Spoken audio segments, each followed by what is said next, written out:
This is our protagonist, Zeke. Just moments ago, he had emerged victorious in a duel against his half-brother, Greg. A battle meant to determine the rightful heir of their noble house. The audience in the stands was utterly stunned, unable to comprehend how the so-called useless eldest son had managed to defeat someone hailed as a prodigy like Greg. As the dust settled, Zeke turned his gaze toward a man seated on the high platform and spoke with unwavering clarity. "Father, you promised that the title of Count would go to the winner of this duel." At his words, the man erupted in fury, his voice booming with outrage. "How dare you? This disgraceful match proves nothing."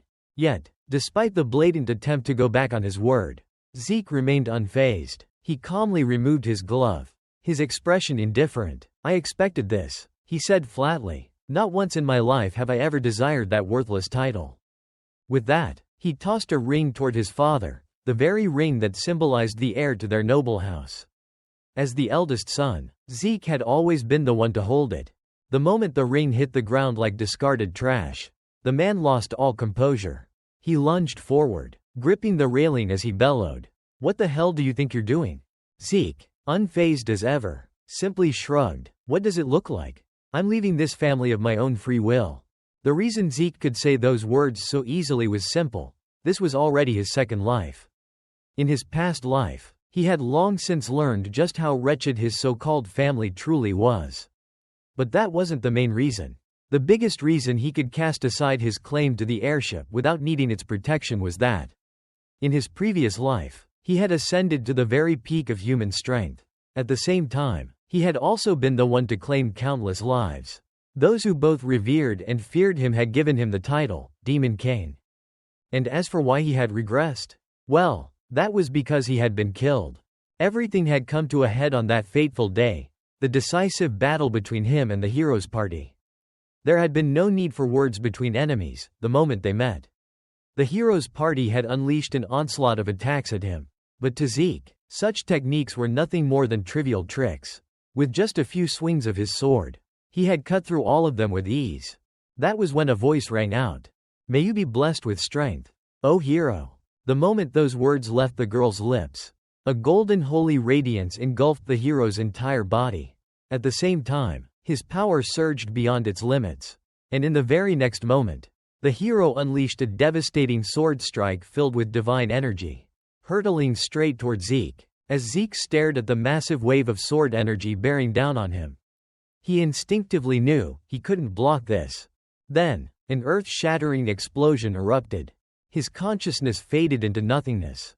He had no idea how much time had passed. But eventually, he started to wake, stirred by the sound of countless voices ringing in his ears. "Kill him now. He's the Demon King of Strength. Who knows when he'll recover? He's completely defenseless right now. He can't do anything to us." The one speaking was none other than the hero himself. At that moment, Zeke's awareness fully returned. He realized that, somehow, he was still alive, and standing before him was that annoyingly handsome bastard of a hero. As much as Zeke despised the guy, he had to admit, the man was infuriatingly good-looking. The hero pointed his sword at Zeke and declared, "Listen well, Zeke. Before I put an end to your existence, I shall list every single one of your heinous crimes. The slaughter of hundreds of holy knights from the Seawidman Order. The murder of countless innocent people. Blah blah blah." And of course, these weren't false accusations. Zeke really had done all those things. Still, even though the hero was merely stating the truth, hearing it come from his mouth was oddly irritating. At the same time, a thought surfaced in Zeke's mind. Dying just like this would be a real shame. Good thing I still have the key to distorted fate. With it, I can land one final strike on this bastard, a strike that will bend the target's fate and alter their future. I just don't know how his future will change. While Zeke was lost in thought, the hero had already finished listing his crimes and was preparing to carry out the execution. Demon King Zeke, I hope that in your next life, you will choose to walk a more righteous path. With those words, the hero raised his sword and swung it down. All right, if I ever get the chance. But it won't be today. There's something I need to do first, something that'll teach you a lesson. You idiot. At that moment, Zeke's middle finger shone brightly before launching something directly at the hero. The projectile tore through the hero's armor and embedded itself deep into his flesh. The hero's expression twisted in rage. "How did you get your hands on this?" But Zeke had no intention of answering. Seeing the hero this furious only brought him immense satisfaction. "Ah, so it worked. Look at you, boiling with anger." Unable to suppress his fury any longer, the hero swung his sword, severing Zeke's head in an instant. "I had hoped to live a little longer, but I have no regrets." The scene shifts. Zeke suddenly jolts awake in bed, disturbed by a cacophony of noise outside. Damn it. Those damn birds won't shut up, I can't get any sleep." But as the haze of sleep fades, something feels off. He hesitates, then begins to check himself. First, he looks at his hands. Then, he touches his neck. Finally, he turns toward a mirror. What he sees makes his breath hitch. "I'm young again. But, why? I clearly died at the hands of those bastards. I listened to that idiot ramble on. And then I used the key to distorted fate. Could that be the reason? But wait. Where did I even get that key from? I can't remember at all." Zeke clutches his head, trying to recall, but the answer remains just out of reach. Just where did I get that key? But there was one thing Zeke was absolutely certain of. No matter what, I've definitely returned to the past. I'm in my own room. Which means I'm still living with my family at this point. What should I do now? Maybe I should start looking for the key to distorted fate. But wait, why did I leave my family back then? I feel like my memories are being suppressed somehow. Just as he was lost in thought, his bedroom door suddenly creaked open, interrupting him. Wait, they can just barge into the eldest son's room like this? Oh, right. At this point in time, even the servants didn't see me as nobility. The door swung open completely, and a voice filled with annoyance rang out. "Hey, young master, you're still in your room?" The voice belonged to a blonde-haired servant. Zeke stared at the man's face, but no memories of him surfaced. He had no idea who this guy was. Still, at the very least, the servant was using the proper form of address. Seeing Zeke remain silent, the servant continued, "You always leave at the crack of dawn. Have you given up on that too? You can't afford to be lazy now. Can you?" The sheer disrespect in his tone made Zeke exhale slowly.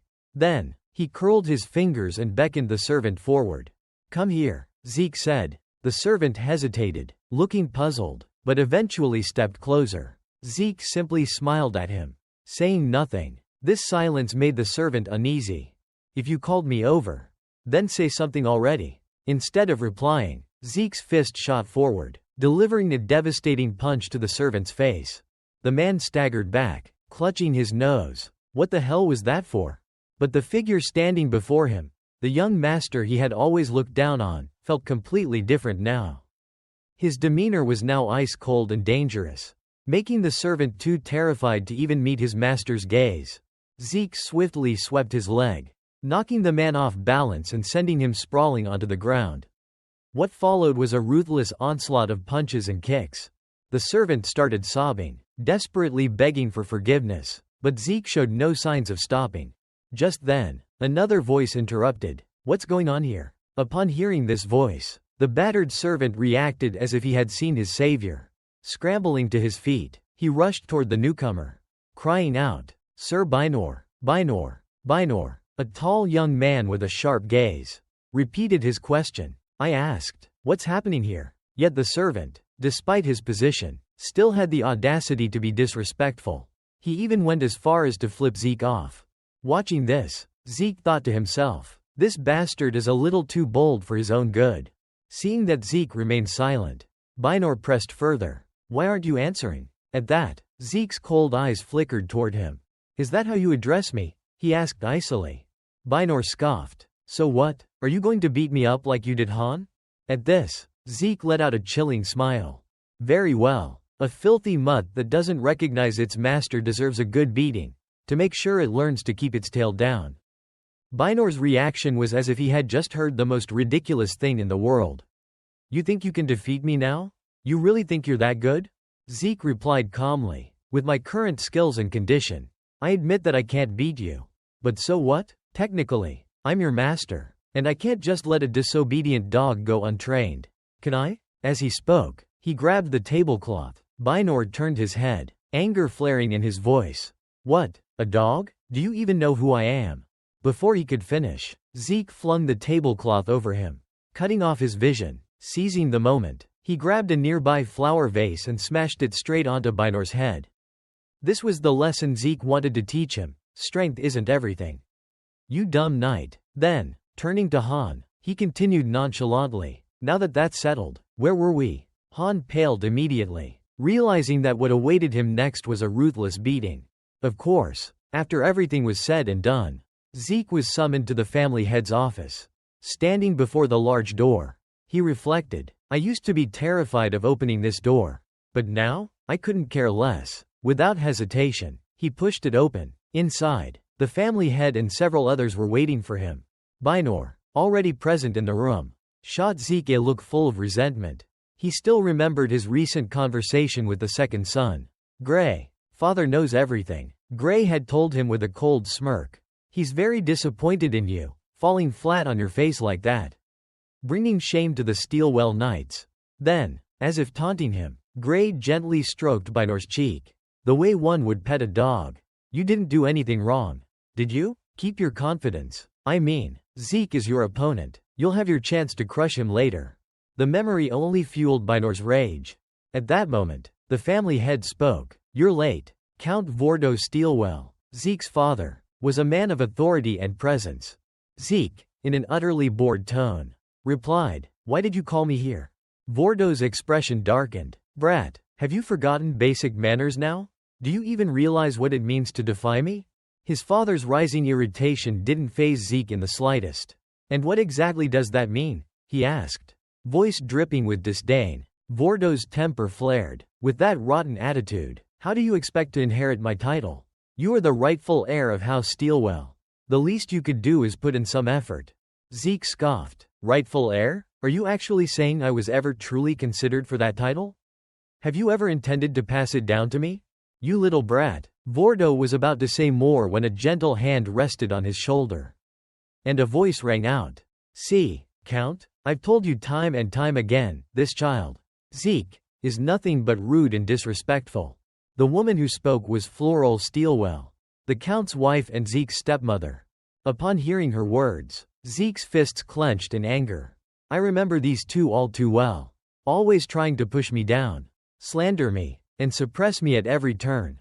Taking a deep breath, he decided to act as flawlessly as possible. How could I possibly be disrespectful or insolent toward you?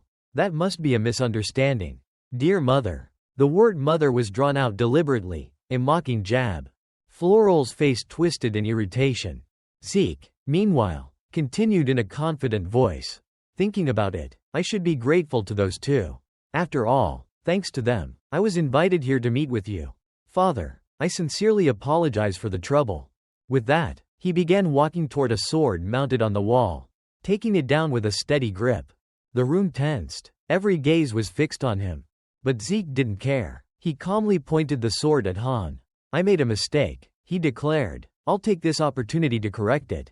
Han's face went pale. Desperate, he darted his eyes around the room, silently pleading for help. The second son, Gray, could barely contain his glee. What an idiot. He's pointing a sword at someone right in front of father. Vordo's voice thundered through the room. How dare you draw a sword on someone here? Zeke, unfazed, replied with casual indifference. Of course, anyone who insults the rightful heir of the Grand Count of Steelwell deserves to lose their head.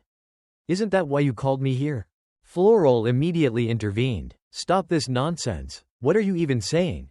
Han insulting you? That's absurd. He would never, would he? She shot a glance at Han. Opposite her, Zeke pressed the sword's tip into the ground and asked coolly. So what you're saying is, I'm lying to my father? These words put Han in a tight spot. If I say the wrong thing here, I might actually be killed. Not even Lady Floral would be able to protect me then. Zeke knew full well that Han was one of Floral's people, but he couldn't understand why she was making such a fuss over him. While Han struggled to find the right response, Binor suddenly spoke up. That's right, the young master is lying.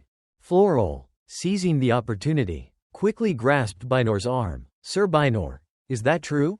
Yes, Countess. Lord Zeke attacked Han and me without provocation. Zeke scoffed. A knight like you claims to have been attacked so easily? Doesn't that embarrass you? Seems like you have no intention of admitting your own guilt either. Huh? Bynor's face turned red with shame. Not a single word I said was a lie. Zeke hadn't expected these fools to tell the truth anyway. Predictable. In the end, they'll always insist they're innocent. He smirked. No need to talk anymore. Then, prove it with your own strength. He pointed his sword directly at Bynor. Bynor gritted his teeth. Are you insane? Zeke ignored him and turned to his father. You see this, don't you, father? This is the perfect opportunity. If I lose this fight, you'll finally have a reason to get rid of me for good. Vordo considered his words and found them agreeable. Very well. The duel is permitted. Bynor smirked. Remember what you said. At that moment, he had surely already come up with a way to finish Zeke once and for all. Zeke was quite pleased with the decision. Thank you for that, father. You can decide the time and place. With that, he turned to leave. His casual demeanor, as if he had already secured victory, only fueled Vordo's anger. I was just planning to scold him a little and send him away. But perhaps this duel can serve as the perfect excuse to pass the title of Count to Gray. Meanwhile, Zeke, after setting his sword back on the wall, spoke again. Father, I've decided I want to change from now on. As you can see, I've realized that I'll never get what I truly want if I stayed trapped in the past. Vordo narrowed his eyes. What you want? You mean the title of Count? Zeke turned his head slightly. It doesn't matter. You wouldn't understand. Anyway, father. Then, shifting his gaze to Bynor, he smirked. I'll see you in the duel. To prepare for the upcoming battle, Zeke threw himself into intense training. At the same time, countless thoughts swirled in his mind. Looking back, how could I have been so weak and naive? My father's attention meant everything to me. Yet I was never properly taught swordsmanship because he was so reluctant to let me learn it. Back then, I had no idea about the great and terrifying power that lay dormant within me. Normally, a person's mana capacity is determined at birth, and compared to the average person, mine was far greater, but it was also wild, unruly, and difficult to control. That's why, even when I used just a tiny fraction of it, it caused an explosion. It's hard to regain the mana I once wielded as the Demon King. And there's no way my father's mana could ever compare to that of a vanished dragon. There's no way it would awaken within me all at once. Come to think of it, I even earned the title, Demon King of Strength. To achieve that, I had to endure countless hardships and trials, so much so that it felt like everything had been orchestrated by someone. As this thought crossed his mind, Zeke suddenly sprang to his feet and spoke toward the tree behind him. Stop spying on me. Get lost. His words startled the hidden observer. He knows I'm here. Realizing he had been discovered, the figure stepped out from behind the tree. It turned out to be none other than the second son, Gray. With a smirk, Gray spoke. So, you've finally awakened your mana. Huh? But surely you don't think you can actually win with just that level of skill.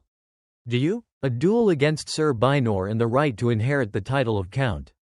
Why are you suddenly acting so out of character? He sneered before putting on a facade of kindness.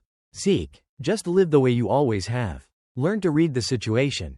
I'll take care of you in the future so you won't have to. But before he could finish, he fell silent. Across from him, Zeke's expression had darkened completely. The brat's patronizing words had truly angered him. So you're afraid, huh? That I'll take the title of Count away from you? Hearing Zeke's cold voice, Gray felt a flicker of unease. However, he quickly composed himself and scoffed. There's no way I'd give up my right to inherit just because of someone as worthless as you. Zeke. But Zeke wasn't fazed in the slightest. If it's a fight you want, I'll give you one. If that's what you believe, then I might as well act according to my dear brother's expectations.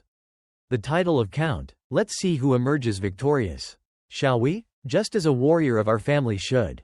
Gray brushed Zeke's hand off his shoulder and scoffed. Are you insane? Are you seriously suggesting we have a duel? And what if I am? Zeke replied calmly. Gray didn't hesitate. I have no reason to refuse. Good. I'll take that as your agreement. I'll decide the time and place, Zeke said before turning on his heel and walking away. Not long after, the duel between Zeke and Bynor began, witnessed by countless people from the territory. Standing before Zeke, Bynor called out confidently, I've learned a valuable lesson from you, young master. Now it's time for me to teach you one in return. Skill is what determines victory. You'll regret not wearing armor. While Bynor ran his mouth, Zeke paid him no mind. Instead, he was focused on something else. His sword seemed a bit dull. I wonder which bastard was responsible for this. Before he could dwell on it further, the referee's voice rang out. Let the duel begin. As soon as the signal was given, both fighters lunged forward at the same time, each trying to seize the advantage. Bynor struck first. Although Zeke managed to block the attack, his entire body trembled from the impact. No matter how much of an idiot he is, a knight is still a knight. Zeke muttered. He was only saying it to sound composed. But truthfully, he was a little surprised. Bynor's strike was stronger than he had expected. On the sidelines, Gray watched as Zeke struggled to block even a single attack. A smirk spread across his face as Bynor pressed the assault. See, young master? In a fair fight, you'll never be able to defeat me, Bynor taunted. Forced to defend against a relentless barrage of heavy strikes, Zeke found himself steadily pushed backward.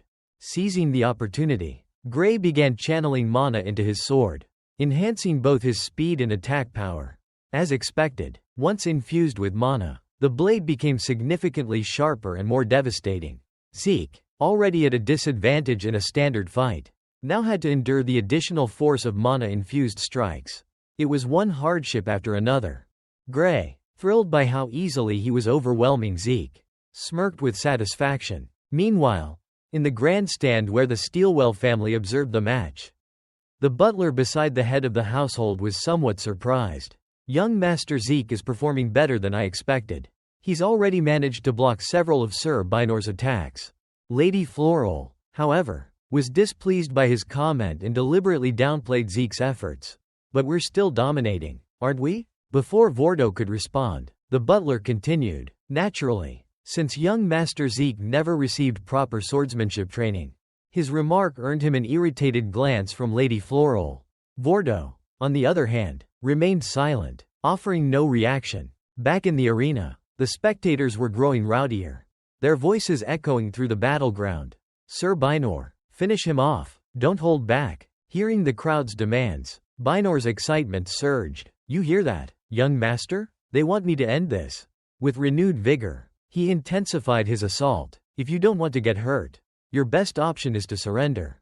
As he spoke, his sword flared with an even stronger burst of mana. Zeke, though lacking in raw power, was never one to lose in a battle of words. Surrender my ass. I'm just getting started. With that declaration, he, too, began channeling mana into his sword, preparing to unleash an attack. Bynor's eyes widened in shock as he watched Zeke wield mana. No way. This is impossible, he thought in disbelief. In the next moment, Zeke launched his technique, releasing a barrage of mana projectiles from his blade. Despite his initial surprise, Bynor was no amateur. He quickly regained his composure, dodging and deflecting every incoming projectile with precision. Meanwhile, after unleashing his attack, Zeke felt his entire arm trembling uncontrollably. I knew it. My mana is spiraling out of control. I still can't fully command it. Even though his strike failed to wound Bynor, it left a deep impression on the audience. The spectators broke into a buzz of astonishment. What did I just witness? I saw it too, but I can't believe it. Just now, Lord Zeke, even the butler, watching intently from the grandstand, couldn't help but marvel. Did you see that, my lord? That was a sensory expansion technique, where the sword and wielder become one through mana. But how in the world did he manage to use a skill that allows someone to control their blade as if it were a part of their own body? Down in the arena, Bynor was equally shaken. When the hell did he learn a skill like that?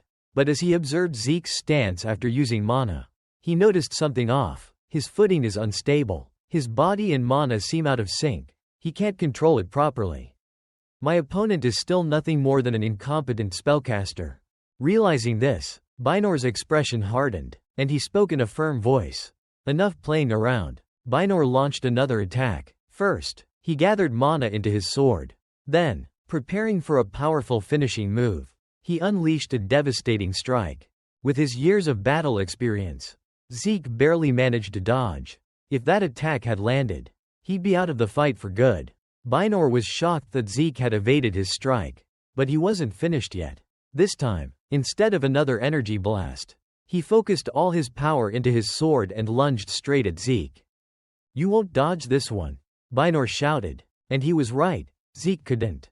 The attack sent him flying like a cannonball, crashing into the wall. From the looks of it, Zeke had lost the ability to fight.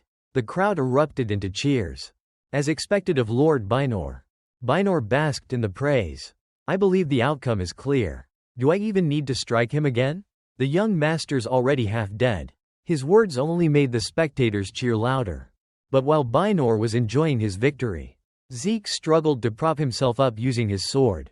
"That's right. I can't defeat you with the techniques of this body. But in this duel, I haven't even fought seriously yet." Without hesitation, he charged at Bynor's back. First, he dragged his sword along the ground, kicking up a cloud of dust and dirt.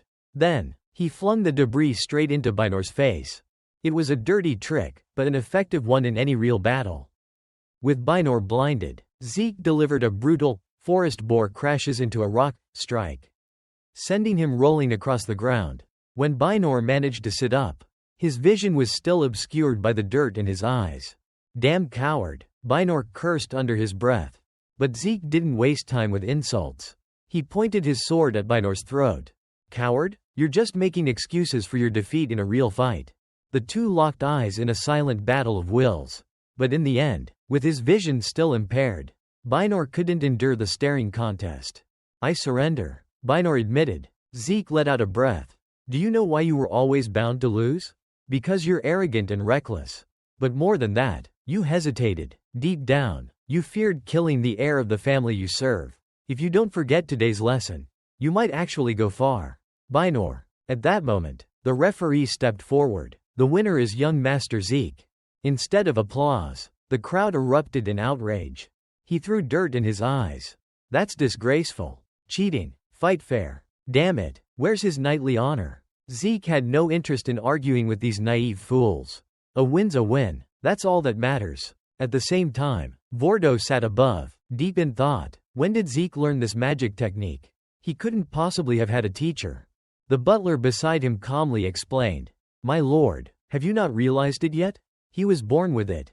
Gray, standing nearby, trembled with anxiety. How is he still standing after taking Bynor's full force attack? That pathetic Zeke? Impossible. While Gray struggled with his thoughts, Zeke stood below and shouted, "Gray, get down here and fight me. I told you, didn't I? The time and place would be my choice." Hearing this, Gray only shook harder. Vordo, confused, turned to him. "What is he talking about?" Zeke ignored his father's question and continued. "Are you deaf, Gray?" Then, turning to Vordo, he declared, "I know you've already agreed to this fight." "Father." The audience erupted into murmurs. So the rumors about a duel for succession between Zeke and Gray are true. Who would have thought it had happened today? But does he really plan to fight in that condition? Where does he get this confidence? Zeke, seeing that Gray still refused to move, shouted again, "What are you waiting for? Gray, get down here, or are you scared of me?" Judging by Gray's face, he really was. Vordo, irritated by Zeke's taunts, turned to his younger son. "Gray, get down there. Are you really afraid of Zeke? Even when he's battered and bruised? Stop bringing more shame upon yourself." With no other choice, Gray was forced to step forward and face his brother. But as Gray stepped down and faced Zeke's unwavering confidence, his anxiety only grew. How the hell can he still smile like that? Everything, his expression, his tone, his movements, even his fighting ability, he's nothing like the Zeke I used to know. While Gray was lost in thought, Zeke suddenly spoke. "Gray, don't tell me you're just standing there waiting for me to attack first. In that case, as your older brother, I'll take the initiative." Without hesitation, he launched himself forward. Gray, overwhelmed by Zeke's imposing presence, tensed up. He hastily raised his sword to block. But then something dawned on him. What the hell? He barely has any strength left in his attacks. Of course, that bastard, he's still just Zeke in the end. I'm the rightful heir to the title of Count. With that realization, Gray swung his sword with renewed confidence, forcing Zeke back. At the same time, Zeke quickly analyzed the situation. If I fight normally, there's no way I can win in my current state. The injuries from Bynor weren't minor. In this condition, I can't even use magic anymore. If I want to end this battle quickly, there's only one way. A twisted grin spread across his face. Without hesitation, he reached out with his left hand and grabbed Gry's sword, completely ignoring the pain as the blade dug into his flesh. Have you ever heard of a battle where flesh and blood fly everywhere? Zeke asked, his voice laced with dark amusement. Then, mana surged from Zeke's hand as he snapped Gry's sword in two. Gry's eyes widened in sheer terror at the sight of his broken weapon. But before he could even react, Zeke issued a chilling warning. If you don't surrender, you die. Gray, right here, right now. With those words, Zeke slammed the hilt of his sword into Gry's face, sending him crashing to the ground. As Gray groaned in pain, Zeke casually tossed the broken blade, letting it land mere inches from his brother's ear. At the same time, an overwhelming aura of pressure radiated from his body. Gray could no longer contain himself. His entire body trembled, and in absolute fear, he screamed, "I surrender." The moment the referee heard those words, he immediately declared, "The winner is young Master Zeke." What followed next was predictable. As the victor, Zeke demanded the title of Count. But Vordo roared in defiance. "This battle means nothing," he bellowed. Zeke had expected this response. Without hesitation, he ripped off the heir's ring and threw it at Vordo's feet. "Then I'll no longer be part of this family," he declared. Before leaving the arena, Zeke turned to his foolish younger brother and left him with one final lesson. "Gray, remember this. Winning a battle isn't about fearing death. To protect the Steelwell family's borderlands, which are constantly under threat from external forces, and to safeguard everyone here, you must become stronger." And with that, he snatched up a recovery potion, one originally meant for Gray, and downed it without hesitation. The potion was top tier. After just a few gulps, his wounds healed completely. "Don't forget the lesson I taught you today. Steelwell family." With that final thought, Zeke turned and walked away from the battlefield, and the family that had shackled him for so long. Of course, he didn't leave empty-handed. On his way out, he grabbed Han and dragged him along. When Han hesitated, Zeke coldly threatened, "Come with me, or I'll cut you down right here." Faced with no other choice, Han reluctantly followed, resigning himself to his fate. At the gates of the Steelwell estate, Zeke casually tossed a massive backpack at Han. As Han staggered under the weight, Zeke mused to himself, "I'm sparing the life of some nobody who dared defy me, just for a bit of labor. Am I being too soft?" But then, as he watched Han trembling under the sheer bulk of the pack, another thought struck him. "I need to build up this guy's stamina if he's going to be of any use. Yeah, some extra training should do the trick." Turning to Han, Zeke finally spoke, "I don't have a solid plan yet, but for now, we're heading to T's neighboring territory." And just like that, this was the beginning of Zeke's new life, his attempt at being a good guy in this world. Not long after, the two ventured into a dense forest. By this point, even someone as slow as Han could sense that something was off. Lord Zeke? This isn't exactly a path for humans," he pointed out hesitantly. "I know," Zeke replied, unbothered. "Taking this route will cut our journey by more than half. Why would I bother taking the long way?" Han gulped. Well, because if we wander outside human territory, there'll be tons of monsters. That's literally why roads exist." Zeke simply shrugged, and Han's face went blank. Suddenly, a noise rustled from behind them. Han froze. Slowly, he turned his head, cold sweat dripping down his back. "I must have imagined that, right?" he tried to convince himself. But the creeping dread in his gut said otherwise. Han's fear only grew the deeper they ventured into the forest. Every few steps, he would anxiously glance over his shoulder, checking for any monstrous creature that might pounce on them.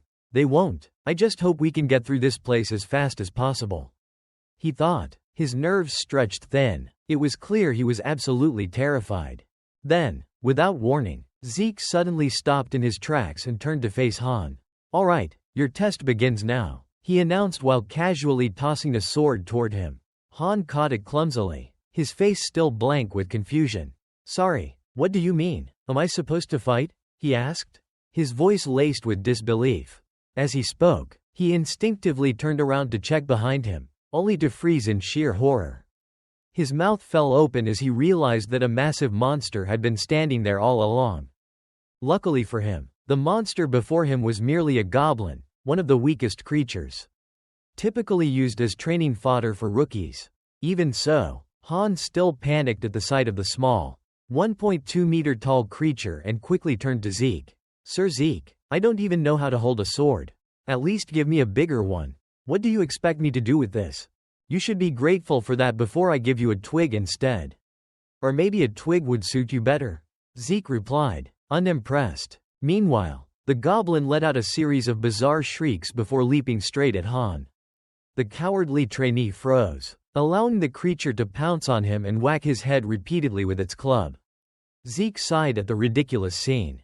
It's going to be a long journey if I want to train this guy. Not wanting to let Han be beaten to death by such a weakling, he stepped in and knocked the goblin unconscious with a single punch. Han scrambled to his feet, his face swollen from the goblin's earlier attacks. Why did you do that to me? He whined. Because you're way too weak. You can't just carry bags and expect to survive with me. You need to train, at the very least, to defend yourself. Here, take this and get ready for another round, Zeke said, tossing Han a healing potion. I knocked the goblin out, but it'll wake up soon. And so, for the rest of the afternoon, after burning through several healing potions, Han gradually steadied himself against the goblin. This time, determined to take the initiative, he charged forward and attempted a thrust. But the goblin swiftly dodged. The creature then retaliated with a powerful swing of its club, forcing Han to block with his arm. The impact made him wince in pain, but he held his ground. The goblin followed up with another attack, but after enduring multiple rounds of this exchange, Han started to recognize its attack patterns. Just as the goblin's club was about to slam into his face, he ducked just in time to avoid the blow. This unexpected move made Zeke, who had been watching from the sidelines, raise an eyebrow in mild surprise. That rookie actually managed to dodge? Maybe he's not completely hopeless after all. Returning to the fight, Han suddenly picked up speed. Darting behind the goblin, taking advantage of its momentary distraction, he thrust his sword straight through its skull. As the creature's body collapsed to the ground, Han finally exhaled, his chest heaving. I won, he gasped. Then threw his head back in joy, celebrating his unexpected victory. Zeke, standing beside him, casually tossed him a healing potion. That was honestly beyond my expectations, he admitted. Thank you, sir. Han beamed as he eagerly downed the potion. After finishing, he added, it's all thanks to you, Sir Zeke. But before he could say another word, the potion bottle slipped from his fingers and crashed to the ground. His face drained of color as he realized something horrifying. At some point, without them noticing, they had been completely surrounded by a horde of goblins. Han's breath hitched, but Zeke remained utterly unfazed. Instead of drawing his weapon, he crouched down and studied the stones scattered on the ground. Then, without explanation, he began picking them up one by one. Sir Zeke, what exactly are you planning to do with those? Han asked, his voice trembling. Zeke didn't answer. He simply hurled the first rock with lightning-fast speed, striking a goblin square in the forehead. The creature crumpled instantly. Then another, and another. Every single throw was precise. Every stone a lethal bullet. In mere moments, the entire goblin horde lay motionless on the ground. Just as Han was about to breathe a sigh of relief, Zeke's voice cut through the air. Why do you look so shocked? This was only the beginning. Han blinked. Wait, what do you mean? Only the beginning. Look behind you, Zeke said. Han slowly turned, and his blood ran cold. Towering behind them was a group of massive, muscle-bound orcs, his body locked up in sheer terror. And then, as if things couldn't get worse, Zeke cheerfully added, don't worry, I've got plenty of healing potions. At that moment, Han knew exactly what was coming next. By the time night fell, every last orc had been taken down, and Han lay sprawled on the ground, sleeping like the dead. As Zeke sat nearby, he suddenly recalled a conversation they had that morning. Oh, by the way, why does Floral always defend you so much? What's your connection to her? Han stirred slightly, still half asleep, and hesitated before answering. Well, my grandmother used to be Lady Floro's nanny.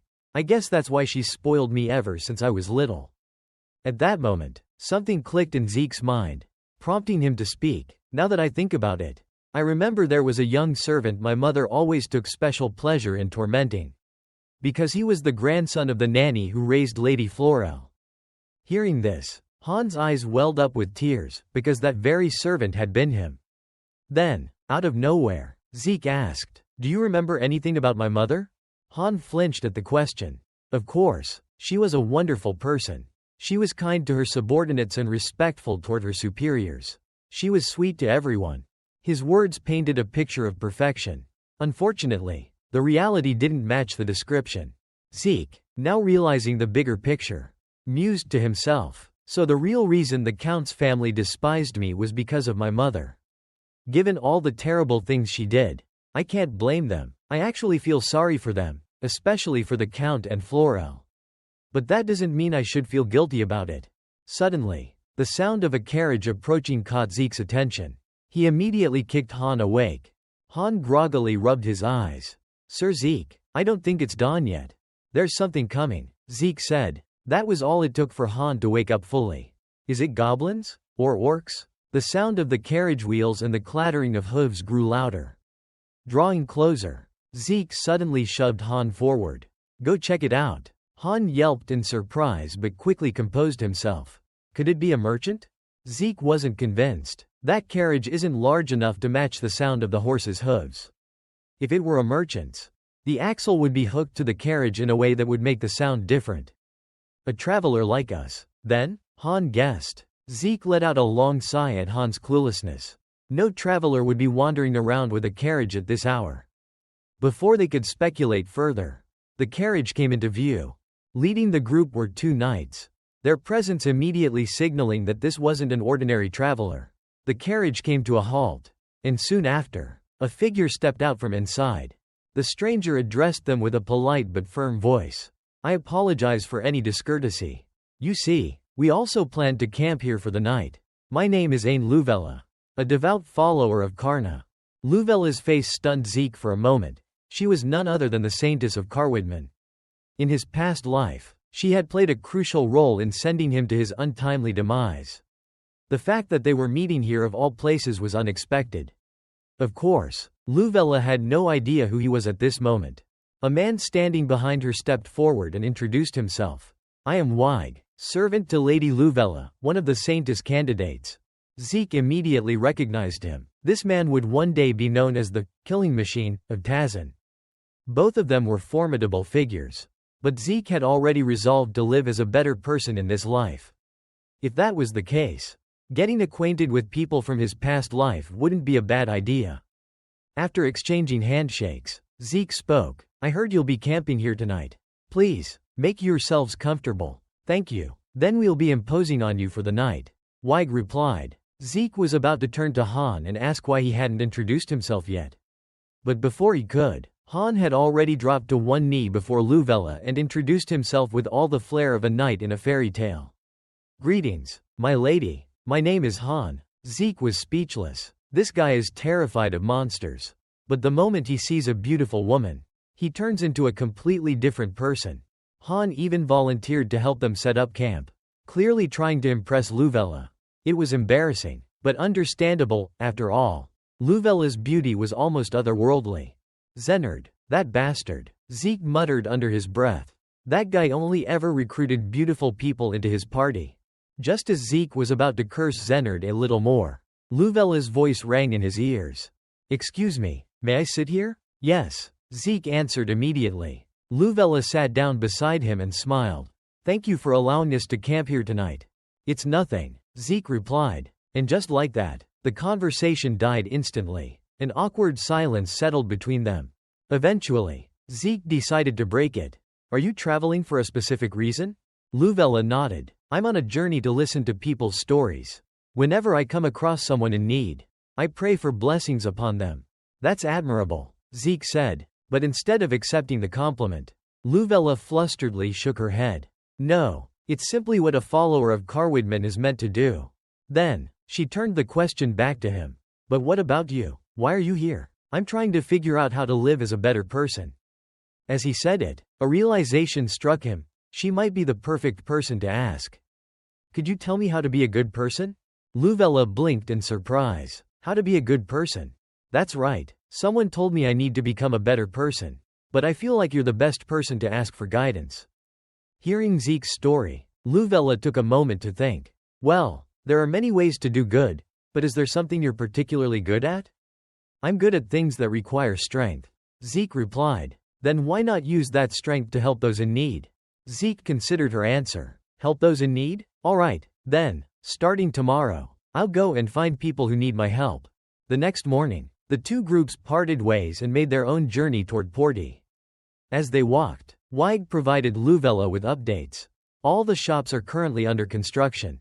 Then, as if suddenly remembering something, he turned to Luvella. "Lady Luvella, I must briefly attend to an urgent matter. Please take care." Then, Luvella responded. With that, Weig left, and the rest of the group continued their journey. Suddenly, a frightened scream echoed from a nearby alleyway. Luvella, true to her saintly nature, couldn't ignore it. She immediately turned toward the source of the sound. Someone screamed over there. The knight behind her quickly stepped forward. "Lady Luvella, allow us to check first." As they cautiously ventured into the alley, they discovered a young man surrounded by 3 or 4 thugs. But to Luvella's astonishment, the person at the center of the commotion was none other than Zeke. Later that afternoon, inside an unknown house, Luvella was lecturing Zeke. "I told you to help people in need, but that doesn't mean helping bad people." Zeke looked confused, but they seemed like they needed help. With a sigh, Luvella switched to sermon mode. "That's not how it works. From now on, make sure to only help those who are in a position of weakness. And don't use violence against good people. You need to apologize." Before Zeke could respond, the supposed victim quickly waved his hands. "Oh, no, it's fine. My name is Sud. Thank you for saving me." Sud then explained his situation. "The thugs harassing me were sent by the CRN trading house. They've bribed the mayor with a huge sum of money. To them, this place is nothing more than another shop to take over. But to me, it's so much more. It's filled with memories of my grandfather. That's why I refused to give up ownership. And because of that, they started making trouble for me. I don't know what to do anymore." Hearing Sud's heartbreaking story, Luvella immediately reassured him, saying, "Don't worry, I'll go see the mayor of Porty right now." However, the knight accompanying her quickly intervened.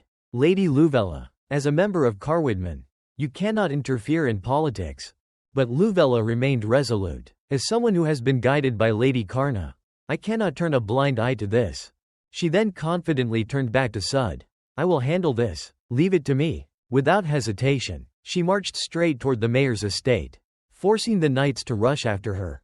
The next day, for some reason, Zeke had been sulking non-stop. Even Han, who usually tolerated his moods, couldn't take it anymore. "What's on your mind? You look pissed off." At last, Zeke took the opportunity to vent. "What Luvella said yesterday, helping the weak, do you think she really meant it?" "I think she was wrong."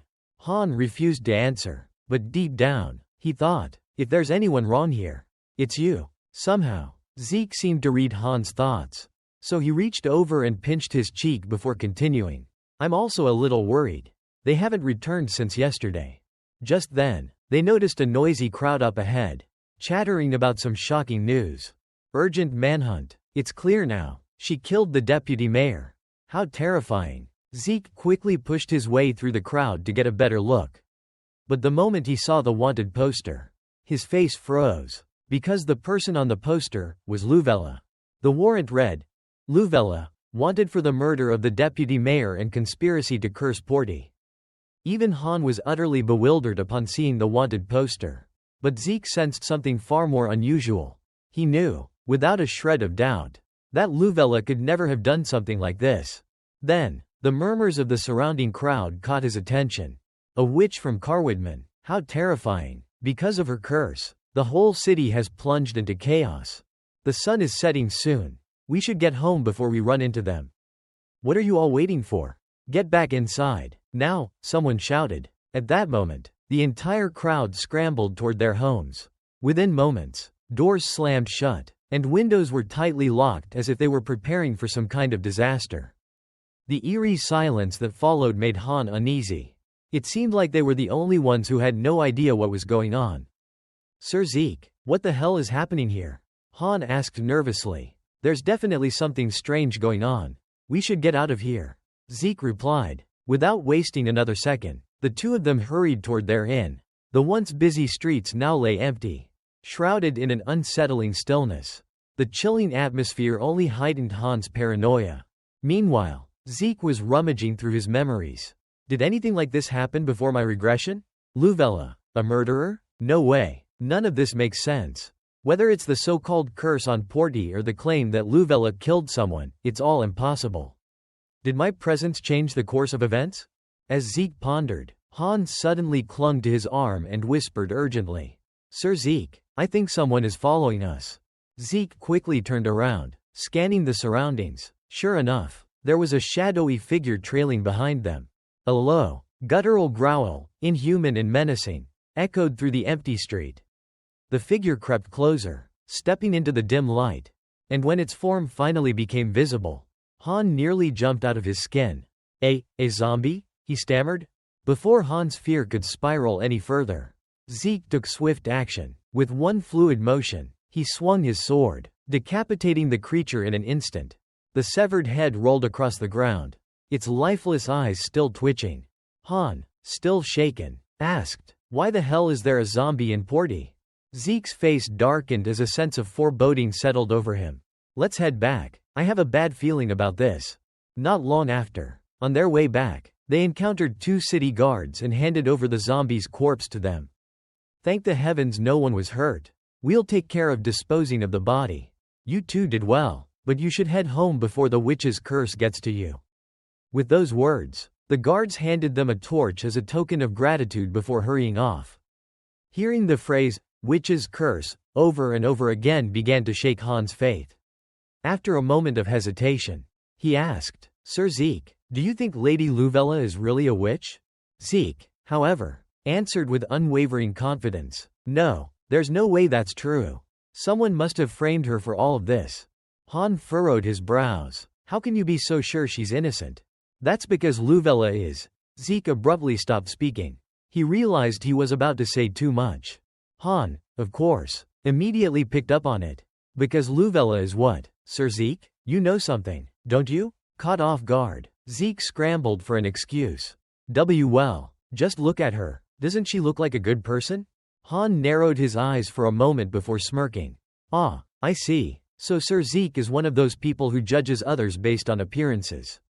"Huh?" Just then, Zeke suddenly heard a faint sound and quickly turned around. Han, puzzled by Zeke's sudden reaction, glanced around in confusion. Before he could ask anything, Zeke abruptly sprinted forward, heading in the direction of the noise. Following him, Han soon found Zeke standing at the entrance of a dimly lit alleyway, staring at a familiar figure. "What are you doing here? And why are you covered in dirt?" Zeke asked, his voice a mix of surprise and concern. Han, finally catching up, was equally shocked when he realized who it was, Luvella. Her face was streaked with tears, her expression utterly broken. Without hesitation, the two of them helped her back to the inn. After she had bathed and changed into fresh clothes, Zeke asked, "Are the clothes comfortable?" "Yes, they fit just fine," Luvella replied softly. Zeke nodded before adding, "Han went out to buy food for dinner. He should be back soon. But tell me, what happened to the knights that were with you? Did they leave on another mission?" At the mention of the knights, Luvella lowered her head. "Because I, and the others, we." Her voice trembled as fresh tears began to roll down her cheeks. Zeke remained silent for a moment before placing a wanted poster on the table in front of her. "Does it have something to do with this?" Luvella's eyes widened in alarm when she saw the poster. "I'm not a witch," she blurted out. "I know," Zeke replied firmly. Luvella looked up, stunned. "You believe me?" Zeke met her gaze with unwavering seriousness. "I do, because I know you would never do something this evil. Now, tell me, what really happened that day?" Luvella took a deep breath before continuing her story. "That day, when I arrived at the mayor's estate, our conversation started off rather smoothly. Unlike the greedy mayor, the deputy mayor seemed to be a trustworthy man and personally assured me that he would handle the issue. Perhaps because of his words, the mayor seemed to realize how arrogant he had been and even prepared dinner for my group. I wanted to refuse, but since my knights were already starving, I accepted the invitation. The knights devoured the food like they hadn't eaten in days. After all, it was my fault for arriving so suddenly without notice. Once dinner ended, we went to thank the mayor. But the moment we stepped into his chambers, we witnessed a horrifying scene. The deputy mayor, he was dead. Not just him. There were many others lying lifeless at the mayor's feet. It was as if he had used some dark magic to drain their lives away. "You've seen something you shouldn't have," the mayor said in an eerily cold voice. Luvella's hands trembled slightly as she recalled the memory. One of the knights by my side suddenly realized something and shouted, "Lady Luvella, over there, it's a statue of Vale." Following his gaze, we saw it. A floating statue of a demon hovering in the room. And at that moment, I understood. "You're nothing but Vale's puppet," I accused him. The mayor didn't even try to deny it. Instead, he laughed darkly. "Took you long enough to figure it out," he sneered. I felt my chest tighten with dread. "What do you want?" I demanded. His face twisted with insanity as he declared, "Isn't it obvious? I'm going to offer you all as sacrifices to the great Vale."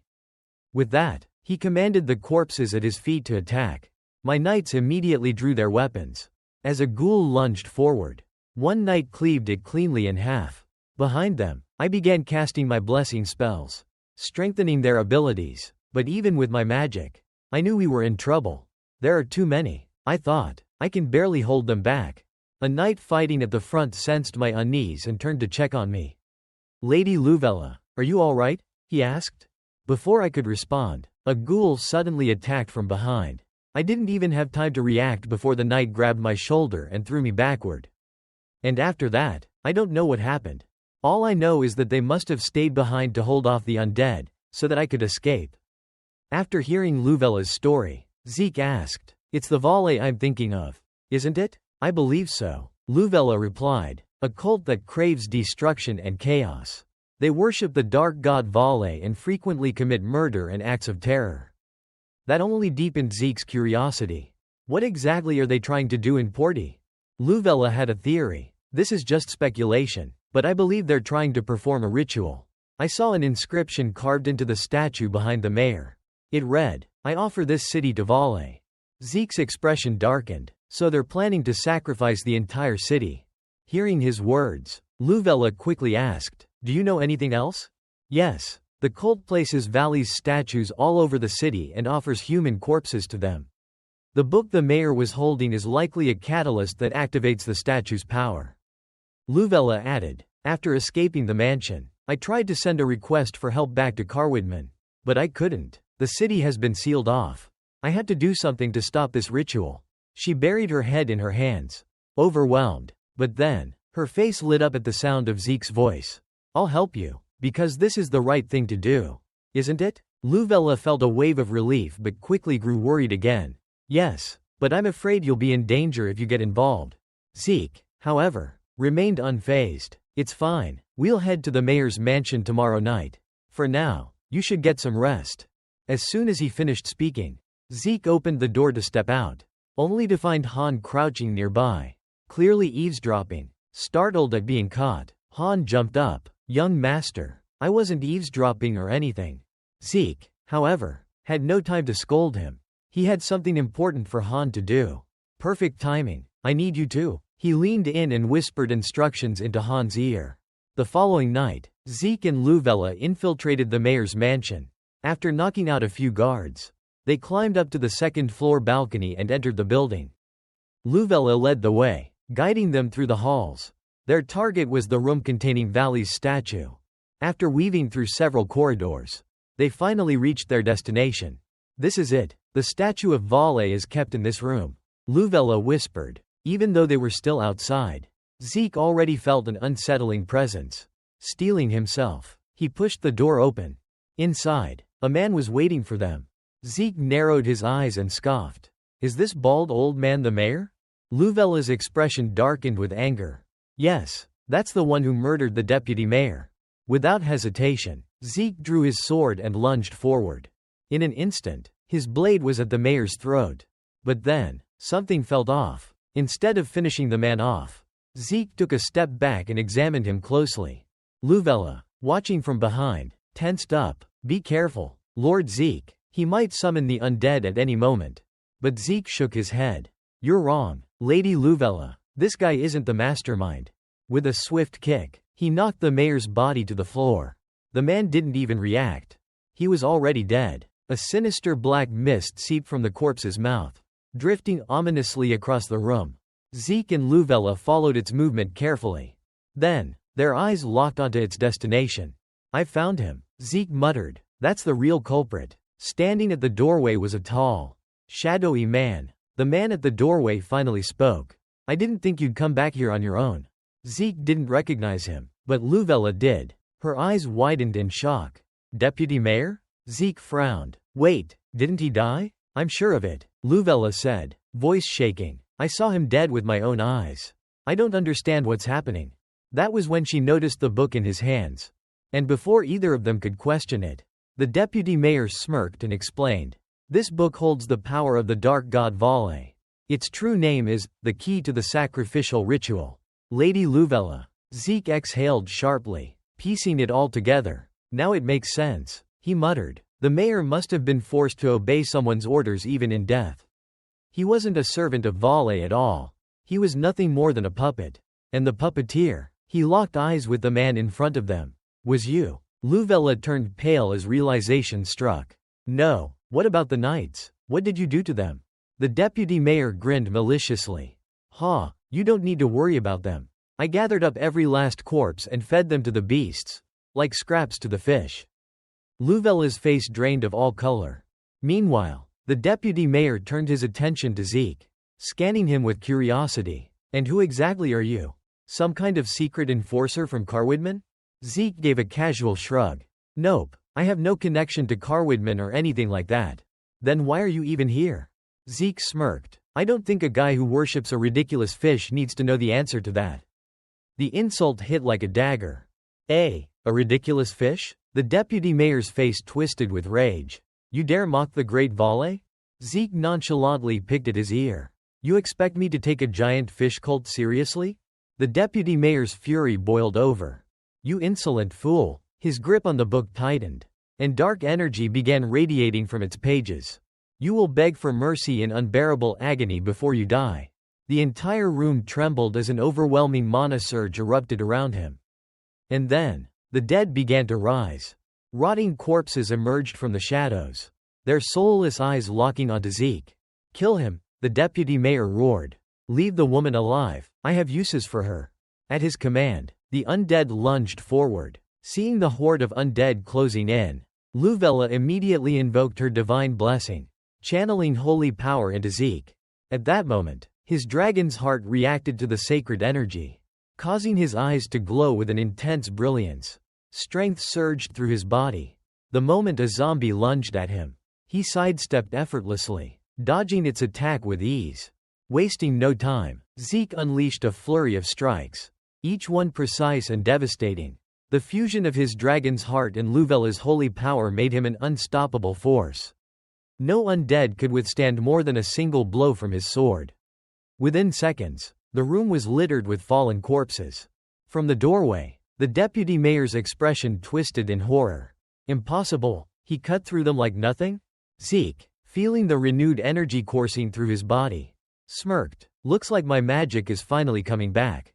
Then, he turned to the deputy mayor with a mocking grin. "That's it? You're not gonna summon a few more monsters?"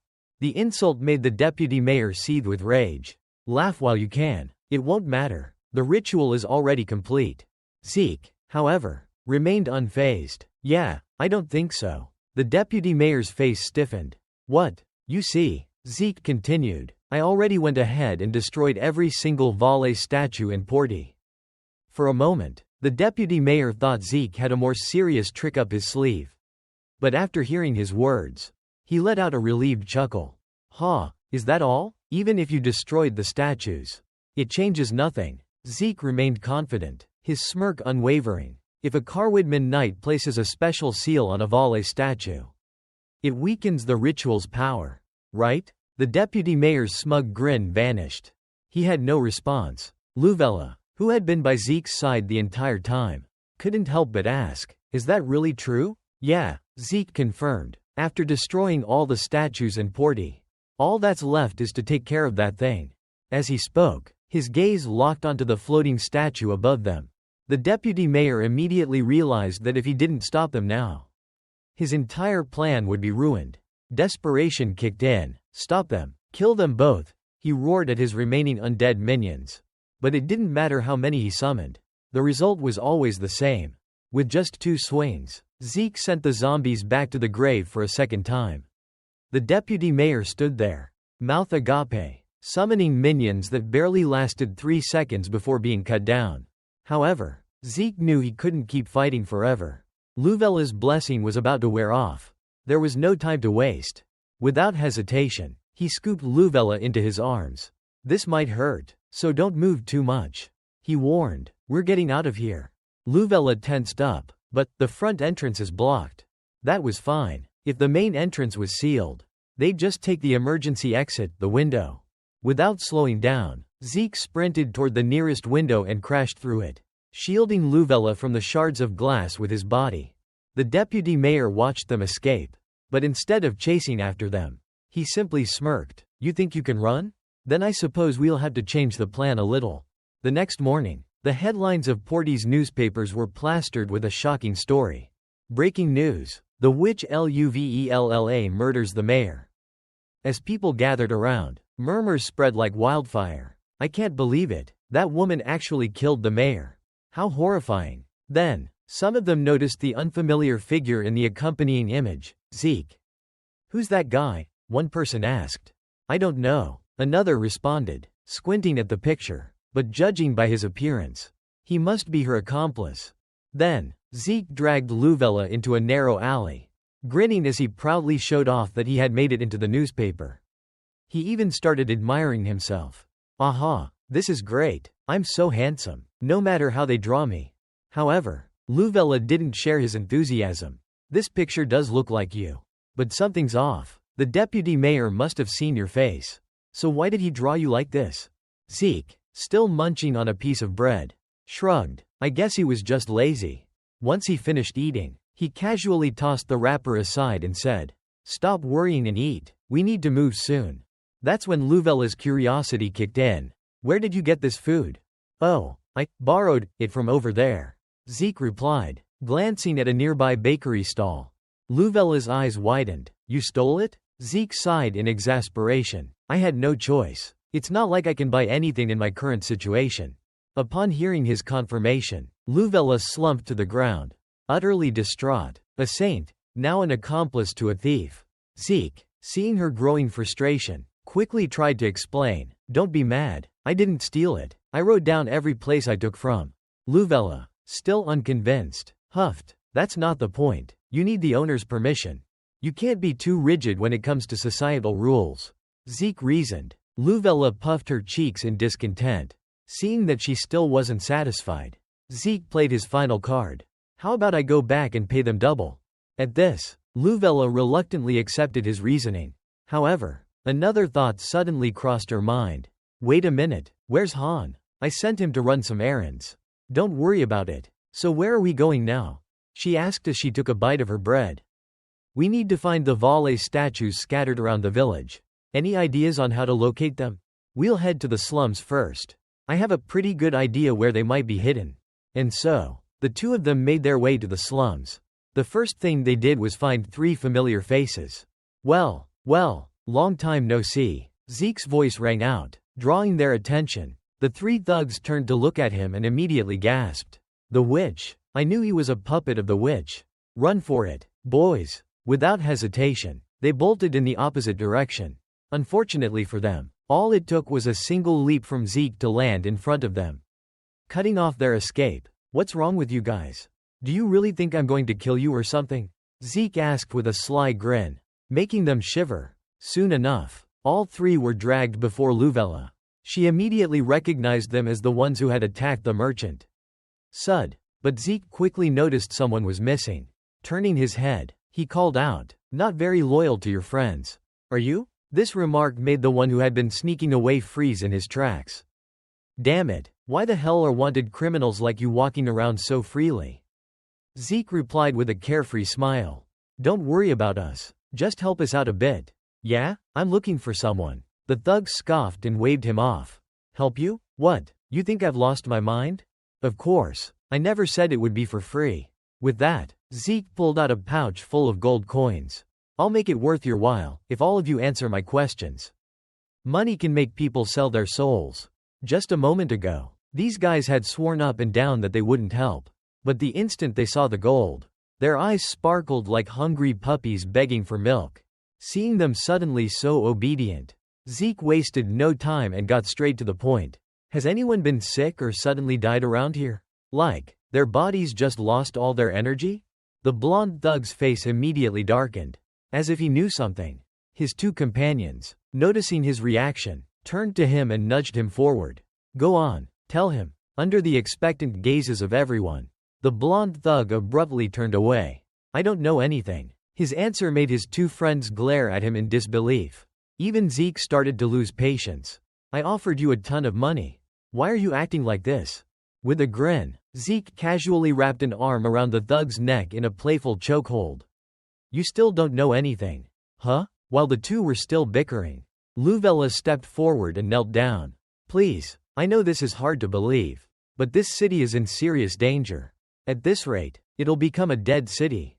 There have already been sightings of undead roaming the streets at night. Who knows what's coming next? Before she could finish, the blonde thug suddenly snapped. Isn't it because of you people that those things appeared in the first place? And if it weren't for that damn witch, my brother wouldn't be in this state. Zeke's mind immediately locked onto that bit of information. So your brother is the one we're looking for. Huh? Take me to your house.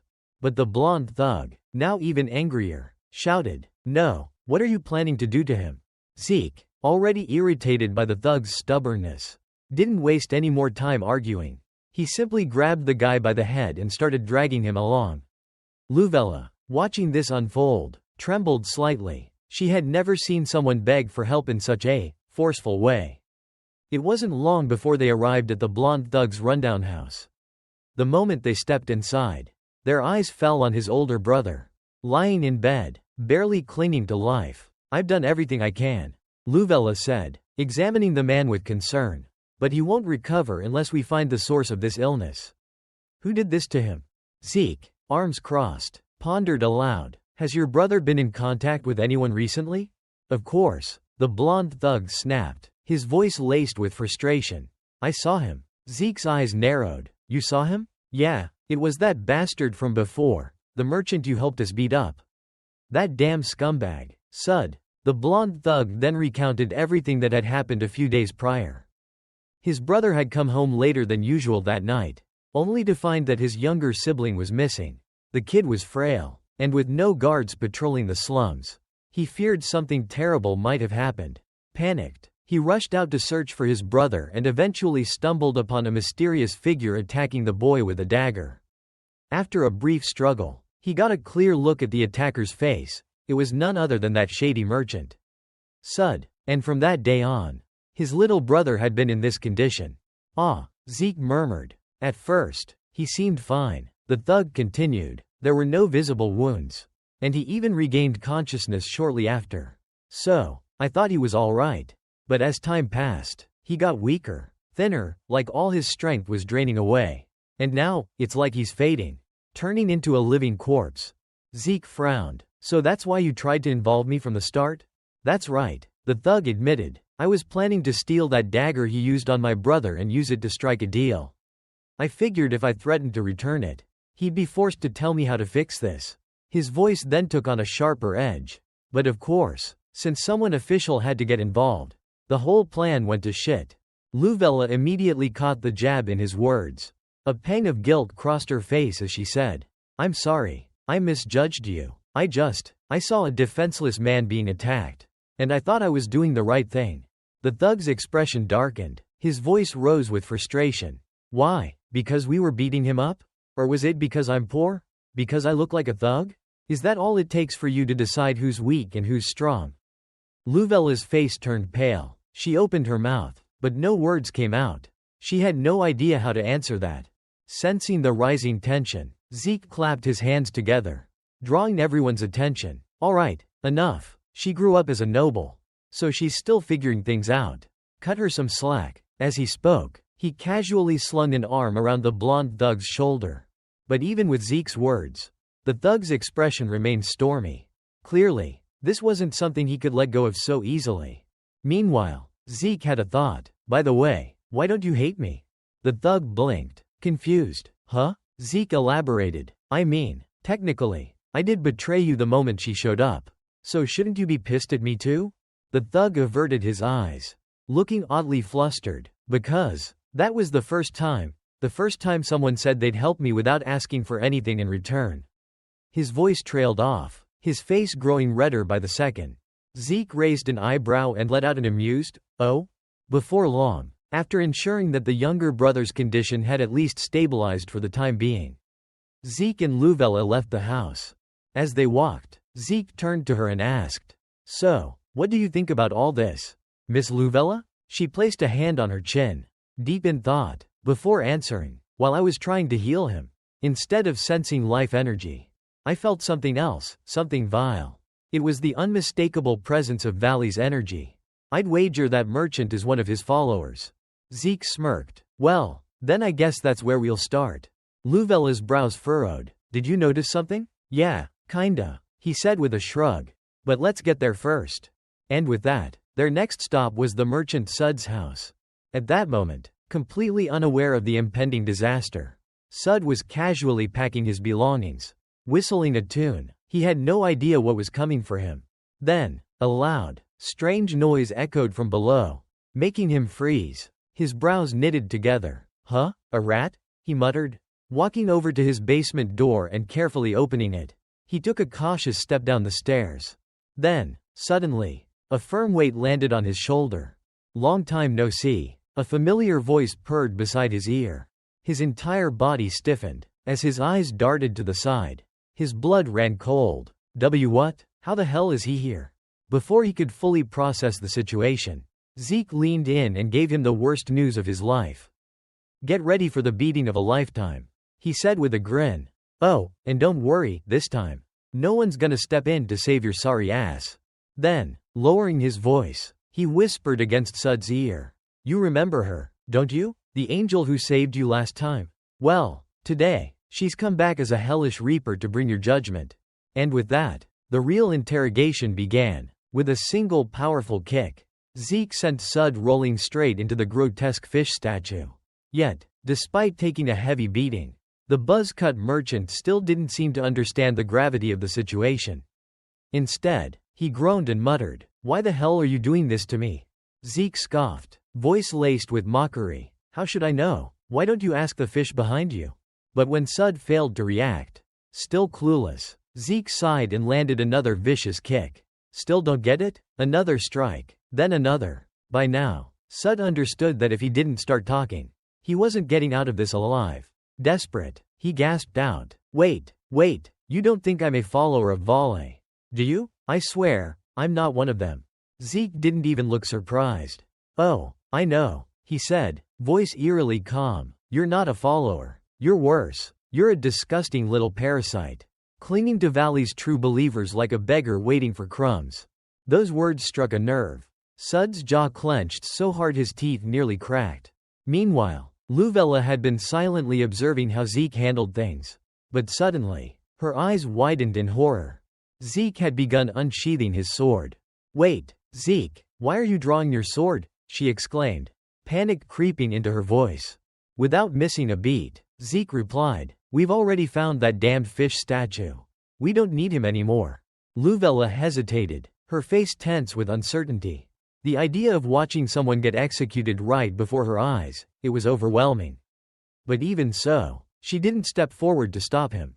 Sud, on the other hand, had no such hesitation. He knew that if he didn't give them something useful right now, this was where he died. So, after a few frantic seconds of searching his mind for any bargaining chip, he finally shouted, Wait, I know where the other statues are. This actually piqued Zeke's interest a little. So he grabbed Sud by the collar and demanded, Where is it? Sud, realizing he had just bet his life correctly, smirked. He wasn't dead, at least. Not yet. In fact, he suddenly felt bold enough to push his luck. You think I'd just give you that information so easily? He scoffed before sneering. Touch me, and you'll never find out where the statues are. Zeke, however, simply looked at him with an expression that could only be described as pitying. As if he were watching some clueless fool completely unaware of the hole he was digging for himself. That look unsettled Sud. "What? Why are you looking at me like that?" he demanded. "Oh, so you do understand the situation now. You dim-witted thug," Zeke mused, shaking his head. "Honestly, I should have wiped out you and the rest of those rats from the slums a long time ago." At that, I couldn't help but marvel at Sud's absolute lack of survival instincts. Where did he even find the courage to say that? Meanwhile, Luvella was visibly shaken. "So, this is who you really are?" she whispered in disbelief. Sud turned to her with a twisted grin. "Oh, you still thought I was some innocent lowlife? You dumb bitch. That's why people call you a witch." His words stunned Luvella even further. "But, why?" she murmured. "You said you don't even worship Vale, so why do this?" Sud sneered. "Money. Obviously. I was paid an insane amount just to transfer a little life force into those statues. Who the hell would turn down a deal like that? This shitty store? This garbage life my father and grandfather left behind? This was my chance to burn it all down and leave." Luvella's face darkened, her expression unreadable. Perhaps this was the first time she had truly seen just how rotten a person could be. And yet, Sud wasn't done. He smirked triumphantly. "I've dragged this out long enough. Now, let me go. And I'll tell you where the Vale statues are once I'm safely out of here." His voice brimmed with confidence, completely assured that he had won. But, unfortunately for him, Zeke simply smiled coldly and muttered, "Oh dear, I changed my mind." The smirk instantly vanished from Sud's face. His entire body went rigid as he stared at Zeke, whose hand casually twirled a dagger. "You're going to die right now," Zeke stated, voice as casual as if he were commenting on the weather. Sud froze. His lips trembled, eyes darting wildly as the realization hit. What? If you kill me, then the statues, the lock." Zeke cut him off with a chuckle. "Oh, I can find them without you." He gripped Sud's collar tighter, effortlessly lifting him off the ground. "Besides, you don't actually know where they are, do you?" At that moment, Sud knew. The killing intent radiating from Zeke wasn't an act. He was actually about to die. Panic surged through him, and he immediately turned to Luvella in desperation. "Lady Luvella, please, help me," he begged, his voice cracking with terror. I'm the weak one here. Aren't I? Doesn't the Carwoodman order protect the weak? What I said before, I didn't mean it like that. I swear." At that moment, Zeke turned to Luvella, waiting to see how she would respond. Meanwhile, Sud continued to beg for forgiveness. His desperate pleas made Luvella tremble slightly. But after taking a deep breath, she spoke coldly and decisively. "Kill him." Her words rang out like a death sentence. And Sud's face turned deathly pale. With Luvella's verdict decided, Zeke no longer hesitated. He raised his sword slowly, the metal gleaming ominously. As Sud screamed and begged for his life, Zeke swung his blade down.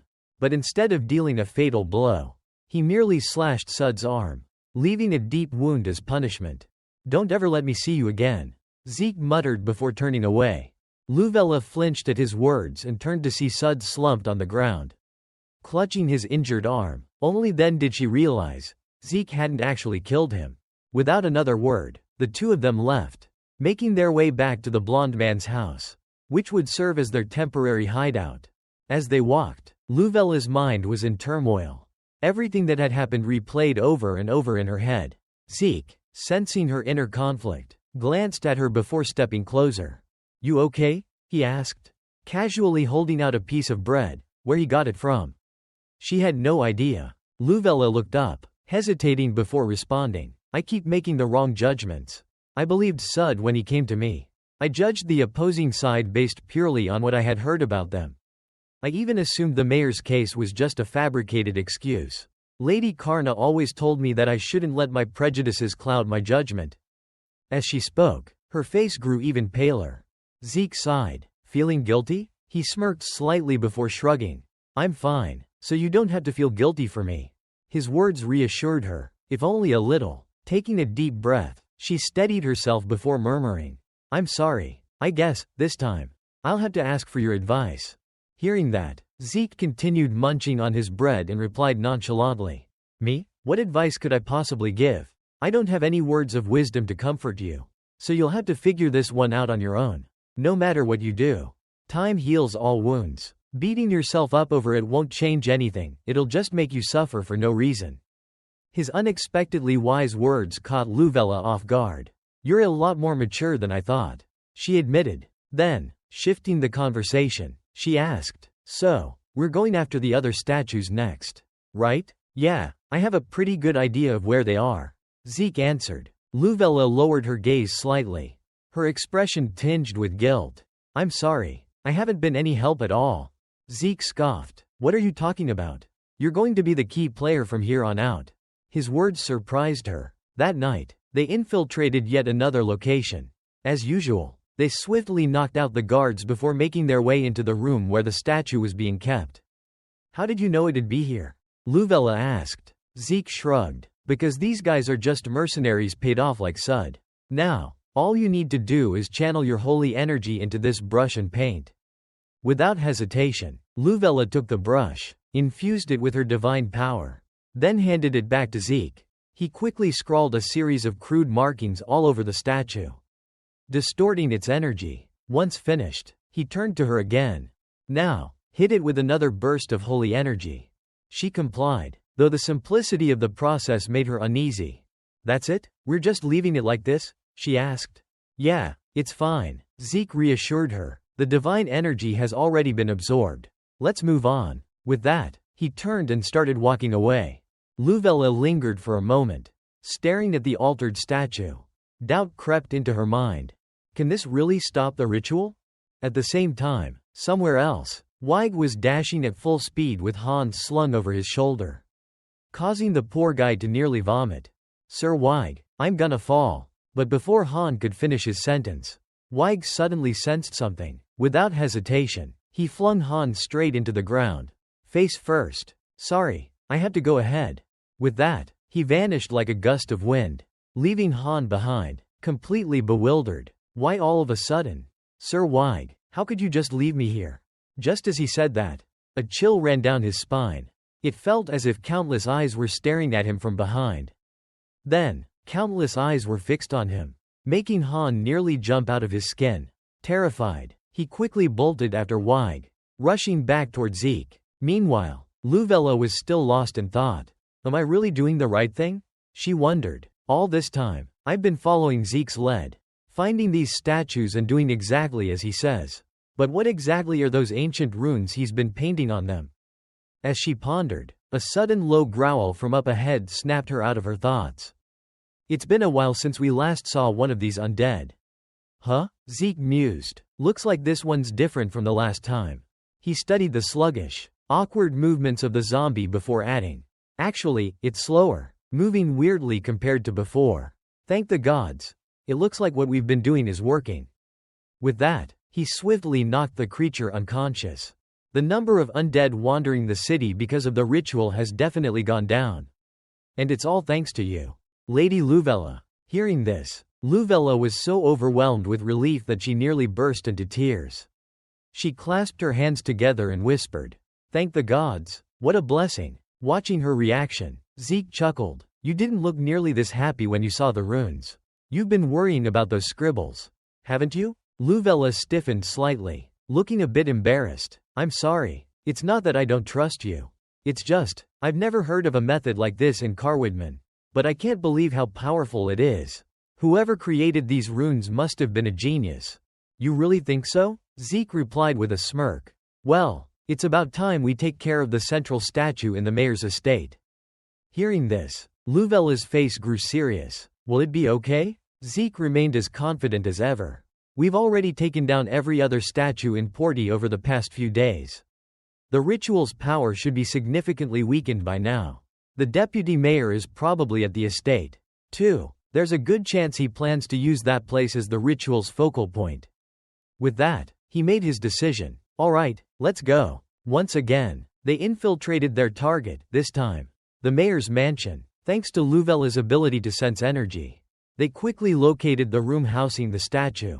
This is the place. I can feel an overwhelming surge of energy behind this door, she confirmed. Zeke nodded. Lady Luvella, step back. From here on, let me take the lead. He reached for the door handle and carefully began to push it open. But before the door could fully swing wide, a sudden blast of magic shot out from inside, forcing them both to recoil in shock. Whoa, now that was unexpected, Zeke muttered, regaining his footing. Luvella, still shaken, called out, Zeke, are you alright? Zeke let out a small laugh. I'm fine. That pathetic attack was nothing. But more importantly, it's weird. I can't sense them at all. At the entrance, two wraith-like figures hovered in midair, each gripping a menacing scythe. Zeke's sharp gaze locked onto them. But before he could react, Luvella gasped in alarm. Night fiends. How can high-level monsters be here? The creatures, having seen their initial attack fail, wasted no time in launching another assault. However, Zeke effortlessly blocked the strike, his expression tinged with disappointment. I thought they'd be a little more skilled. Given that they're assassins, he remarked dryly. With a flick of his sword, he parried the scythe before swiftly cutting down the wraith in just a few strikes. What kind of assassin picks a direct fight like this? Zeke muttered, shaking his head. But before he could relax, his shadow suddenly began stretching unnaturally. Twisting and warping, something was rising from within it. Zeke, behind you, Luvella's urgent voice rang out. Zeke quickly spun around and spotted another night fiend emerging from the darkness beneath him. Poised for a sneak attack. But for someone like him, a former demon king, this was nothing more than a mild inconvenience.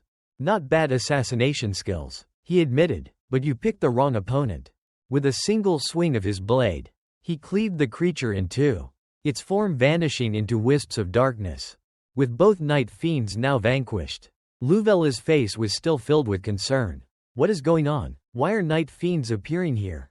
Zeke frowned slightly. Valley's group must have summoned them. Luvella's confusion only deepened. That's impossible. The ritual should have weakened significantly by now. At that moment, a voice echoed through the collapsing chamber, answering Luvella's question with eerie certainty. Isn't the answer obvious? Our ritual hasn't weakened at all. As the words rang out, the entire building trembled violently. Chunks of debris rained down from the ceiling as the walls groaned under the strain. Zeke's eyes narrowed as he pieced it together. The building is coming down. Looks like this was just a decoy for the real ritual. Luvella's heart pounded. What, then, does that mean everything we've done was for nothing? Of course not, Zeke shot back. But first, we need to get out of here. Without wasting another second, he channeled his mana into his sword. The air crackled as he slammed the blade into the ground, unleashing a shockwave that blasted apart the wall ahead. Hold on tight, he commanded. Before Luvella could react, Zeke wrapped an arm around her waist and leapt out of the collapsing structure, just as it erupted into a fiery explosion behind them. Thanks to their quick reflexes, Zeke and Luvella managed to escape the collapsing building unscathed. However, the real danger was far from over. Before them, the ritual was nearing completion. Despite the destruction that had reduced the mayor's mansion to rubble, the statue of the dark god Vale remained eerily suspended in midair. A sinister aura now radiated from it, more terrifying than before. Behind them, a voice cut through the tense silence. Isn't it beautiful? Luvella's expression darkened as she turned around, her voice low and firm. Deputy Mayor. The man grinned. Ha, I don't mind that title. But why not call me by my name from now on? I am Alexgram. What's with that face? Dear priestess? You don't like the sight before you? His tone dripped with satisfaction as he admired his handiwork. Then, with a smirk, he continued, I had a feeling something was interfering with the ritual. But those scribbles you put on the statues? They were meaningless. Luvella's brows furrowed. How do you know that? Because I helped you, Alexgram declared. I stationed my men around the city to guide you to the statues, making sure you thought you were actually stopping the ritual. That way, you'd come straight here, just as I planned. You see, bringing you into our fold by force wouldn't have been easy. Instead, I ensured you'd walk right into my hands, convinced that you had already won. I knew you'd eventually come for the final statue because I overheard him say he would destroy the others before returning here. Zeke narrowed his eyes. You were eavesdropping? Alexgram ignored him, too caught up in his own monologue. You should be grateful. I even made sure your wanted posters were just convenient enough to let you move around freely. But in just a few hours, this entire city and all of humanity will bow to us. So how about dropping that attitude and joining me? Luvella? He extended a hand toward her, as if expecting her to accept his offer. Luvella clenched her fists, biting her lip before spitting out her response. I won't let you have your way. Hearing her defiance, Alexgram sighed dramatically. You leave me no choice. Then, I suppose I'll have to resort to force. As he spoke, undead creatures began to surround Zeke and Luvella. The air grew heavy with the stench of decay. In moments of imminent danger, people often say their goodbyes. Luvella was no exception. She turned to Zeke with a resolute expression. Thank you, Zeke. For what? He asked, puzzled. If it weren't for you, I would have died long ago. That's why you should run. I'll hold him off with everything I have. Zeke exhaled sharply, shaking his head. You're thanking me instead of blaming me for giving you false hope? Before she could reply, Alexgram scoffed, cutting into their conversation. If you don't understand the situation, then don't act like you do. Zeke remained unfazed, responding with absolute confidence. And yet, I still knew that ridiculous sealing spell I drew was never going to work. And you only helped us so you could lure Luvella straight to you. Alexgram blinked in confusion, his composure faltering for the first time. Are you serious? You're telling me you went along with my plan on purpose? I needed time, Zeke stated simply. That cryptic response made Alexgram's expression twist in frustration. What do you mean? As if answering his question, a massive explosion erupted behind them, shaking the battlefield. The sound alone brought a sense of relief to Zeke, because it meant the person he was waiting for had arrived. I needed to stall for him, Zeke clarified. Though, I doubt you even know who I'm talking about. The man they call the killing machine, Veal Weig. You're finished. Alexgram. The mere mention of that name made Alexgram's face drain of color. Cold sweat poured down his temples as he stammered. Weig? No, that's impossible. He left this city long ago. I told him to come back, Zeke said with a casual shrug. The sheer nonchalance in his tone made Alexgram's blood boil. His teeth clenched in fury. He knew there was no turning back now. His only option was to fight with everything he had.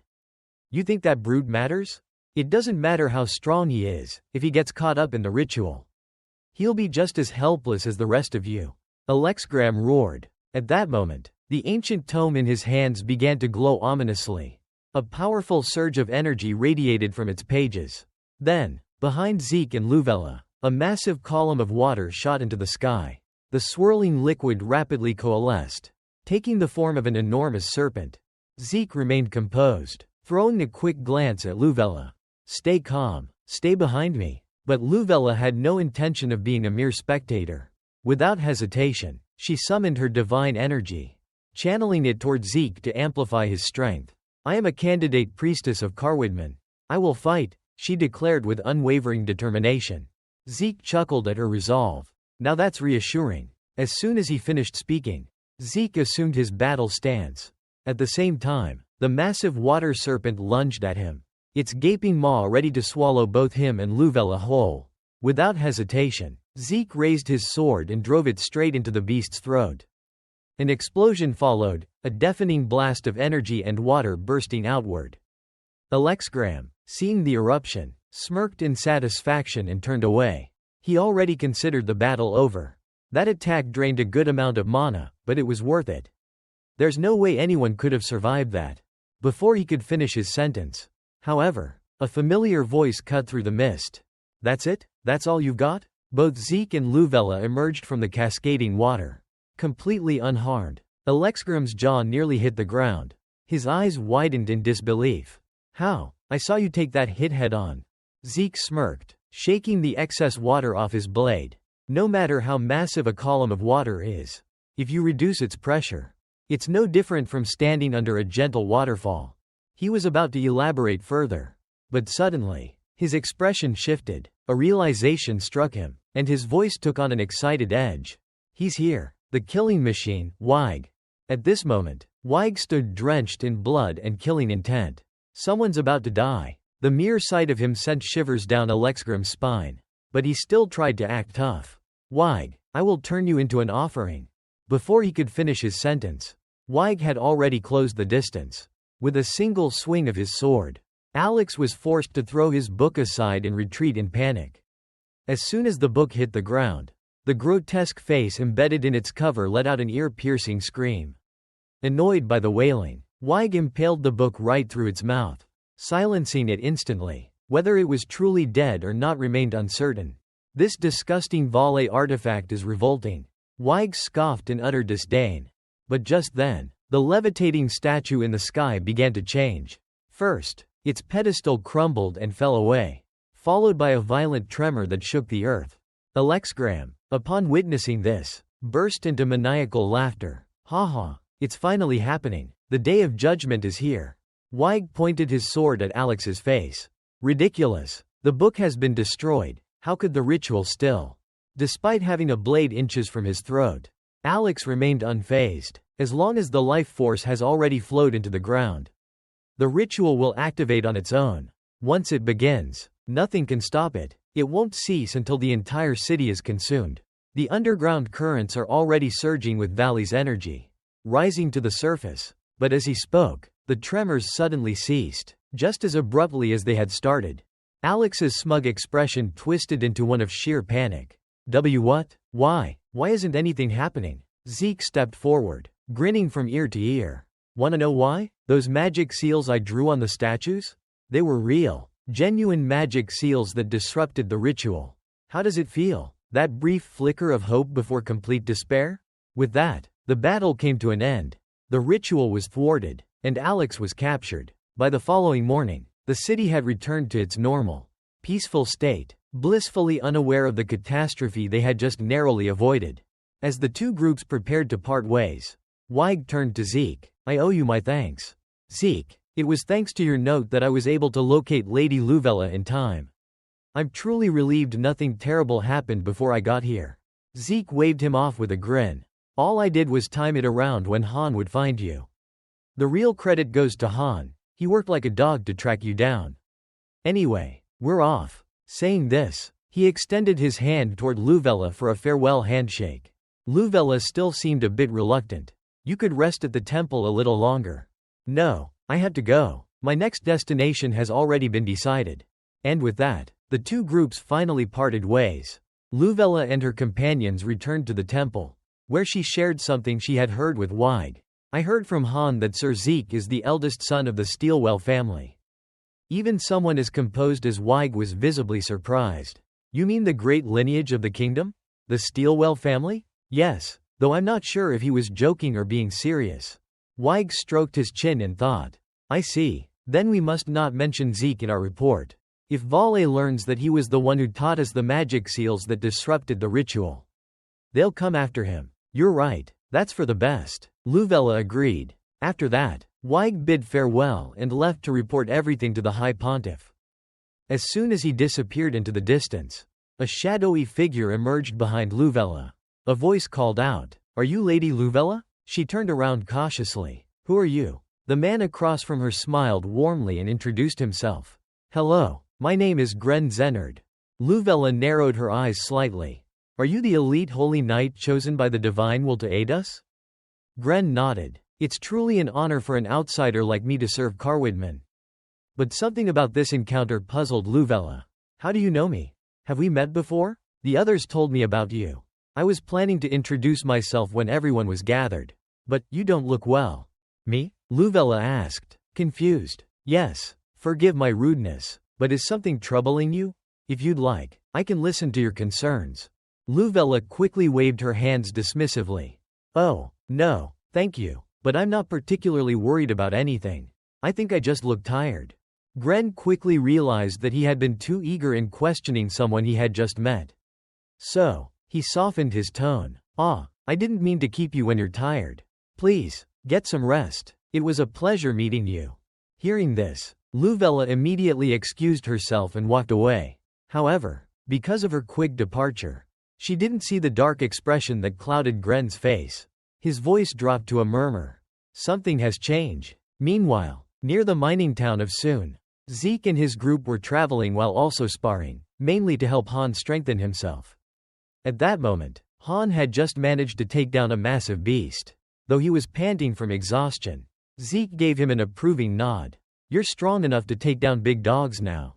Huh? Han scratched the back of his head sheepishly. Hee hee. But just then, a cry for help rang out, grabbing their attention. Ahead, a young man was sprinting for his life, chased by a pack of goblins. Without hesitation, Zeke stepped in to rescue him. With a single swing of his sword, he cut down 4 goblins in an instant. The young man, who had been fleeing moments earlier, froze in shock at the sight. Then, catching his breath, he turned to Zeke. "Thanks for saving me." Han, standing beside Zeke, asked, "But why were they chasing you?" The young man scratched his head and laughed awkwardly. Well, I'm currently training to become an adventurer." Both Zeke and Han raised an eyebrow.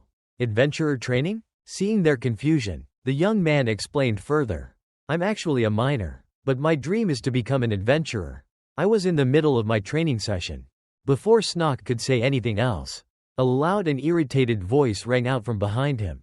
"Hey, get over here, now, you can't even kill a single goblin on your own?" The voice belonged to a man with a face full of annoyance. Hearing the reprimand, Snock quickly responded, "Yes, I'm coming," but before running off, he turned back to Zeke. "By the way, what's your name? I'll definitely repay you someday." "My name's Snock," Zeke responded with just a single word. "Zeke. Got it, see you around." With that, Snock hurried back to the man. Meanwhile, Han was still puzzled. An adventurer instructor? I've never heard of that as a job before. Zeke, on the other hand, didn't seem to care, as he lazily dug a finger into his ear. He muttered, "Whatever, enough chit-chat. Now, go fight that thing." Han followed Zeke's gaze and immediately tensed up. Behind him, a massive troll was raising its club, ready to strike. Meanwhile, Snock and his instructor made their way into a mining tunnel. The grumpy man in front of him barked another order. "Move faster with Ma, damn it." "Yes, sir," Snock quickly replied. However, just as he started to move, his foot caught on a protruding rock. He stumbled forward and crashed to the ground. This only worsened the instructor's already foul mood. "How many times are you gonna trip? I can't take this anymore. Training's over for today." Snock, still clutching his knee, was stunned. "That's it? Get out of my sight," the man snapped. Hearing this, Snock panicked. "Wait, sir, please, let me train a little more." But before he could finish, a small mole suddenly scurried into his path, bumping into his foot. Snock furrowed his brows in confusion. Where did this mole even come from? "This mine has collapsed before. This place could be dangerous for you." With that, he crouched down and spoke softly to the small creature in front of him. "It's not safe here. You should go back to your family. Okay?" After saying his piece, he stood up and turned to leave. However, as he took one step forward, the little mole took one step as well. When he took 2 steps, it also followed with 2 steps. Feeling uneasy about this, Snock turned around. "Why are you following me? Don't tell me you don't have anywhere to go?" But the mole remained still, showing no reaction. Snock scratched his head in frustration. What do I do now? Should I take you with me?" Meanwhile, at a small eatery, Zeke and Han were having dinner. Han was the first to speak. "Master, there's something I've been curious about since we got here. Why did you choose Soon as our next destination? Back when we left Porty, you said this was where we were headed." Zeke raised a brow, a little surprised. "You still remember that? Didn't expect that. I'm not dumb enough to forget something that just happened." Han replied between bites of food. Zeke smirked and leaned back in his chair. "As for the reason, well, it's because that day is getting closer." Han frowned. "What day? You wouldn't understand even if I told you," Zeke said, pausing for a moment before continuing. "But I guess you could call it, the day Soon is destroyed by the god of ruin." Noam. Back to Snock. He was still trying to figure out a name for the mole he had just picked up. "Let's see, I should give you a name first. Right? Marriott? Nori? No, something classier. Noam. From now on, your name will be Noam." Lifting the little mole high into the air, Snock grinned as he declared its name. At the same time, deep inside the mine, his grumpy instructor was having a secret meeting with a mysterious man. The cloaked figure tossed a heavy pouch filled with gold coins toward the instructor. After checking its contents, the instructor's lips curled into a satisfied smirk. "So our deal is done. Then, I made sure that idiot ran into the mole. Now, I can officially cut ties with him." The mysterious figure nodded. "Thank you for your cooperation. With your help, I believe I can finally set my plan into motion." The next morning, Zeke and Han strolled through the bustling streets of Soon. Han, easily distracted, was drawn to the exaggerated claims of the many cunning merchants peddling their wares. "Behold, this stone only appears once every 1,000 years, one of them shouted. Of course, such grandiose advertising immediately piqued Han's interest. Just as he was about to inquire further, a middle-aged woman chimed in from behind him. "You, handsome boy, you'd look fantastic in this," she exclaimed, holding up a garishly colorful shirt. Not to be outdone, the butcher next door bellowed, "Hey, young man, try this. This roasted meat has been marinated in a special seasoning." He proudly held up a freshly grilled pork leg, the aroma mouthwatering. And just like that, in a matter of seconds, Han was corralled like a clueless lamb to the slaughter. Before he even realized what was happening, he had already made several purchases. Now, brimming with excitement, he flaunted his finds to Zeke. "Master Zeke, what do you think? Doesn't this outfit look amazing on me? And this roasted meat, it's absolutely delicious." Watching this unfold, Zeke's expression darkened. He sighed, exasperated. "People like you, no matter how much money they bring to the market, they'll always end up broke." Just as Zeke was processing this thought, a conversation from nearby caught his attention. "I always knew Snock would get scammed sooner or later," an older man muttered. Another miner replied, "You mean that so-called retired master adventurer?" The old man scowled. "Don't make me talk about it. It's too frustrating. Snock hasn't even left his house since then." Hearing this, Zeke's thoughts began to race. Snock? Wait, isn't that the name of that kid? His mind flashed back to Snock's words and the sketchy demeanor of that so-called instructor. And in that moment, everything clicked. So that's why I didn't like that guy. Turns out he's just a fraud. As Zeke pieced things together, Han had already loaded himself up with even more items. "Master Zeke, you had to try this. It's amazing." By now, Han's arms were overflowing with food and trinkets. He was enthusiastically presenting them to Zeke. But at this point, Zeke had no idea what he was even supposed to try. Taking in the absurd sight before him, Zeke was left speechless. At this rate, Han looks more like a scam artist than the people who just scammed him. That evening, inside a dimly lit house, Snock lay on his bed, staring blankly at the ceiling. His lifeless gaze remained unchanged until he heard the rustling sound of Noam. Only then did he react. "What's wrong, Noam? Are you bored?" he murmured, reaching out to pet the little mole. Noam happily accepted the affection, enjoying the gentle strokes. Seeing this made Snock feel a little better. "Man, you've got it good. You can just live happily without a care in the world," he mused as he scratched Noam's belly, making the little creature squirm with delight. However, those careless words seemed to irk Noam. Suddenly, the small mole pounced onto Snock's face, playfully clawing at his hair. "Are you getting back at me for saying you don't have any thoughts?" Snock yelped, laughing. But just then, a creaking sound echoed through the room. The door was opening. Snock instantly sat up, his body tensed. "Who's there?" No response. His eyes darted toward the now fully opened door. Yet the hallway beyond was empty. A puzzled expression crossed his face. "How did the door open by itself?" he muttered, cautiously stepping forward to close it. However, as he reached for the handle, an eerie feeling washed over him. Something's not right. It feels like someone was just here.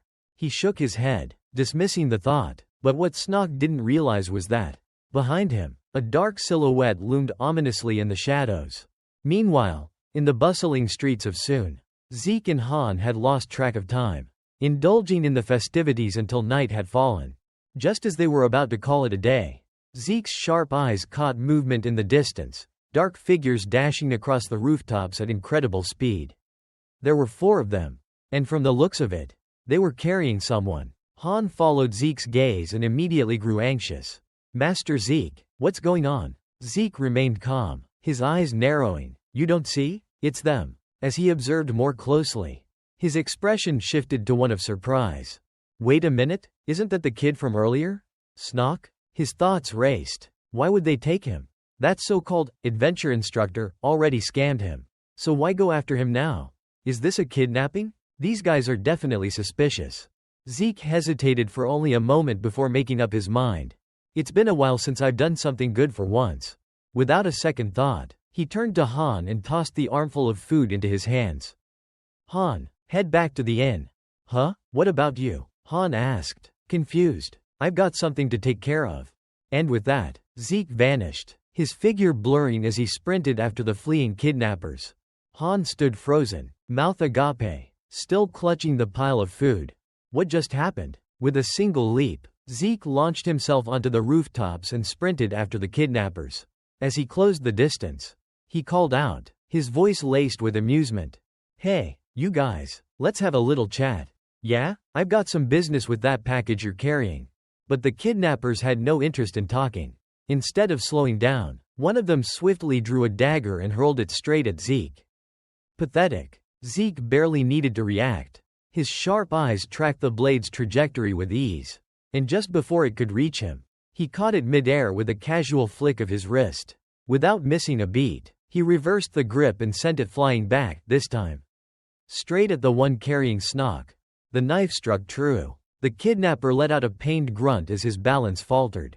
Stumbling, he lost his footing and tumbled off the rooftop, crashing down onto the street below.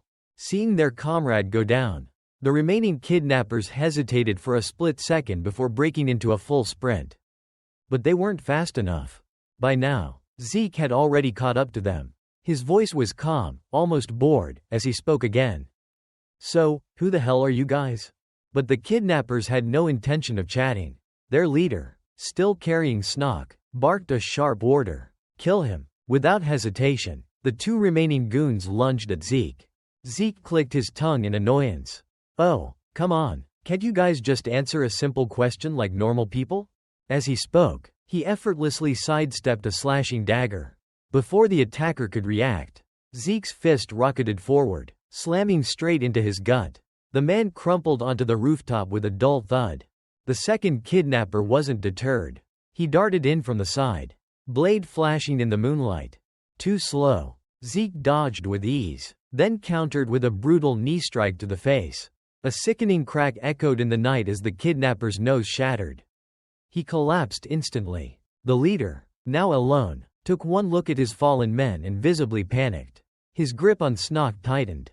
And without wasting another second, he turned and bolted. Damn it, this is getting messy, Zeke muttered before launching himself forward in pursuit.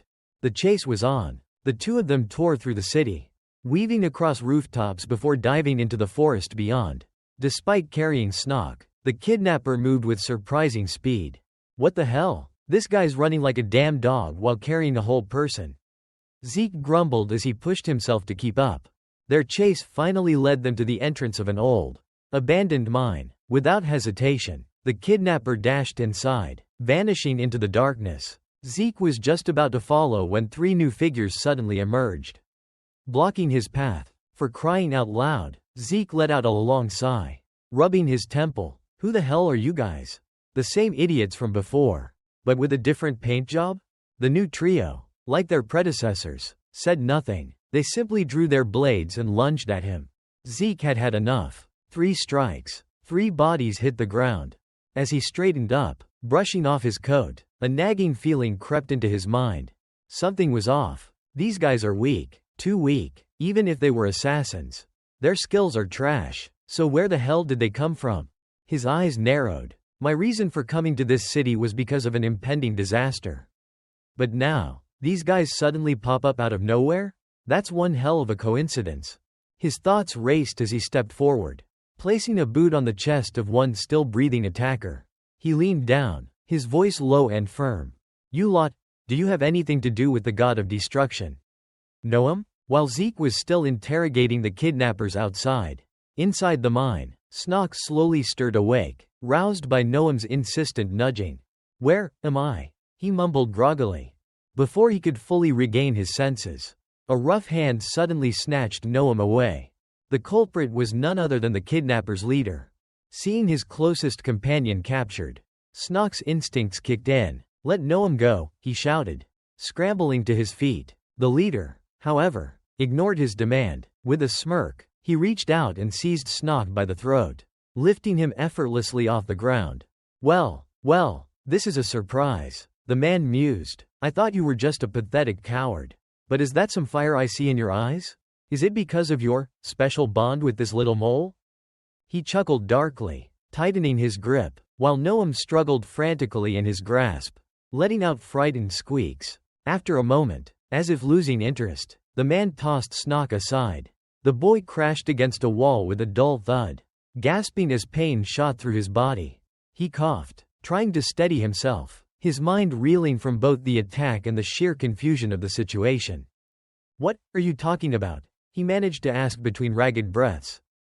As his fingers brushed against the rocky ground, a chilling realization set in. He recognized this place, the collapsed mine. His hands instinctively searched through the dirt and rubble, as if seeking something long lost. But before he could process his own actions, the kidnapper's voice cut through the silence once more. "Looking for something?" the man taunted. Snock flinched, his head snapping up, his expression stricken. The kidnapper chuckled, relishing the boy's reaction. "That face of yours says it all. You're thinking, how does he know, aren't you?" He let out a mocking sigh. "It's nothing special, really. Your eyes are full of grief, despair, like you're staring straight at your father's grave." Snock's breath hitched. You knew my father?" he asked, voice barely above a whisper. A twisted smile spread across the man's face. "Oh, I knew him well." Then, raising a finger, he gestured towards the darkness ahead. "Now, look carefully where the light touches." Then, the man continued speaking. "That is the sealing stone. It's been keeping the mine's beast locked away." Both of their eyes turned toward a peculiar stone, covered in strange engravings, wedged within a cluster of regular rocks. "While working in the mines, your father touched the sealing stone and awakened the beast of the mine. That's why this entire place collapsed. Burying your father alive, does that pain you? Does it fill you with rage?" As the leader spoke, Snock's body began trembling, whether from sorrow or something else was unclear. Seeing this, the man smirked with satisfaction. "Now, I just need to push a little further." Leaning in close to Snock's ear, he whispered, "The thing that stole your father from you. The reason you despise being a miner, it's the beast of the mine." These words ignited a fury deep within Snock. His expression twisted into something wild, like a rabid dog, ready to bite. Seeing this, the leader knew his work was done. This should be enough. With that, he dragged Noam in front of Snock and said, "Now, pass judgment on the monster you despise." Snock's eyes widened in confusion. "What are you talking about? Why is Noam?" The leader grinned and explained, "This is the creature responsible for the earthquake that killed your father. It is the beast of the mine." Noam, seemingly understanding the man's words, began to tear up. Meanwhile, Snock's expression turned to pure shock, confusion and distress washing over him all at once. The leader, still smiling, continued, "It killed your father, then pretended to be your family. It's probably been laughing at you this whole time. Now, deliver judgment on this vile beast." As those words reached Snock's ears, his face twisted in turmoil, and a crimson glow flickered in his eyes. Back with Zeke, he was still cursing the kidnappers from earlier. "That damn bastard. Who would have thought that the moment I asked about Noam, he'd blow himself up? Even the way he self-destructed was so damn dramatic. I almost lost all my clothes in the blast. Those assassins knew fire magic and even carried artifacts. And on top of that, they were connected to Noam. Just who the hell is behind all this?" With that thought, Zeke finally reached the entrance of the mine. But at the same time, a terrifying aura surged from within. Without hesitation, he drew his sword and assumed a battle stance, prepared for anything. However, what stepped out of the mine next took him by surprise. It was Snock, but he looked completely different. His hair and eyes burned red like fire. His face twisted with raw fury.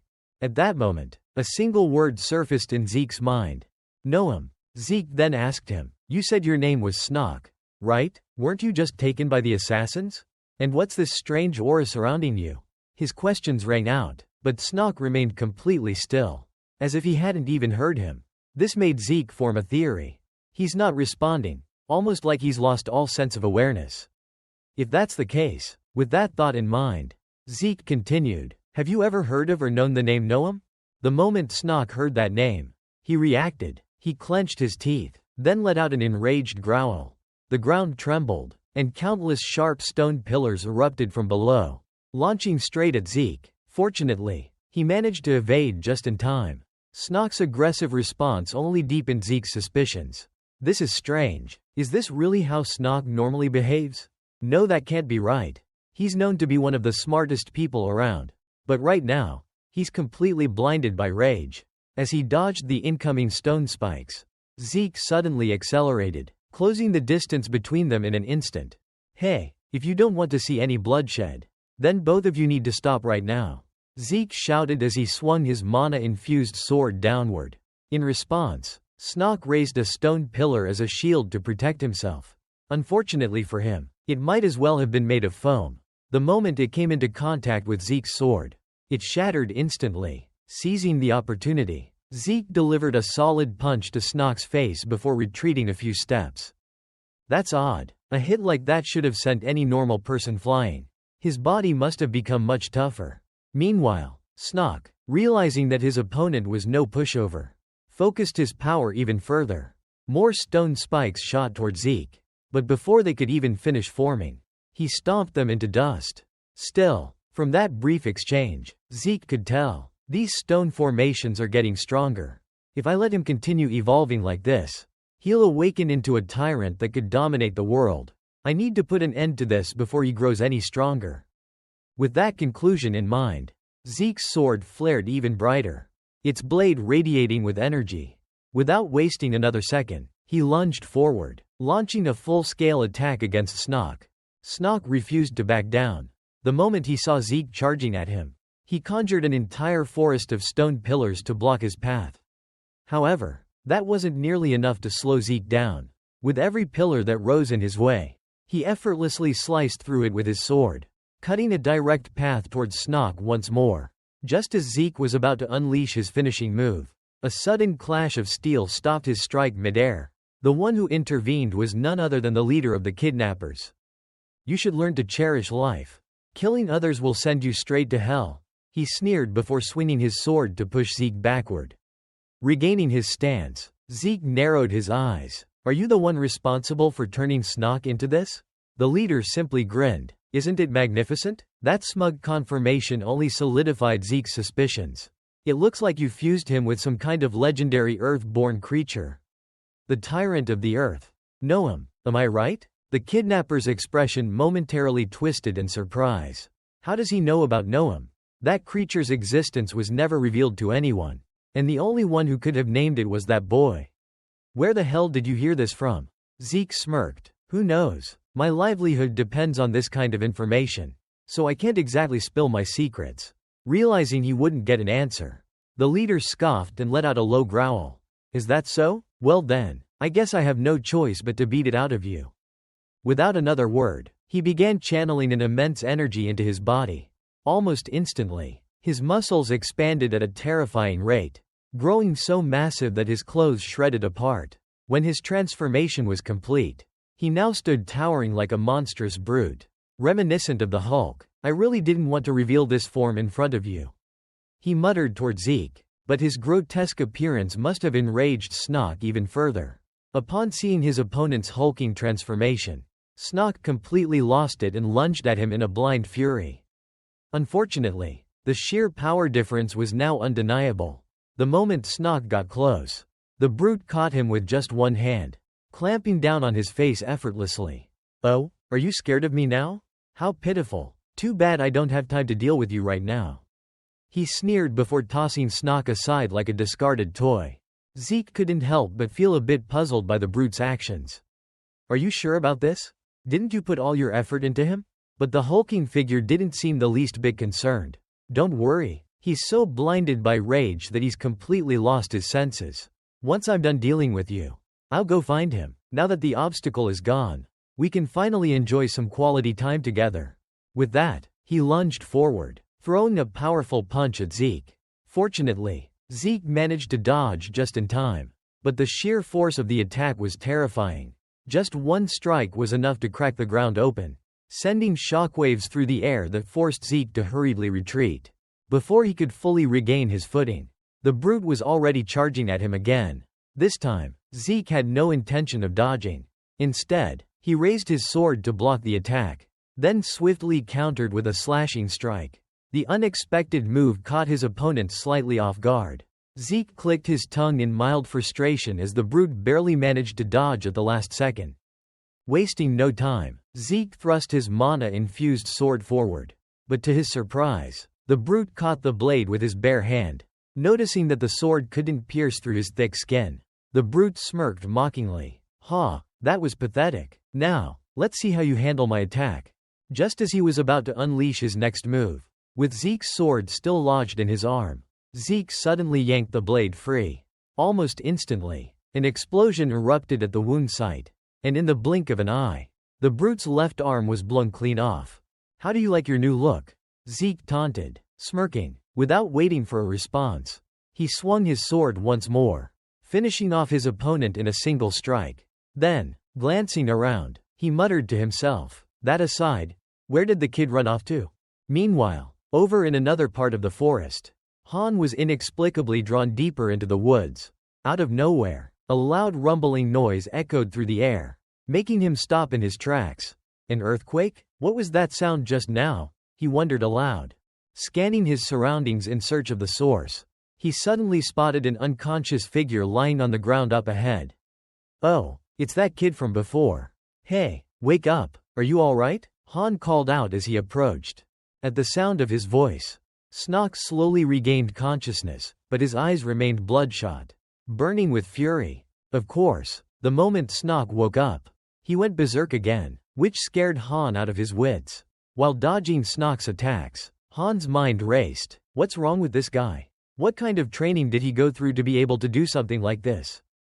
Right before Han's eyes, Snock was using his abilities to lift an enormous boulder. "If that thing hits me, I'm done for." Moments later, Snock hurled the massive rock at him with incredible speed. "There's no way I can dodge this.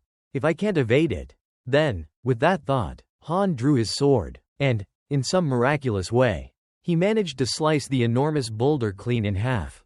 Even after the boulder had been cut down, Han was still in shock. "I really thought I was gonna die just now." Seeing that throwing rocks didn't work, Snock switched to his stone spike technique. However, thanks to his small stature and agility, Han effortlessly weaved between the spikes, cutting them down along the way. "Too easy. I can handle stuff like this no problem." But that was just a feint. Snock's real attack came next, a massive wave of sand. Against this, Han was utterly helpless. "You've got to be kidding me. I've spent my whole life working like a damn dog, and now I'm gonna die like this?" But it seemed luck was still on Han's side. Just as he faced his most dire moment, a surge of water came crashing in from out of nowhere, colliding with the sand wave. Not only did the water counter the sand, but its sheer force overwhelmed it, surging towards Snock instead. Realizing the danger, Snock quickly erected a solid stone pillar.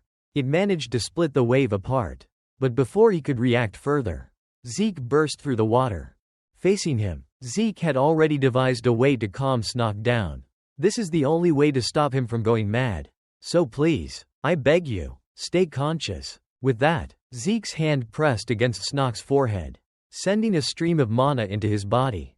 At that moment, within the spiritual realm inside Snock's mind, he slowly regained awareness. "Where am I?" Just as he spoke, a deep, menacing growl echoed beside him. The growls came from Noam. At that moment, the young beast was completely enveloped in a thick red mist. As Snock instinctively moved closer, Noam grew even more agitated. Seeing this, Snock softened his voice and spoke gently. "Hey, I think something is taking over my mind. But while it happened, I dreamed about you. It's true that my father died because of the earthquake you caused. But I understand now that you never meant to kill him. You only emerged because your seal was broken. My father was just in the wrong place at the wrong time. I'm sorry for misunderstanding you. Noam, you must have been hurt, too. I wish we could go back to the days when I knew nothing. But I don't think that's possible anymore. So, Noam, will you help me build our future together?" And just like that, with a few heartfelt words and the power of camaraderie, the two made amends. Snock finally broke free from the control of his own rage. By the next morning, soldiers had arrived at the mining district to cordon off the site where the battle had taken place. People were abuzz with speculation, while experts meticulously combed through the area in search of any clues. Meanwhile, The two main culprits behind the incident were happily enjoying a meal together. "Did you do as I told you?" Zeke asked between bites. Han, hearing that, quickly responded, "Of course. I told them I didn't know anything. I just said I went up the mountain because I heard a loud noise." But soon after, worry crept onto his face. "But, are you sure they won't find out we were involved in this mess?" Zeke remained calm as he replied, "I've already taken care of the body of the one responsible for all of this. They'll never figure it out. More importantly, they'd never even imagine that a mere miner like you had anything to do with it." As he spoke, both of them turned their gazes toward Noam and Snock. Then, Zeke shifted his focus to Snock and gave him a word of advice. "Since the two of you have formed a pact, you won't lose control anymore. It looks like your mana is completely compatible with Noam's. So, what are you planning to do now? Are you two going to live together?" Snock fell into thought for a moment before responding. "I'm still thinking about it. The fact that Noam killed my father is undeniable. I can't just forget about it and pretend everything is fine." Hearing that, Zeke went silent for a moment, then spoke in a measured tone. "So, what you're saying is, you don't want to accept Noam? If there's nothing to balance it out, why not think of something that could?" Snock looked taken aback. "Something to balance it out?" Zeke pressed on. "You want to be an adventurer, right? Enough that you even sought out a scammer to learn from. So, what do you think about us doing some good together?" As he said this, Zeke extended his hand towards Snock in invitation. Time passed quickly, and soon night had fallen in the depths of the forest. It seemed that Snock had accepted Zeke's offer, as the protagonist was now helping him gain better control over his abilities. And what better way to do that than through a sparring match? At present, the two of them were evenly matched, with neither able to gain the upper hand. Meanwhile, Hans, panting like an exhausted ox, was nearly at his limit, but instead of backing down, he clenched his teeth and charged forward once more. On the opposite side, Snock was startled by Hans' aggressive attack and hastily summoned his power, forming a stone shield in front of him. However, the shield was far too thin, and Hans easily cleaved it in two with a single swing of his sword. Snock could only stare in shock as the shattered remains of his defense crumbled before him. Seeing Snock frozen in place, Hans furrowed his brows and asked, "Hey, are you all right?" Not far away, Zeke had been observing their match. Letting out a sigh, he slammed his sword into the ground and shouted, "What the hell are you two doing? Neither of you are taking this seriously. Another hour? What? You've got to be kidding. We're gonna die," the two groaned in protest. Later that evening, during dinner, Zeke happened to notice the two sitting across from him devouring their food like starved beasts. He raised an eyebrow. "Is the food that good?" "MMHMM. It's so good I could cry," they both nodded enthusiastically, their mouths still stuffed with food. After eating his fill, Snock leaned back and finally spoke. "So, where are we headed next?" "We're going to Ospren," Zeke replied calmly. At the mention of the unfamiliar name, Hans turned to Snock with a confused expression. "Ospren? You ever heard of that place?" Snock could only shake his head. "Nope, never." Zeke, on the other hand, was all too familiar with it, from his past life. Before his regression, 4 demons had served under him, one of whom hailed from Ospren. "I wonder how he's doing now. I can't wait to find out." As that thought crossed his mind, a faint smile formed on Zeke's lips. Seeing that eerie grin, the two men sitting across from him paled. "He's terrifying," they stammered, exchanging nervous glances, and judging by the way the others were staring at him, Zeke's face really did resemble that of a demon king. Time passed quickly, and soon, the group found themselves approaching an unfamiliar city. Even before they got close, a strange, unsettling smell filled the air.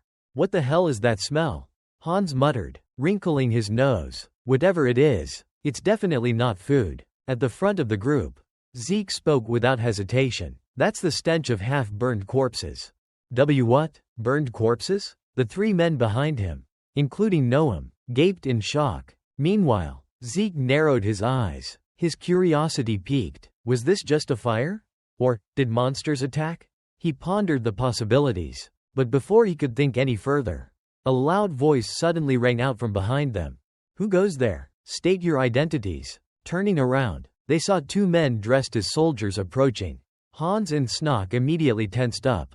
their bodies going stiff. We're, Hans stammered. We're just travelers. Zeke interjected calmly. We're looking for a place to stay the night. Is something wrong? As he spoke, he discreetly studied the soldiers in front of him. What are knights doing out here? The two soldiers exchanged hushed whispers. They do look like travelers, but every road leading to the village has been sealed off. That means they must have come through the mountains. There's no way to tell if they're survivors from the village. Should we take them to the camp first? They might already be infected. Shush, keep your voice down, they continued murmuring among themselves. But Zeke heard every word. Come with us, one of them finally said. Zeke nodded, showing no resistance. Lead the way. With that, their group was escorted to what appeared to be a military encampment. More specifically, they were taken straight to the commander's tent. Young master, we've found some suspicious individuals, one of the guards reported. Bring them in, a voice responded from within. As they stepped inside, the same voice spoke again. So, what's going on? The soldier with the spear explained. We found them in the forest. They claimed to be travelers. Sir, I don't think they came from the village. I see. The man in front of them nodded. My name is Joachim Dracul. I am the commander of the forces sent to deal with this village. Across from him, Zeke's eyes lit up with recognition. Seeing Joachim Dracul again brought back memories of his past life. One of the four who had once traveled the continent by his side. It felt like just yesterday that they had braved countless battles together and raised their glasses in celebration. Lost in nostalgia for a moment, Zeke then stepped forward and introduced himself. I'm Zeke. The two behind me are Hans and Snock. And the little kangaroo on Snock's shoulder is Noam. Joachim, seeing how polite they were, responded with a warm smile. I see. My apologies for the sudden questioning. But may I ask where you all came from? We're from Seoul, Zeke answered smoothly. I was training my subordinates in the mountains, so I wasn't aware the roads had been sealed off. Joachim took a moment to process this, his expression thoughtful. Then, after a brief silence, he nodded with a smile. All right, I believe you. His words, however, immediately prompted a concerned response from one of his guards. Young Master Joachim, what if they're escapees from the village? Joachim turned to reassure him.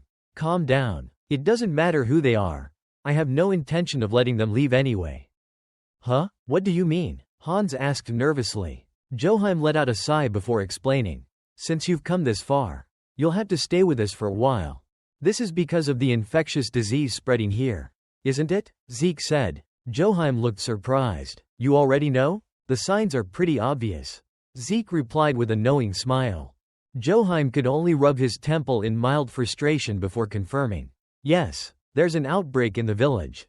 And we were sent here to contain it before it spreads any further. Since you've entered the area, there's a possibility you've been exposed. So I can't allow you to leave. I understand, Zeke said calmly. Behind him, Hans was surprised by his reaction. Even the usually decisive Zeke acknowledged how dangerous an epidemic could be. I thought he'd argue, Hans mused. But just as that thought crossed his mind, Zeke said something that left both him and Snock utterly stunned. Well then, is there anything I can do to help? But before Joachim could respond, a knight suddenly burst through the door, visibly panicked. Sir, one of the infected is exhibiting new symptoms. Joachim's expression immediately darkened. Without hesitation, the entire group rushed toward the quarantined area. When they arrived, even someone as composed as Zeke couldn't help but break into a cold sweat. The sight before them was gruesome. The infected person lay motionless in a pool of blood. And the cause was unclear. Joachim took a deep breath, suppressing his emotions before turning to his subordinate. Record this symptom and follow protocol. Yes, sir. The knight swiftly followed orders. Zeke observed Joachim's efficiency with some satisfaction. As expected of my former comrade, his response is quick and precise. However, as he glanced at Joachim's face, he noticed something strange. The man looked unnaturally pale. Are you all right? You don't look so good. Joachim let out a dry chuckle. Ah, it's nothing. I just don't do well with blood. Zeke blinked. What? I have hemophobia, Joachim admitted awkwardly. Zeke's eyes widened in disbelief. No way. Before my regression, he was a full-fledged vampire. His power literally revolved around blood manipulation. And now he's telling me he's afraid of blood? His mind raced. What the hell happened in this timeline? He dared to lie to me? No, wait. Zeke hesitated as he thought about it more carefully. Maybe he really did have this fear back then? While Zeke pondered, Joachim let out a bitter sigh. I must look like an idiot. Huh? You don't like having hemophobia? Zeke asked, genuinely curious. How could I? It's the one thing that has always held me back. Joachim muttered, frustration clear in his voice. Then he fell silent, avoiding the topic further. Zeke immediately understood. So, he doesn't want to talk about it. Now that's the vampire I remember. Even before my regression, he only ever told me where he came from, nothing more.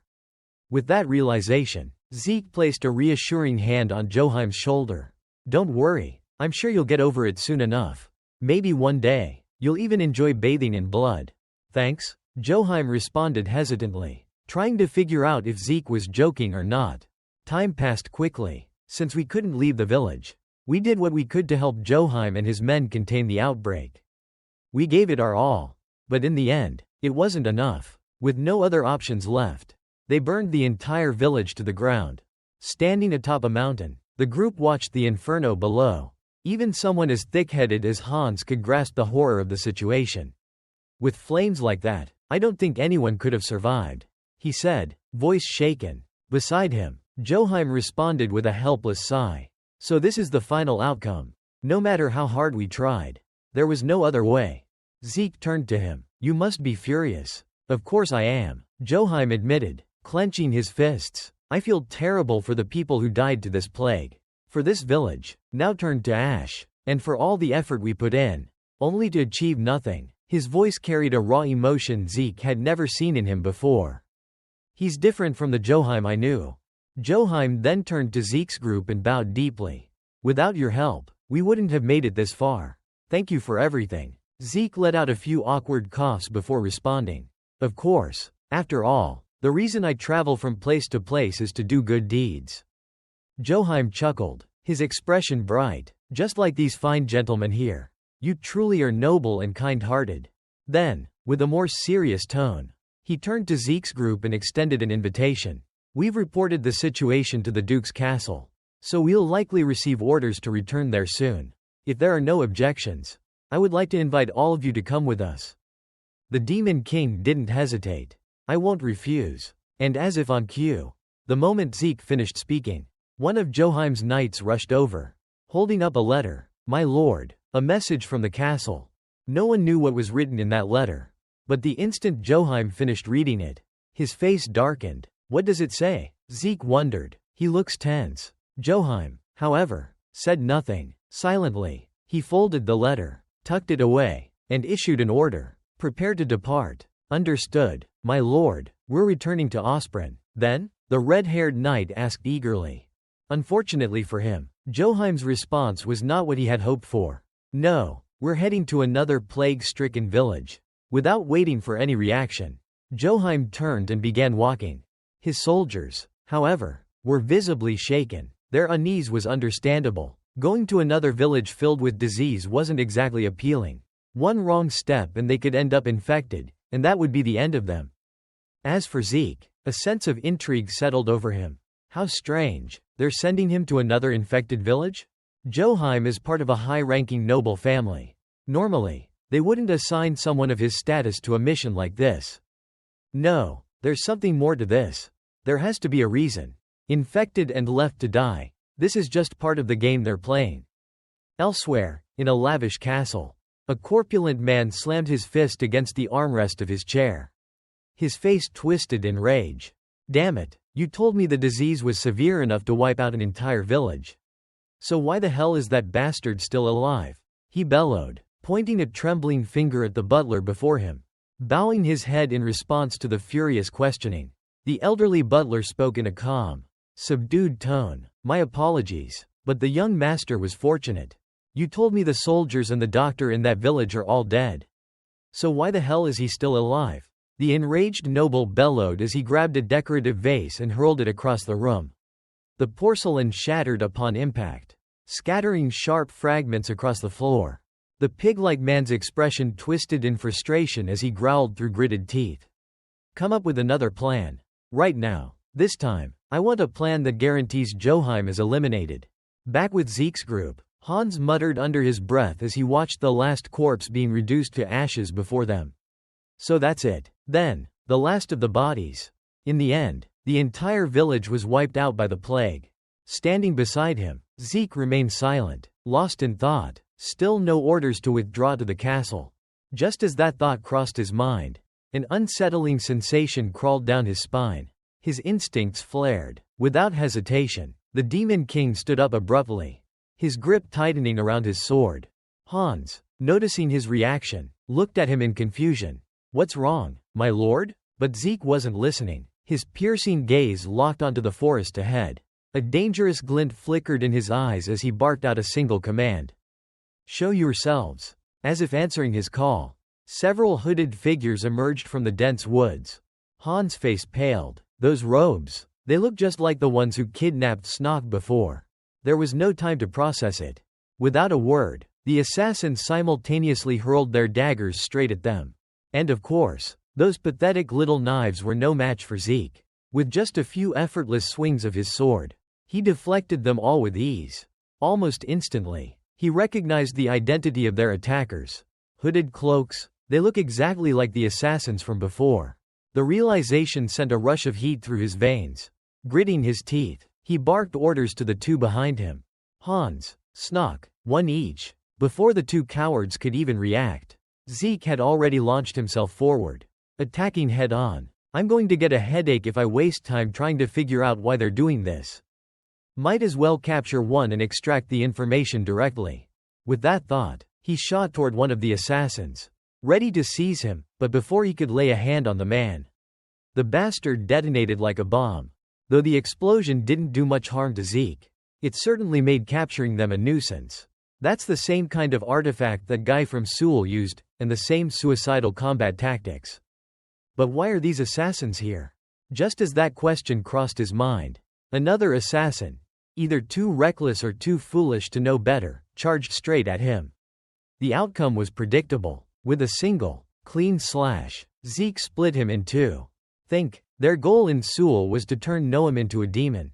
If I assume their goal here is the same, then the one they're targeting must be Joheim Dracul, someone who, one day, will become a close ally of mine. But what connection do these guys have to the creation of demon humans? If it's possible to turn someone into one, a thought suddenly clicked into place. And Zeke muttered under his breath.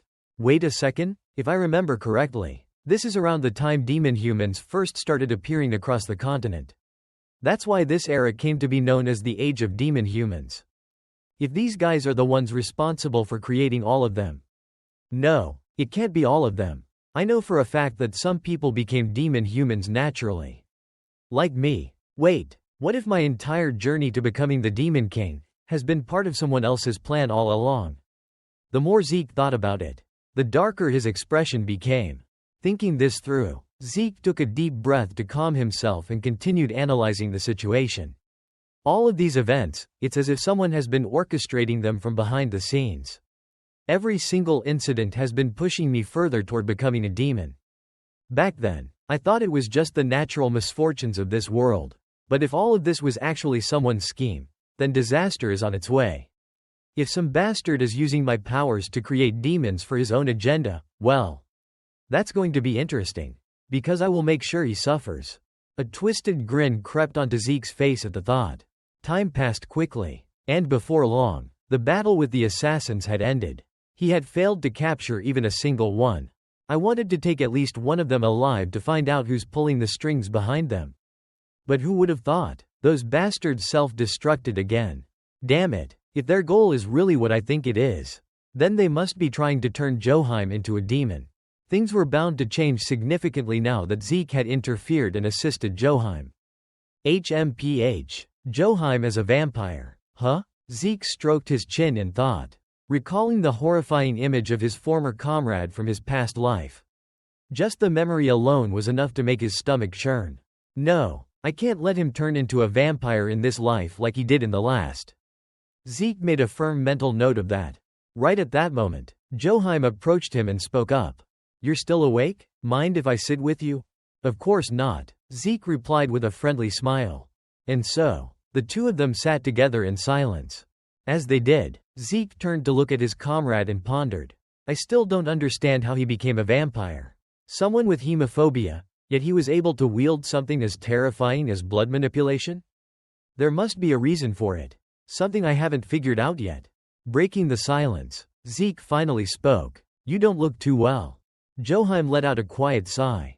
Honestly, I've been thinking about my father. It's been half a year since he fell ill. And he's still in a coma. I keep wondering how things would be different if he were awake. He paused briefly before continuing in a softer voice. My eldest brother is in full control of the family now. Since he's the firstborn, it's only natural that he bears that responsibility.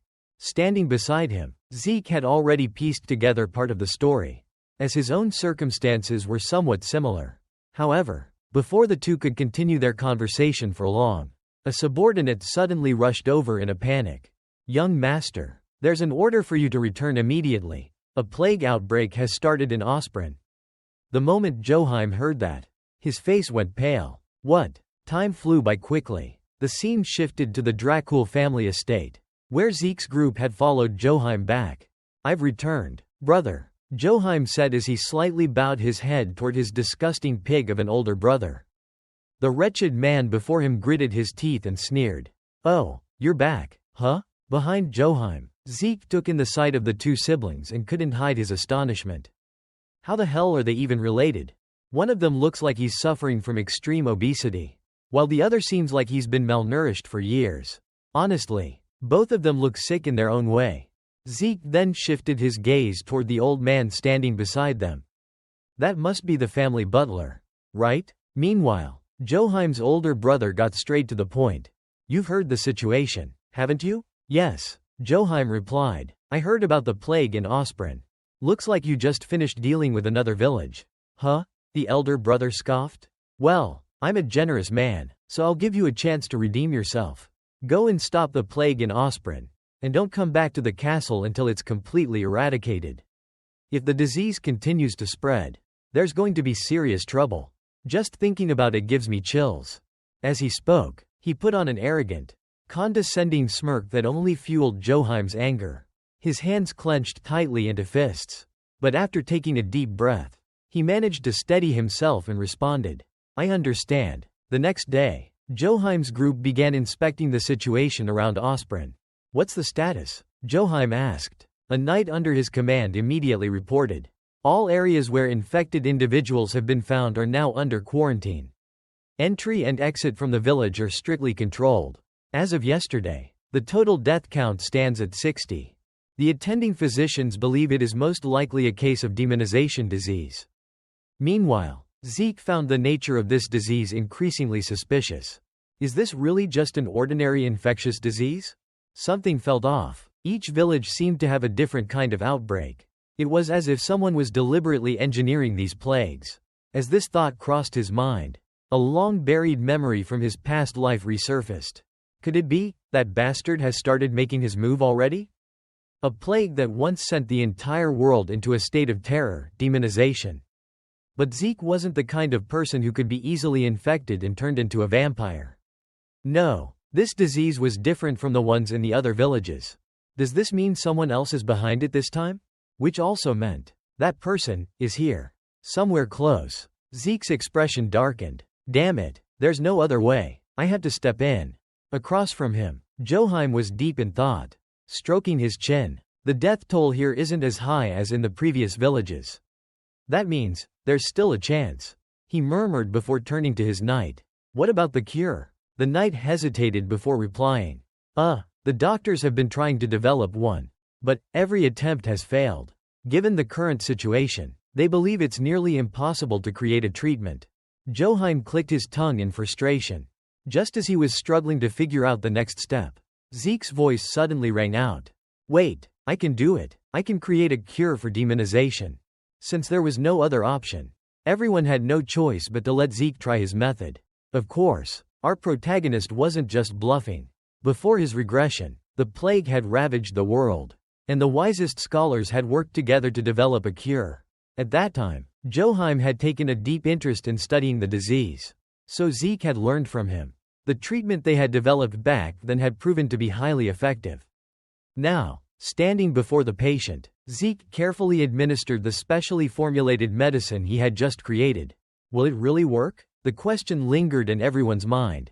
Their silent doubts were answered moments later when the sick man, previously unconscious, weakly opened his mouth and whispered, "Water, please, water." It worked. With a composed expression, Zeke said, "I'll give you the full list of ingredients for the cure."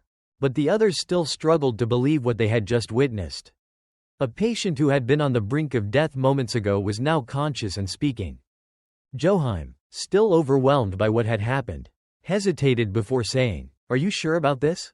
The demonization disease is incredibly difficult to cure. If you keep this medicine exclusive, you could make an enormous fortune." Zeke simply smiled. "I never cared about money to begin with. I just want people to live better lives." Hearing that, Joachim couldn't contain his emotions and pulled Zeke into a tight hug. "Thank you, Zeke. Meeting you is the greatest blessing of my life." Zeke, feeling the intensity of Joachim's grip, couldn't help but feel a bit awkward. All right, I get it. Let's focus on the important stuff. And maybe ease up on the hug? This is a little too much," he said, patting the blood-phobic young man's back. Time passed quickly, and with Zeke's cure, the disease was swiftly brought under control. "Now that I've developed the medicine, it's time to focus on treating the rest of the patients," Zeke thought. But just when things seemed to be going smoothly, just when it felt like everything was finally falling into place, trouble inevitably arrived. As Zeke was deep in discussion with a doctor about the patient's conditions, a loud voice suddenly rang out behind them. "Who the hell is Zeke?" Those words came from the butler, who had arrived with several soldiers in tow. Seeing this, Zeke raised an eyebrow in curiosity. "What's this about?" The butler didn't answer. Instead, he looked directly at Zeke and asked, "Are you the one who made the cure? Where did you get it?" Zeke remained calm as he observed the man. "His tone is rough. If I remember correctly, this is the old guy who's always standing next to Viome, right? He must have rushed over the moment he heard I created a cure." "No way. Could he be infected? I need to find out." With that thought in mind, Zeke agreed to have a private conversation with the butler inside a nearby tent. Once inside, the old man wasted no time, puffing up his chest and arrogantly demanding, "I'll ask again, where did you get the cure?" "I already told you. I read about it in a book," Zeke answered calmly. Of course, this response didn't satisfy the butler in the slightest. "Do you think I believe that?" he scoffed. His sharp gaze locked onto Zeke. Then, in an attempt to intimidate him, the butler slammed his fist on the table with a loud bang. "Tell me the truth. What book was it?" Feigning nonchalance, Zeke casually shrugged. "I read it a long time ago, so I don't remember." The butler's expression tightened. "Then did that book mention anything about other infectious diseases?" "No, it only covered the treatment for demonization." Zeke lied effortlessly. At that, the butler fell silent, seemingly contemplating something. However, before he could say anything more, Joachim suddenly stormed into the tent, his voice booming. "Shalom, what the hell do you think you're doing? This is incredibly disrespectful to Zeke, the man who saved Osprey's people."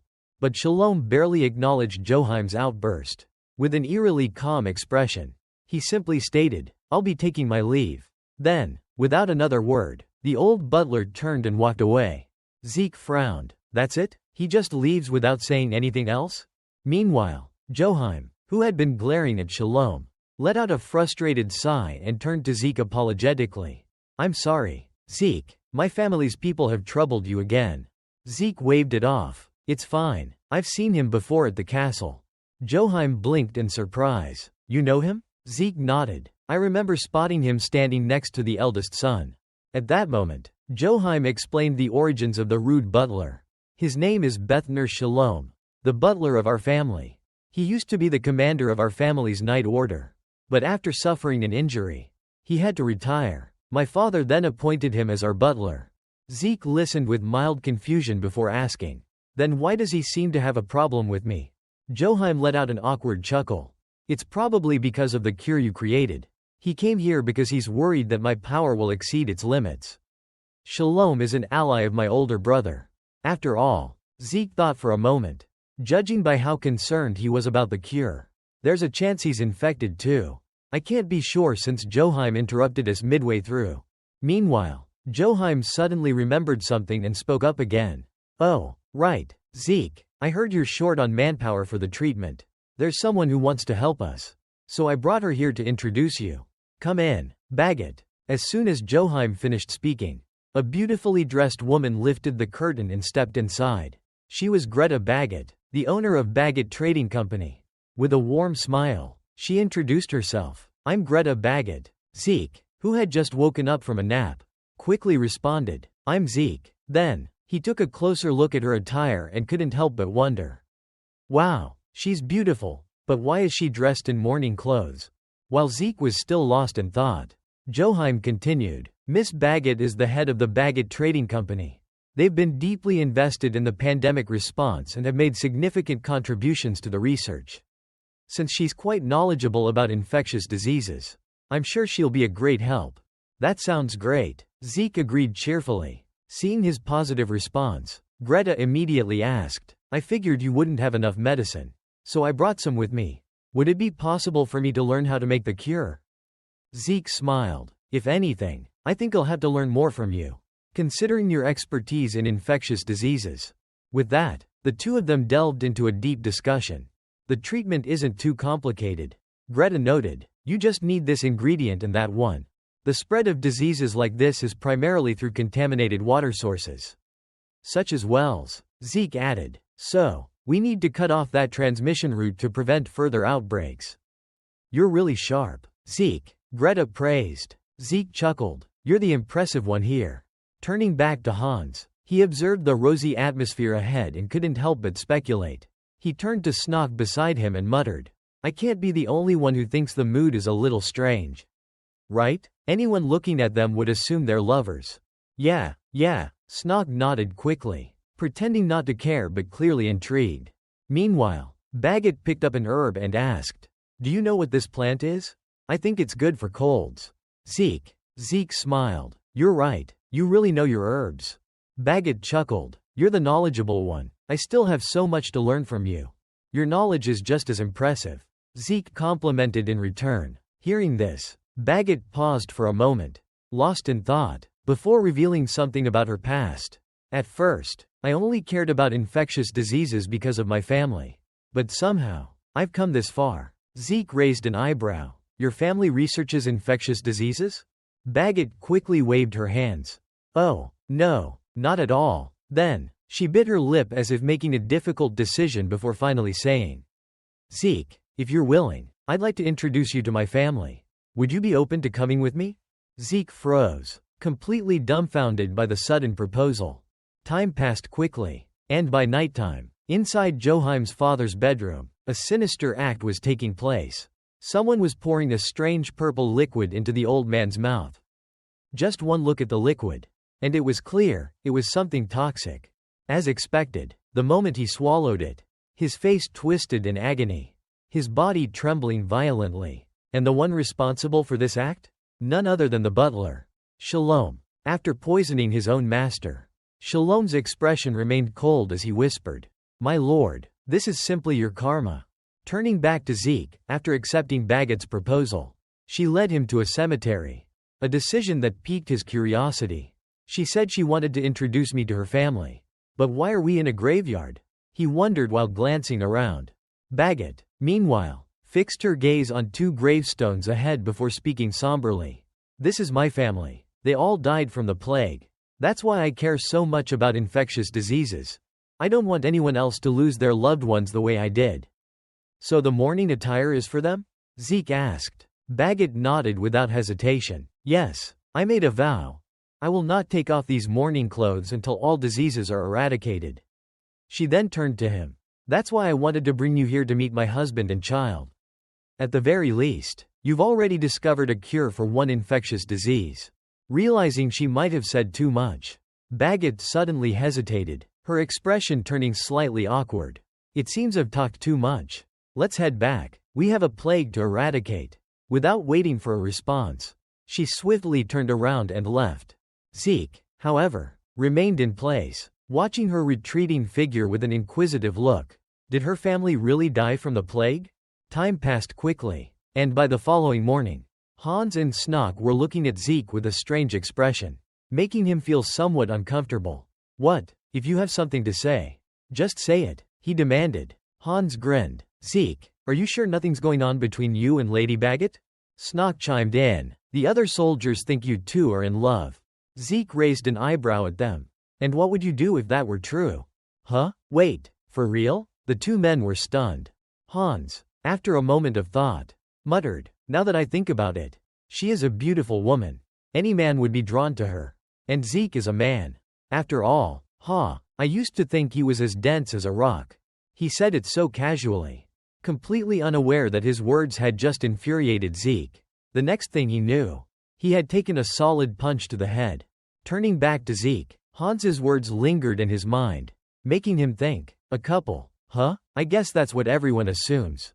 We've been traveling together because I've been keeping an eye on her. Which is why the rumors started. But she did show up right after I found a cure for the corruption plague. And she's incredibly knowledgeable about diseases.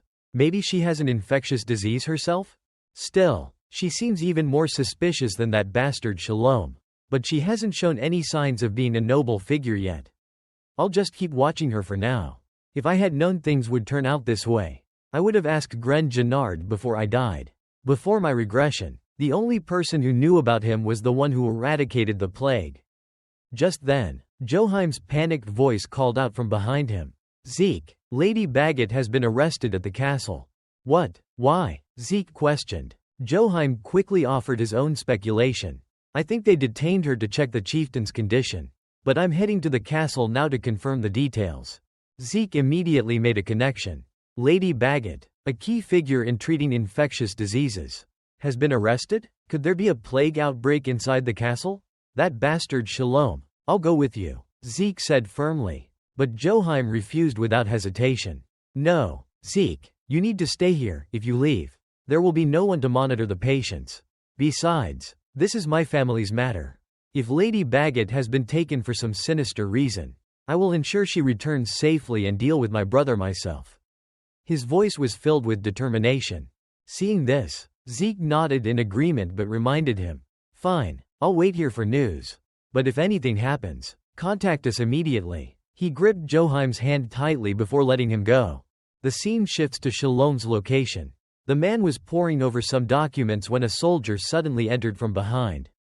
Lord Shalom, the young master is looking for you. Shalom muttered under his breath. I suppose I won't be able to entertain the young master tonight. Time passed quickly, and a few days later, Zeke's group found themselves standing before an abandoned building. Zeke, this is the only place left. I wonder if there are any villagers here. It looks like a haunted castle. Hans and Snock muttered nervously. Zeke stared at the eerie structure, recalling the events of the past few days. There's bad news, Zeke. People are saying that a disease with symptoms identical to the corruption plague has spread to a nearby village. Could this virus be making a comeback? I need someone with medical knowledge to go there and investigate. That was Joheim's request a few days ago. The soldier who delivered the message had spoken calmly. Zeke, standing across from him, had responded cheerfully. All right, I'll go check it out. But, Joheim made it to the castle safely, right? Hearing the question, the soldier had flinched slightly before quickly forcing a smile. Well then, I hope you stay healthy and return to the village soon. Back in the present, Zeke pieced things together. Joheim has been at the castle for days now. If they truly meant him no harm, they would have let him leave already. No doubt they're using him to lure me in. With that thought, he slowly pushed open the doors of the abandoned building. What he saw inside made Hans and Snock gasp in horror. Dozens of sick and dying people lay sprawled across the floor, their conditions unclear. Before they could process the scene, a loud voice rang out from deeper inside. Who are you? You're not allowed in here. Zeke, unfazed, answered calmly. I'm here to investigate the disease. Oh, you're a doctor? Damn, I didn't know. The situation here is complicated. Go wait in that room first. The man gestured toward a room behind him. Zeke, however, had already grasped the situation. Without hesitation, and for reasons unknown, he activated his mana, sending his sword flying straight toward the young man in front of him. Zeke, what the hell are you doing? Hans shouted in panic. Before Hans could even finish his sentence, the man in black ahead of them seemed to realize he had been exposed. Gritting his teeth, he swatted Zeke's sword aside. Without hesitation, he then foolishly lunged at Zeke with a dagger. The outcome was unsurprising. With a single slash, Zeke effortlessly sent the man's head rolling. Snock, on the other hand, was still struggling to process what had just happened. 1 second, we were all just talking. And now we're chopping people's heads off? What the hell is going on? Zeke, noticing Snock's bewildered expression, scoffed. You still don't get it? Without waiting for an answer, he flicked his wrist, sending his sword flying toward the door ahead. The impact shattered it into countless splinters. Inside the room, waiting as if he had anticipated Zeke's arrival, stood none other than Shalom. It was clear now, the entire thing had been a setup. Zeke's gaze turned icy. Don't even think about playing dumb. I'm not some fool who'll walk straight into your trap. Gripping his sword tightly, Zeke turned slightly to the two behind him and ordered, "Get ready for battle." Up ahead, Shalom's expression twisted into a scowl. With a sharp motion, he pointed forward and barked, "What an insolent brat! Take him down!" At his command, the lackeys behind him sprang into action, charging like rabid dogs. Unfortunately for them, their bark was far worse than their bite. With just a few precise slashes, Zeke and his group cut them down with ease. But as the battle raged on, something clicked in Zeke's mind. These people, they're just ordinary townsfolk. Their hesitant movements, their lack of proper combat skills, it was clear. Shalom must have forced them to fight. That bastard. One glance at Shalom's appearance and behavior was enough to confirm Zeke's suspicion. He's infected, and now he's using these defenseless people as human shields to protect himself? The realization made Zeke's grip on his sword tighten. He turned back toward Hans and Snock and declared, "Don't kill the ones who aren't assassins." "What, we're not supposed to kill them?" Snock was dumbfounded. Hans, however, was quick to act. He twisted one opponent's arm behind their back and smirked. "Zeke, is this good enough?" Zeke sighed. "Just knock him out, you idiot." Hans blinked in surprise. He actually followed Zeke's orders. They weren't here to massacre innocent people. But there was no time to reflect on that now. Shalom's at a disadvantage. He'll make his next move soon. And right on cue, the furious old man ground his teeth and bellowed, "Klobe, get out here." Right as Shalom's words faded, the heavy thuds of approaching footsteps echoed through the air. The source? A hulking, green-skinned brute, his muscular frame exuding raw power. At the mere sight of the monstrous figure, Hans and Snock paled, their fear evident. Meanwhile, Zeke's expression darkened. "I may not have seen the face of the one who created the plague. But this creature, I remember it from my past life. Which means, Shalom is either the creator of the plague or directly involved with it. Taking him down won't be easy." Behind him, Snock's panicked voice rang out. "Watch out, Zeke, he's charging." Just as Snock warned, the brute hefted his massive weapon and charged forward like an unstoppable war machine. And just like that, the battle erupted. As Zeke had expected, this fight was unlike any he had faced before. Every swing of Klobe's enormous axe carried enough force to push him back. "Damn it," Zeke grit his teeth. "It's like trying to fight a walking mountain. This is getting annoying." From the sidelines, Shalom's laughter rang out. "Ha ha ha, what do you think? Klobe's strong, isn't he?" Zeke ignored him, focusing all his strength into his grip before delivering a powerful slash, forcing Klobe to stumble back momentarily. But the brute's recovery was instant. With a deafening roar, he raised his axe and slammed it into the ground, shattering the floor into a cascade of rubble. Zeke barely managed to leap backward in time. "I need to find an opening." Taking advantage of Klobe's temporary imbalance, Zeke dashed forward from behind, aiming a precise slash across the monster's torso. Yet, clang, the moment his sword met the brute's arm, the impact rang out like metal striking metal. His blade hadn't even scratched the surface. Zeke's eyes narrowed. His body is as hard as steel? Meanwhile, Hans and Snock struggled to fend off the remaining attackers, their exhaustion beginning to show. "This isn't good. At this rate, I'll burn through too much mana without dealing any real damage. Unless..." Zeke's mind raced. "If I synchronize my mana with my physical strength, I can make up for the energy loss with raw power. I just need to find the right moment." Determination flared in his eyes as he began channeling his mana, wrapping his sword in a glowing aura. Zeke closed in on Klobe, effortlessly weaving past the brute's wild axe swings. "Now's the moment," he murmured under his breath before driving his sword straight through Klobe's chest just as the monster finished his attack. But Zeke wasn't taking any chances. With his blade still embedded in Klobe's torso, he activated a devastating technique, Spiral Tempest. Mana erupted violently from his sword, surging in chaotic, destructive waves that tore through Klobe from the inside out. Shalom's cocky smirk finally crumbled. What is he doing?" he muttered, his voice tinged with panic. Before he could process it, a raging vortex of energy spiraled outward from Zeke's weapon, completely engulfing Klobe. The brute's body was shredded apart in an instant, leaving nothing but scattered remains. Shalom collapsed to the ground in utter shock, his gaze frozen on the destruction before him. The floor of the entire hall had been obliterated by Zeke's sheer force. Zeke calmly withdrew his sword, his gaze locking onto Shalom. "It's you, isn't it?" His voice was cold, unwavering. "You're the one responsible for spreading the plague." The butler clenched his teeth. "The weapons your assassins used, the ones who kidnapped Snock, match exactly with those used by the cloaked figures. What's your connection to them?" Shalom scoffed, his expression twisting with hatred. "Why should I tell you?" He spat on the ground before continuing. "Everything I did was punishment. Justice. Punishment? That's right. The Dracul family is finished. And it's all because of you that my plans have been ruined. I should have gotten rid of you first." His rage boiled over as he reached into his coat and retrieved a small vial. "But it doesn't matter anymore." His smirk returned. "Even if you escape this place, it's useless. The real plan has already succeeded. The Dracul clan's castle is already in our hands." With that, Shalom smashed the vial against the floor, releasing a thick cloud of smoke that quickly spread across the room. Hans and Snock instinctively covered their mouths, fearing it was poison, but Zeke remained unfazed. "Relax, it's just smoke, nothing lethal." Hans, regaining his composure, turned to him. "Should we go after him?"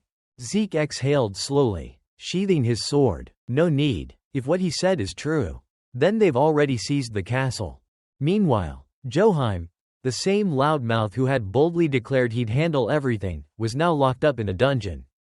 Back with Zeke's group, he spoke up. "We need to get to the Lord's castle immediately." "Yes, sir," Hans and Snock responded without hesitation. Zeke's mind raced. "I have a bad feeling about this." His eyes drifted downward toward the lifeless bodies strewn across the floor. That's when he noticed something, an unusual marking behind the ear of one of the corpses. Dracul Castle Dungeon. Joheim sat in his cell, cursing his older brother. "Viom Dracul, damn you, how could you throw me into this prison?" His frustration boiled over as he clenched his fists. How the hell did they manage to seize the castle? Just days ago, he had stood proud, boasting that he would return with Lady Bagot. Now, he was nothing but a prisoner, unable to protect even himself. His self-loathing was interrupted by a voice from the hallway. "You've been through a lot, haven't you, Lord Joheim?" Joheim's sharp eyes flicked toward the source of the voice. A hooded figure stood outside his cell, watching him intently. Without missing a beat, Joheim snapped, "Who the hell do you think you are? Walking so casually into a prison filled with dangerous criminals?" The mysterious man chuckled, seemingly unfazed by the hostility. "Impressive. Even now, your sharpness hasn't dulled one bit. Enough with the small talk." Joheim cut him off coldly. "State your business." The hooded figure smirked, then reached into his sleeve, pulling out a peculiar-looking fruit, dark, veined, and pulsing as if it were alive. "I'm here to help you," he said smoothly. "This is called bloodline essence. If you consume it, you'll gain unimaginable power." He leaned in slightly, his voice dropping to a near whisper. "Your brother, he's planning to kill you. Use this power to destroy everyone who follows his orders." Joheim's eyes narrowed. The offer was tempting, yet something felt off. He scoffed. "Not interested." The hooded man's confident smirk faltered. "You refuse? Do you even know who I am?" Joheim sneered. "You think I'd blindly consume something from a stranger?" His blunt rejection made the mysterious figure clench his fists. Something isn't right, the man thought. By now, he should be seething with rage. desperate for vengeance. He should have taken the bloodline essence without hesitation. Could it be the one who created the cure for the plague? Is that why Joheim's anger isn't as intense as I expected? At that moment, an idea sparked in the mysterious figure's mind, and he began to weave a tale of deception. To tell you the truth, Joheim, he said smoothly, there's someone behind all of this, someone who can manipulate infectious diseases at will.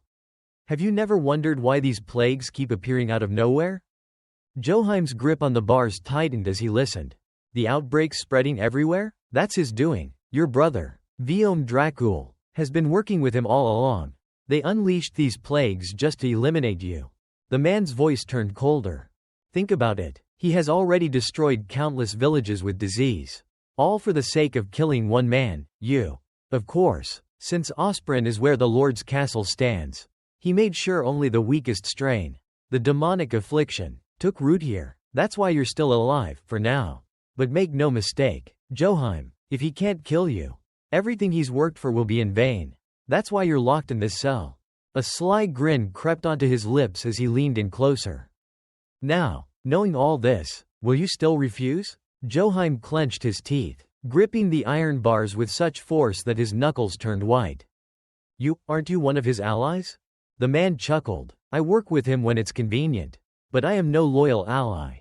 Phylum becoming the next Count Dracul is inevitable. Soon, Ospren, no, the entire world, will be reduced to hell. But you, he pointed at Joheim, you are the only one who can stop it. And yet, you refuse to seize this opportunity? He extended the pulsing bloodline essence toward Joheim. I am offering you power. Joheim Dracul, the chance to rewrite your fate. If you want to save everything, then absorb it now. Joheim's breath quickened. His mind spun as his gaze locked onto the forbidden fruit before him. His fingers twitched, hesitating, but slowly, almost involuntarily, he reached out toward it. Just as his fingertips were about to touch the fruit, a voice suddenly rang out from behind. Well, that's quite the sales pitch, Zeke said, his tone laced with amusement. But tell me, how much would it cost if I wanted to buy it instead? On the opposite side, the mysterious figure clicked his tongue in frustration upon seeing Zeke appear. He quickly stashed away the bloodline essence, while Zeke, still wearing his usual carefree smile, continued his playful persuasion. I want to know more about this bloodline essence. Can you explain it to me in detail? Even if I did, you wouldn't understand. The man scoffed. Don't be like that. Show me some kindness, will you? Thanks to your little attack earlier, I took quite a bit of damage myself. Zeke grinned. The man, however, remained indifferent. I don't care. Zeke sighed in mock disappointment. Talking to straightforward guys like you is such a bore. The last guy the first met from your little group wasn't nearly this dull. He leaned in slightly, his tone sharpening. After meeting your ally, I pieced everything together. You're part of an organization that captures people and turns them into demons. Aren't you? And this time, the one you're trying to transform is Joheim, right? By having him absorb that bloodline essence in your hand? The color drained from the mysterious figure's face. Zeke had hit the nail on the head. Every single detail was accurate. Damn it, he's figured out everything. The man clenched his fists. There was no use denying it anymore. Meanwhile, Zeke's expression turned noticeably colder. He's tight-lipped. Looks like I won't be able to get any more information out of him. Maybe I should just send him to the afterlife right now. But just as Zeke was about to make his move, a commotion erupted from behind. The mysterious figure perked up immediately, his heart filling with hope. Yes, my reinforcements are here. Joheim, still locked in his cell, furrowed his brows. Could it be Viom's men? Unfortunately, their hopes were short-lived. Instead of Viom's forces, the ones who arrived were none other than Hans and his group. The moment they stepped into the room, Hans called out in a triumphant voice. Zeke, we've secured the entire castle and the dungeon. The mysterious figure, who had been on the verge of celebrating, suddenly looked like he had been slapped across the face. Zeke, of course, couldn't resist poking fun at him. What's wrong? Looks like all your effort was for nothing. Huh? Didn't quite go as you expected? His grin widened. That little glimmer of hope you had in the end, was it sweet? The man gritted his teeth, now fully aware that reinforcements weren't coming. Realizing he had no other options, he suddenly spun around and bolted. But escape? Against this many people? Impossible. The moment he turned to flee, Zeke calmly glanced at Snock and said, "Snock, do it." Hearing Zeke's command, Snock immediately activated his ability, causing a massive collapse of dirt and rubble from the ceiling. The debris buried the mysterious figure underneath, leaving his fate uncertain. Whether the bloodline essence was crushed along with him was anyone's guess. "That was brutal," Zeke remarked, gazing at the pile of ruins before him. One of Joheim's loyal knights, witnessing the event, cried out in alarm, "Lord Joheim!" But his concern was unnecessary. Snock had already accounted for this and had summoned a stone golem to shield the blood-averse noble. "Well done, Snock," Zeke praised before turning to Joheim. "Are you all right?" "I'm fine. Luckily, I didn't suffer any injuries." Joheim responded calmly. Satisfied, Zeke nodded. "Then let's get moving." Joheim, however, had something else in mind. "I want to punish my brother, the mastermind behind all of this." "That's fine, but are you sure Lord Viome Dracul is really the mastermind?" Zeke questioned. With that, the group quickly made their way to the Lord's chambers. As they walked, Zeke glanced at Joheim, deep in thought. "Before my regression, I never got to see how he led an army. Joheim, if it weren't for his illness, he would have already secured his place as the heir." Lost in contemplation, Zeke didn't even realize they had arrived at the Lord's office until they stepped inside and saw Shalom, the butler, waiting for them. "Shalom, why are you here? Where is my brother?" Joheim demanded. Despite being surrounded, Shalom remained composed, even offering a smirk. "So, that fool has failed after all. And you, Zeke, not only survived but even helped Joheim." Joheim narrowed his eyes, pieces of the puzzle clicking into place. "Shalom, are you the one behind all of this? Did you spread the plague?" Shalom let out a sinister chuckle. "Took you long enough to figure it out." "That's right. I was the one responsible. And I was also the one who made your father sick. I did it all to get my revenge on your family." Joheim was momentarily stunned. "Revenge? But what does Lady Baggett have to do with this? Where is she?" Before Shalom could respond, Zeke cut in, his voice laced with certainty. "No, Joheim, he's not the real mastermind." But before Zeke could finish his sentence, a voice echoed from behind them.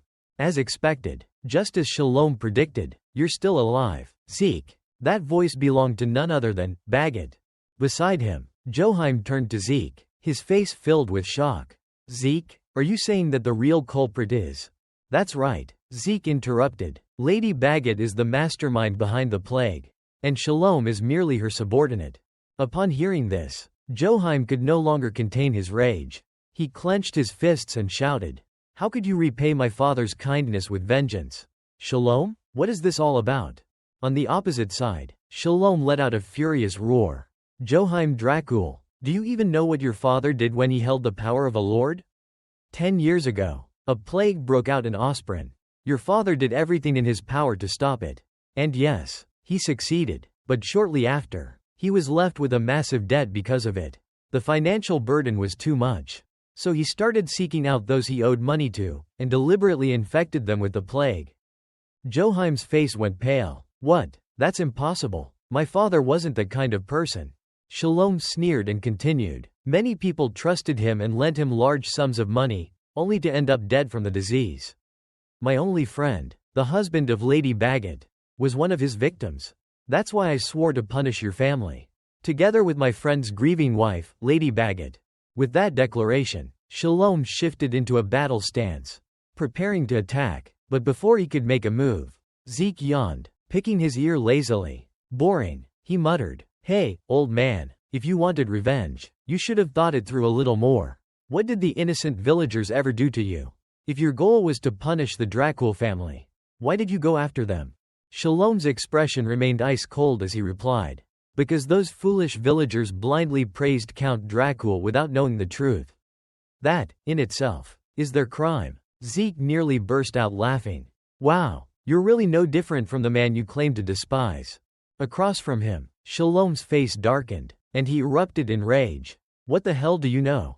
How dare someone like you judge me?" he roared, channeling energy into his sword before lunging at Zeke like a rabid beast. Zeke, seeing this, slightly crouched and shifted into a battle stance, prepared to counter. However, before Shalom could even reach him. Zeke's eyes widened in surprise. A sharp blade pierced through Shalom's back. The old butler gasped, his body trembling as he turned his head slightly. His eyes, filled with disbelief, met the cold gaze of the person he had trusted the most. Why did you do this, to me?" he choked out.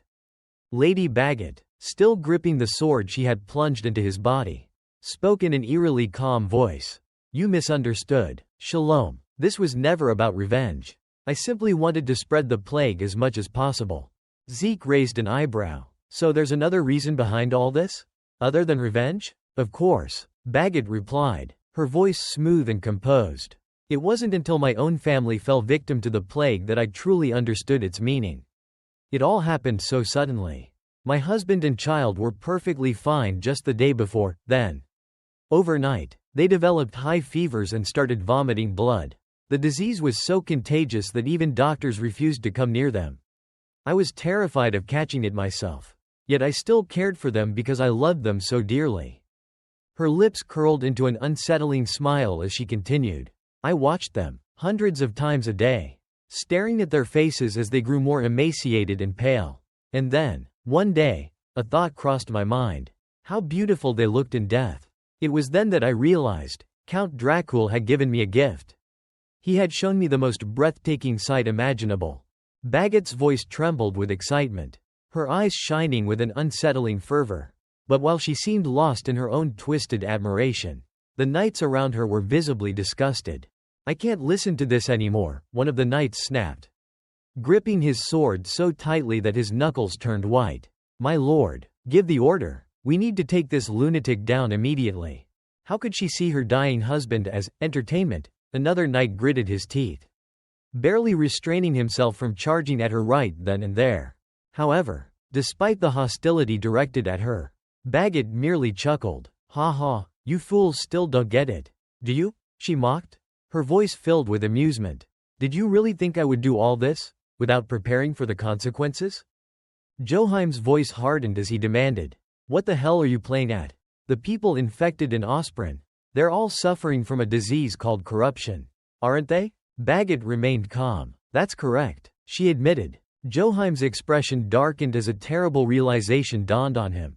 "Don't tell me, you've taken them hostage?" Bagot smiled, clearly pleased. Talking to someone intelligent is so refreshing.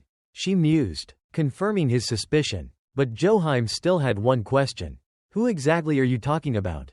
At this, Bagot let out a crazed laugh before delivering her chilling answer. "Every single citizen of Osprin." You infected all of them?" Joheim asked in shock. Bagot grinned. "Did you forget? My specialty is infectious diseases," she said, her voice laced with amusement. Joheim clenched his fists in frustration, unable to do anything but curse. "Damn it." Bagot, seeing his reaction, decided to get to the point. "All right then, let's negotiate." But before she could finish, a cold voice cut through the air. "That's enough," Zeke said flatly. "Let's end this right now." Without hesitation, he drew his sword, ready to execute the mastermind behind the plague. Bagot, however, only tilted her head in mild confusion. "Zeke, I never took you for a fool," she said. "Do you not believe me?" "No," Zeke replied calmly. "I believe every word you said." His answer only confused her more. "Then, are you really willing to sacrifice all of Osprin's people?" "Yes," Zeke said without hesitation. "If I have to choose, I'll gladly sacrifice Osprin to make sure you die." The declaration sent a shockwave through the room. Hans, Zeke's attendant, paled in horror. "Zeke, what the hell are you saying? Didn't you want to save everyone?" Zeke turned to Hans and explained. "Yeah, I want to save everyone. That's exactly why I have to take down Lady Bagot. But if you do that, the people of Osprin will all die," Hans protested. Zeke's response was blunt and merciless. "That's a sacrifice that can't be avoided. Hans, I know this sounds cruel to you, but humans are always faced with crossroads where they must choose. In the future, there will be situations just like this. If you want to be a warrior, you have to make decisions, even if they bring pain." He fixed Hans with a steady gaze and continued. "Do you really think that if she escapes, she'll just run up a mountain and disappear? No, she'll go wherever she pleases and spread her disease even further. The number of people who will die then will be far greater than the population of Osprey. I've said before that I want to live a good life. But that doesn't mean no one has to be sacrificed. As he spoke, he raised his sword with unwavering determination. Across from him, Lady Bagot, seeing no way out, tried a different approach. So in the end, you still want to kill me? She asked, feigning sorrow. That's right, Zeke replied with a bright smile. Just then, Joheim stepped forward and tried to stop him. Zeke, no matter what, we can't sacrifice the people of Osprey. You don't need to worry. My lord, Zeke said casually, the people of Osprey are already safe. Joheim's face lit up with relief. I knew it, of course. Zeke wouldn't do something like that. But his moment of joy was short-lived. Zeke's voice turned serious. But let me ask you something.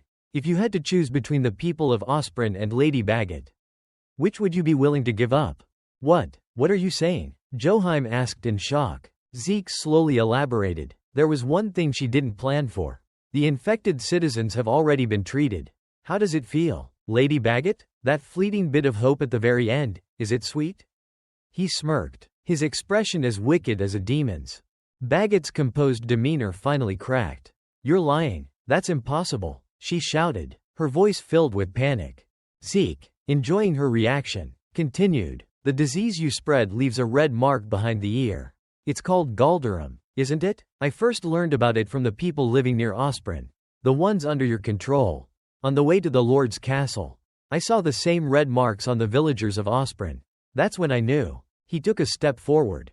So before coming here, I treated them. Bagot, regaining her confidence, sneered. Even if you figured it out, there's no way you managed to treat everyone. The ginseng root used in the Galderum cure is an incredibly rare ingredient. You couldn't possibly have gathered enough to treat all the citizens of Osprey. Hearing this, Zeke casually picked at his ear, looking unimpressed. Ginseng root? What are you talking about? I only used holcim. Bagot froze. What? Zeke smirked. It's just a common purple weed that grows by the roadside. People call it a useless wild herb. Turns out, it's actually the cure for your so-called deadly disease. So, finding enough medicine to treat everyone wasn't a problem at all. There's plenty of it everywhere. Bagot's face twisted in disbelief before she burst out. You're lying. There's no way a mere weed could cure a disease I created. Zeke scoffed. Do you really think you're that much of a genius? Internally, he was amused. Holcim was an extremely effective treatment for epidemics. Something she had clearly overlooked. Bagot took a deep breath, trying to regain her composure. Fine, even if you did manage to create a cure, there's no way you could have treated all of Osprey in less than half a day. Zeke's grin widened. I did it in secret. You didn't even notice, did you? The medicine is a liquid, nearly tasteless and odorless. At those words, Bagot's mind flashed back to something she had once told Zeke. The key to keeping the disease spreading is the water source at the ODU ruins. We should start from there. Realization dawned on her, and her face turned pale. No, it can't be. Zeke nodded. That's right, I put the cure into the well.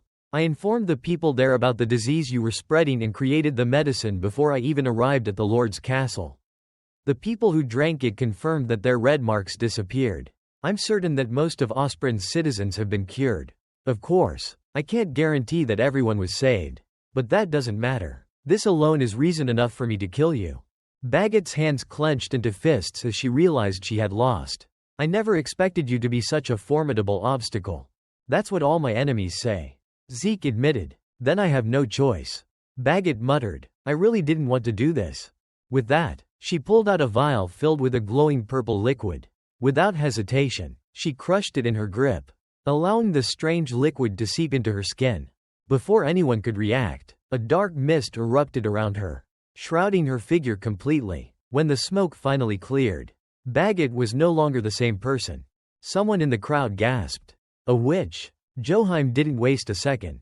Restrain her. Now. At his command, the knights charged forward without hesitation, ready to capture the transformed Bagot.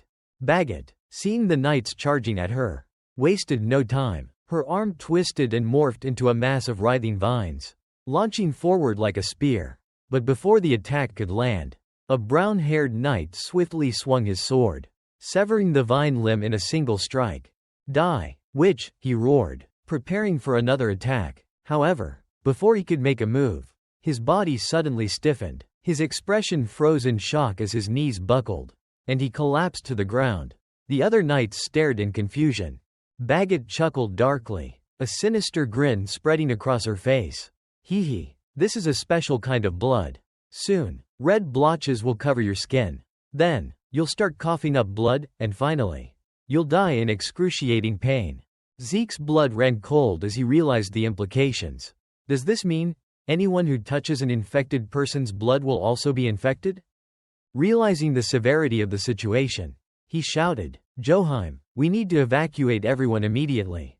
Hans, Snock, get outside and lead the civilians away from the castle.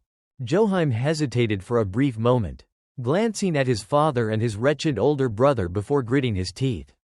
Soldiers, evacuate the civilians immediately. Knights, fight the witch, but do not let her blood touch you. Zeke, you should fall back too. With that, he turned and ran, leading the retreat. Bagot watched the fleeing group with amusement but made no effort to stop them. Instead, she turned her focus onto Zeke. Oh my, Zeke, are you planning to face me alone? Her voice was taunting as she sent another vine arm lashing toward him. Zeke barely had time to raise his sword, blocking the attack just in time. He let out a frustrated sigh. Damn it, if only we had a mage right now. As Bagot continued her relentless assault, Zeke had no choice but to dodge and parry. The constant movement was draining, and his frustration grew with each strike he barely avoided. Bagot smirked, enjoying the struggle. You're a fine knight, Zeke, so this much is nothing to you, right? She teased. Let's make things more interesting, shall we? With that, she ran a clawed finger across her own arm, slicing deep into her flesh. Blood gushed from the wound, spilling onto the ground in dark pools. Zeke's eyes widened. Oh no, she's trying to contaminate the entire battlefield.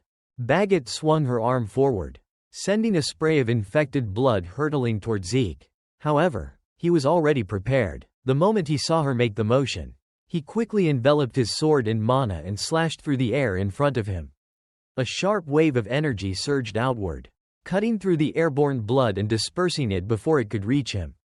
If I come into contact with even a drop of that blood, I'll contract an unknown disease, he thought grimly. I can't just recklessly cut her down either, if my sword gets tainted. I'm done for, and even if I wound her, she can still keep fighting. This isn't going to be easy. His eyes flicked to the wound he had inflicted on her earlier. It hadn't healed. That's it. I need to destroy the injured area completely. With that plan in mind, Zeke shifted his mana attribute to fire. Flames flickered to life along the edge of his sword as he dashed forward with blinding speed. Before Bagot could react, he drove his burning blade straight into her shoulder. Arg! Bagot shrieked in agony as the searing flames cauterized her flesh. Her left arm, now completely severed, fell to the ground, the wound unable to regenerate. Zeke grinned as he stepped back, holding his sword at the ready. How does it feel, my lady? That searing pain creeping into your wound? His tone was almost playful, but his eyes remained sharp and focused. Bagot clutched the burnt stump where her arm used to be. Her expression twisted with rage and disbelief. You little... Bagot gritted her teeth as she tried to process what was happening. Wasn't my body supposed to regenerate? She thought in disbelief. Yet, despite her struggle, the wound refused to heal.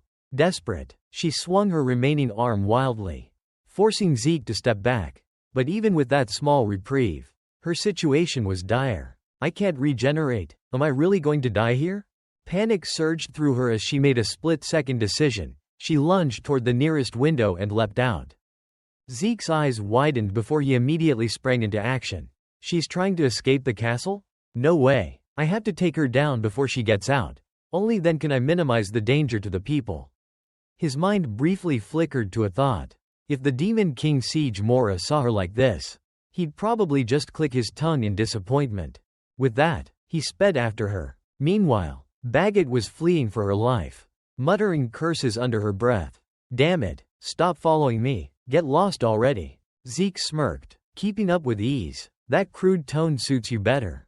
Honestly, you're disgusting. Before long, their chase led them to the very end of the path. There was nowhere left for Bagot to run. Realizing she was cornered, She turned around, panting, her expression a mix of fear and frustration. Zeke's demeanor turned cold. "Let's end this game of tag, shall we?" With those words, he once again ignited his sword with fire mana, the flames licking along its blade. Seeing the deadly glow, Bagot quickly raised her hands, desperation clear in her voice. "Wait, Zeke, let's negotiate." Before she could finish her plea, a fiery sword pierced straight through her chest.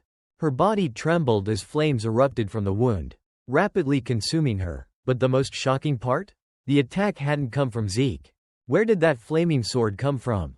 Zeke's mind raced as he instinctively stepped forward, his eyes scanning the area. Bagot's body collapsed, her life extinguished instantly. But something about the strike felt unnatural. Was that some kind of magic?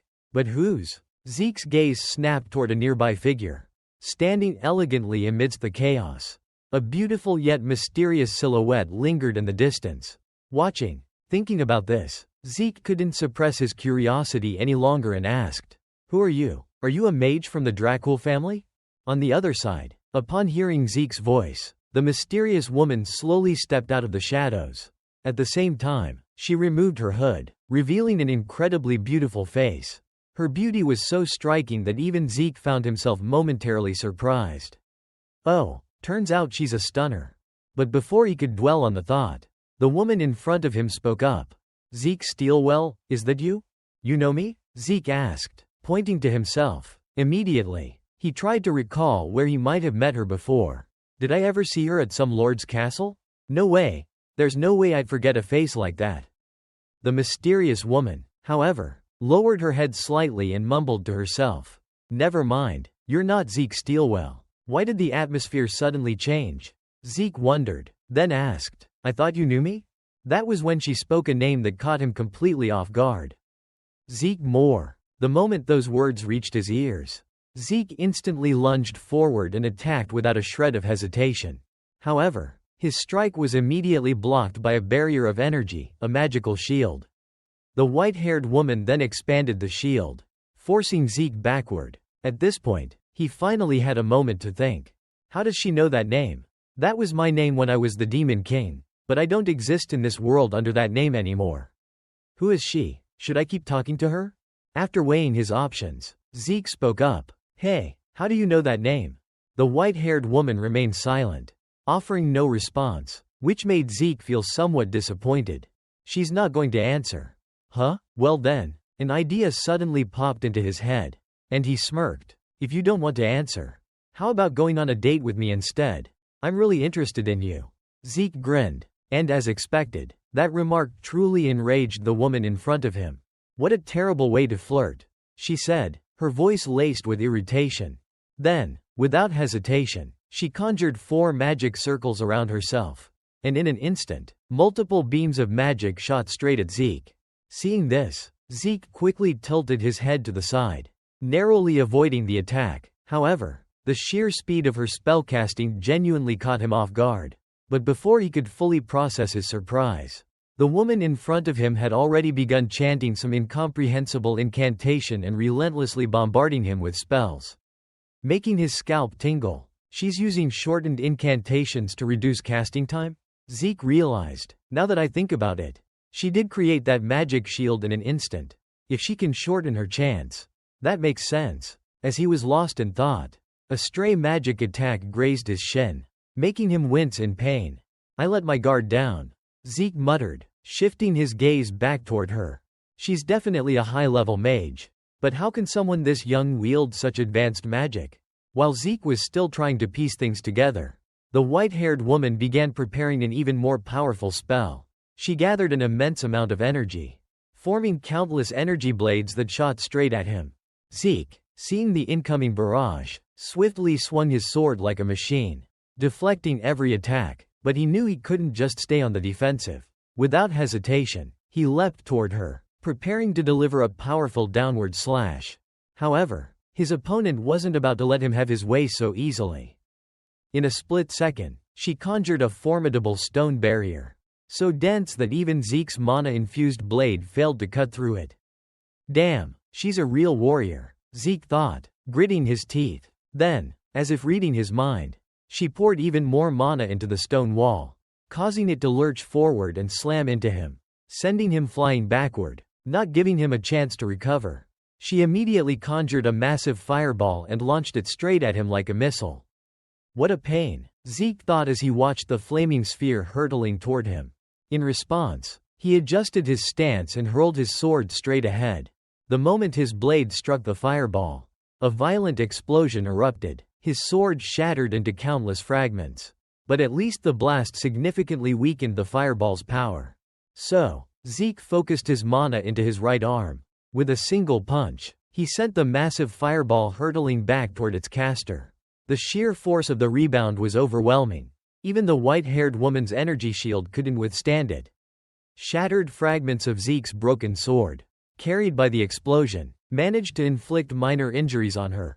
Didn't completely stop it. Huh? Perfect. Now she's pissed, Zeke thought, noting the scowl on her face. Once again, the woman began chanting an incantation under her breath. But just as she was midway through the spell, she suddenly paused for a brief moment. Wincing in pain, Zeke immediately seized the opportunity. However, before he could act, she completed a powerful spell. A towering ice pillar materialized and shot straight toward him. Despite its sheer size and force, this attack posed no real threat. With another punch, Zeke shattered the entire ice formation in an instant. As the shards rained down, his mind raced. She hesitated for a split second. Why? A skilled mage would never falter in the middle of a fight. They maintain relentless pressure on their opponent. Sure, when I first regressed, there were moments like that. My body needed time to catch up to my battlefield experience. But her attacks are precise. Her movements controlled. And on top of that, she knows my name. Wait, could it be? Is she a regressor too? If she is, that would explain everything. Yet something still felt off. Her movements aren't quite like a regressor's. More than that, she has no damage resistance whatsoever. Someone this skilled should be used to getting hurt in combat. But she reacts like she's not accustomed to pain at all.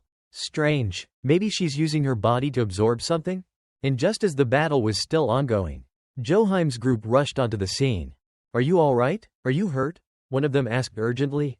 Zeke waved them off. It's nothing. Stay out of this fight. Step back. On the other side, one of the knights accompanying Joheim spotted a charred corpse lying ahead and called out.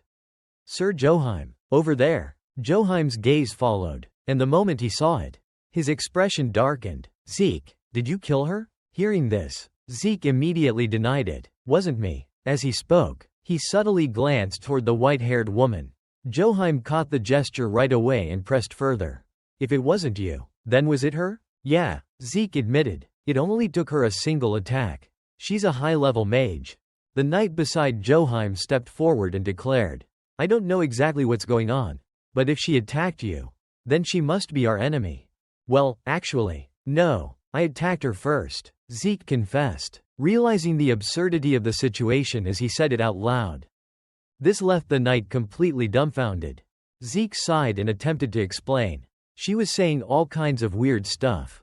Alright, but as he thought back on the fight, he realized something. The only reason I attacked her was because she knew my past name, Zeke Moore. She even helped me take down Baggett. With this realization settling in, Zeke finally spoke up. Hey, that was my bad. I'm sorry. Now, will you tell me who you are? Across from him, the white-haired woman didn't respond immediately. Instead, she glanced at Joheim's group and asked, Are they your allies? No. Then, are they my allies? She sounded genuinely surprised. Yeah, that's right. Zeke nodded. First off, thanks for helping me deal with that woman. The village is safe now. So, but before he could finish his sentence, the woman cut in, her voice full of skepticism. There's no way. You actually care about the villagers? You? At her words, something clicked in Zeke's mind. So she really does know me from before I regressed. She knows about Demon King Zeke Moore. As the two stared each other down, tension crackling in the air, the knight from Joheim's group suddenly snapped. How dare you speak so disrespectfully to Sir Zeke, the hero of Ospren? The white-haired girl looked utterly baffled. The hero of Ospren? Him? That's right. Lord Zeke helped save this village. The knight beside Joheim declared, his voice thick with anger. How dare you? His reaction seemed to shake the girl. making her hesitate. After a moment, she turned back to Zeke, doubt creeping into her expression. Are you really Zeke? What's your full name? Does it matter? Zeke replied calmly. I'm just Zeke. I don't know how much you think you know about me. But whatever image you have in your head, it's not the real me. As he spoke, he reaffirmed his thoughts. The me standing here isn't Zeke Steelwell or Zeke Moore. I'm just me. The white-haired girl fell into deep contemplation, beads of sweat forming on her forehead. Then, almost unconsciously, she muttered under her breath, "No, this doesn't make sense. The difference is too great." Her strange reaction didn't go unnoticed. What the hell is she even talking about? The more she speaks, the more I feel like I'm wasting my time here. Zeke sighed. He was done playing around. If you refuse to reveal your identity, he said, his tone turning firm, then we'll have no choice but to treat you as an intruder. At those words, the white-haired girl's fingers slowly curled around the pendant hanging from her neck. And then, a powerful surge of energy erupted from her body, sending out a blinding flash of light. The sheer intensity of it forced everyone around her to shield their eyes. What the hell? That light, someone shouted. By the time the glare faded and everyone's vision cleared, she was gone. It was as if she had vanished into thin air. Zeke stepped forward, scanning the lingering magical residue in the air. Using high-tier magic to create an enchanted artifact is already impressive enough, he mused to himself. But then she pulled off one of the highest-level spells, instant teleportation. A smirk tugged at the corner of his lips. Now I really want to know who she is. Time passed quickly. The next morning, atop a towering bell tower, the group stood in silence as Joheim muttered under his breath, "There's no way my father and brother are in heaven." The knight beside him nodded solemnly. They had to pay for their sins. I'd like to think they were ready to atone. Atone? Huh? Joheim pondered for a moment before turning to Zeke. Thanks for coming to the funeral. Oh, it's nothing, they replied quickly. But Joheim's mind soon drifted to last night's events. With a hint of regret in his voice, he sighed. We should have sent someone to chase after that mage. What a shame. It wouldn't have mattered, Zeke said calmly. She used an artifact to escape. There was no way to catch her. Even as he spoke, his mind was already shifting toward his next course of action. She clearly knew who I was before my regression. I need to investigate this further.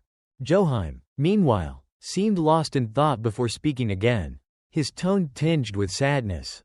I heard you're leaving soon. Yeah, we were just passing through. It's time to move on. Are you sure you don't want to work for us? I can guarantee excellent benefits. Joheim tried to persuade him, but Zeke rejected the offer without hesitation. No thanks. I don't like being tied down to one place.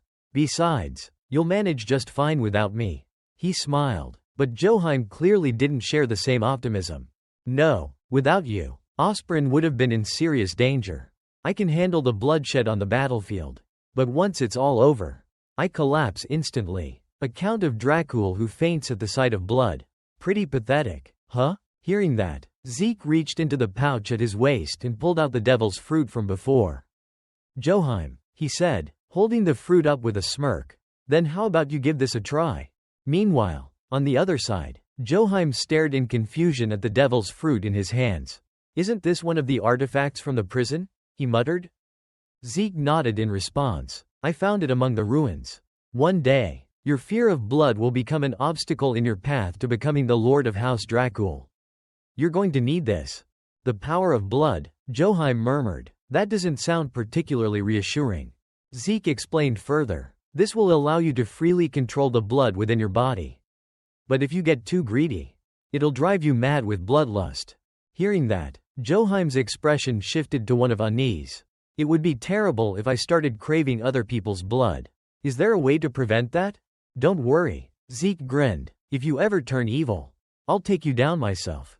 Time passed quickly. In the Lord's office, Joheim's trusted knight entered, arms full of documents. My lord, there are more reports that require your review.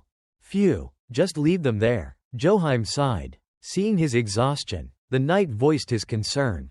You must be exhausted. If I were still the same as before, I'd be long dead by now. Joheim muttered. I never thought I'd actually miss the days when I was weak. So the bloodline really is working, the knight said with relief. I'm glad to see you improving. How's your bloodthirst? Joheim's face brightened slightly. Sometimes, I feel a slight craving. But it seems manageable as long as I don't try to control other people's blood. As he spoke, he pricked his finger, letting a few droplets of blood float midair under his command. So that's blood manipulation? The knight remarked in awe. Fascinating. Meanwhile, Joheim reflected to himself. I've always practiced this, thinking I might need it for self-defense one day. But how does Zeke know all these things? He never reveals his true identity. The knight, sharing his curiosity, asked, do you ever wonder who he really is? Joheim, however, wasn't too concerned. Does it really matter? He saved our town. That's all I need to know. He then shifted the conversation with a cold, commanding tone. Anyway, bros, there's something I need you to look into. The mage who attacked Zeke, and the black robes who assisted Fest. Track them down. Back at Zeke's side, his group had set up camp at an unknown location. Despite the quiet atmosphere, his mind remained restless, unable to shake the memory of the female mage he had encountered earlier. Who was that woman? She had recognized him as Zeke Moore even before his regression. Had I ever met someone like her in my past life? Her level of mastery, it was on par with the Cursed Arts Demon King himself. The Demon King of Cursed Arts, a name that struck fear into the world. Like Zeke, he wielded an unparalleled range of magic. They had clashed several times before. But the old man was unmistakably male. So how could she? He couldn't recall ever seeing a woman with such a striking face before. How could I forget someone so beautiful? If she had regressed as well, then she must be connected to the key of fate distortion. Perhaps she was the one who implanted that artifact inside him. But that was just speculation. No matter how much he tried to push her from his thoughts. Her face and the way she had looked at him lingered. Why did she look at me like that? The more he thought about it, the deeper his curiosity grew. While Zeke was lost in thought, Hans hesitated before speaking. Sir Zeke, about what you said before. Regarding the Osprin incident, you prioritized dealing with Lady Baggett first. He scratched his head awkwardly. Zeke immediately understood what Hans was getting at. You're really stuck on that. Huh? He sighed. I get it. It's hard to justify such sacrifices. But let me ask you something. Do you want to be a hero or a god? Even someone like Zeke, a so-called super genius, couldn't have everything he wanted. From the beginning, that had always been impossible. It's hard to accept, but don't force yourself into making decisions that don't sit right with you. That will only make things worse. Hans fell silent for a moment before asking, do you really think I could become a hero? Zeke contemplated his words before answering. Just do what you want. You're my subordinate, so I'll do everything I can to support you. Hans, however, pressed on. Then, isn't there any way to save more people? There is, Zeke replied. You just need to get stronger. You mean, more training? Exactly. You idiot, Zeke said with a grin. Time passed quickly, and just like that, the group's journey continued. As they traveled, Zeke remained dedicated to training his two companions. At that very moment, Snock was facing off against a pack of monstrous wolves. The once timid young man had clearly grown braver after experiencing numerous battles. Even in the face of such beasts, he managed to remain calm and wait for the right moment to strike. On the other side, the hungry wolves could no longer hold back. They lunged at him, hoping for an easy meal. Unfortunately for them, this was precisely the moment Snock had been waiting for. Just as they leapt into the air, he activated his magic, summoning sharp stone pillars from the ground. The jagged spikes impaled the wolves midair, killing them instantly. As their lifeless bodies collapsed to the ground, Snock let out a relieved sigh, exchanging a glance with his mole-like familiar. However, two wolves remained. Unlike their fallen packmates, they hesitated, clearly unnerved by what had just happened. Their uncertainty created the perfect opening for Hans. While the creatures were still debating whether to attack or retreat, he silently maneuvered behind them. With swift, precise strikes, he dispatched both beasts in an instant. Once the battle was over, Hans collapsed onto the ground, panting heavily. Zeke approached, his footsteps slow and deliberate. Is it done? Hans turned his head and nodded. They're dead for sure. But, Zeke, why are there so many monsters around here? Snock chimed in, nodding in agreement. Yeah, I was wondering the same thing. There's a village not too far from here, too. Hearing their concerns, Zeke's expression darkened. Now that he thought about it, The sheer number of monsters in this area was unusual. He lowered his gaze to the corpse at his feet. Deep in thought, could there be something nearby attracting them? But just at that moment, a rustling sound echoed from the bushes ahead, immediately drawing the attention of all three. They instinctively tensed up, ready for another fight. Then, from within the dense foliage, an old man stepped out. He was fully equipped, his gear suggesting he was no ordinary traveler. His sharp gaze swept over the group, and it became clear that he had been observing their battle from the shadows. With a calm yet firm voice, he spoke. "You all seem quite capable. Mind giving me a hand with something?" The old man's request to Zeke's group was simple. He wanted them to deal with a group of monsters. "Orcs?" Zeke asked. "That's right," the old man confirmed. "They live up in the mountains. Can you take care of them? If they aren't dealt with properly, they could pose a serious threat to travelers passing through." Following the old man's request, Zeke and his group set out in search of the green-skinned creatures. It didn't take long before they discovered their first clue, a massive footprint embedded in the ground. Everyone quickly gathered around to examine it. "Look, Noam, an orc must have passed through here," Snock said anxiously. Standing beside him, Hans shot a glance at Zeke. "What if there's an entire pack of them nearby?" "I don't know," Zeke replied calmly. "We still need to find more tracks." At that moment, Snock raised another concern. "Can you really track them down with just this single footprint?" Zeke shook his head. "I'm not exactly an expert at tracking." Hans furrowed his brows. "Then how do you plan to find them?" Under their expectant gazes, Zeke gave an answer that caught them both off guard. "Just walk, look, listen, and sense. Come with me." Hearing that, Hans and Snock let out deep sighs, deflating like balloons. So basically, he doesn't have a plan at all. They grumbled in frustration. Of course, Zeke had his own reasoning behind his approach. "I'm nowhere near a professional tracker, but I do know the basics. My senses allow me to scan a pretty wide area." And Hans and Snock move fairly quickly.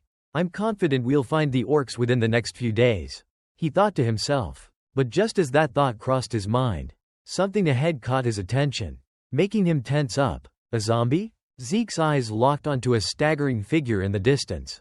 Its unsteady movements and frail, wavering steps made it look eerily unnatural. Snock, standing behind him, grew nervous. "That's a child. What is a kid doing out here?" Hans' gaze darkened as he observed the boy's gaunt, malnourished frame. "Yeah, he looks like he's about to collapse at any moment." At that moment, Zeke glanced at the boy and gave Hans a subtle signal. Hans quickly understood what Zeke meant and pulled out some food. Without hesitation, Zeke handed the boy a piece of bread and said, "This is pretty good. Want to try some?" Time passed quickly. After that brief encounter, we continued our search while spending a night at an inn near town. A few days later, we finally located the orcs and their den. Naturally, with our combined strength, wiping them out was no challenge at all. The old man who had initially asked for our help was left speechless when he saw the massive pile of orc corpses stacked before him. He hurriedly asked, "Are you really not going to take the payment?" "No need." Zeke waved his hand dismissively. "It wasn't that difficult." To show their gratitude, the townspeople hailed us as heroes and prepared a grand feast in our honor. Meanwhile, the young boy we had encountered on the mountain was peeking into the dining hall from outside. Of course, this didn't escape Zeke's sharp eyes. He quietly stepped out to approach the boy. "Yo!" Zeke placed a hand on the boy's shoulder, causing him to flinch. "You scared me," the boy yelped. "Why do you always sneak up on me like that?"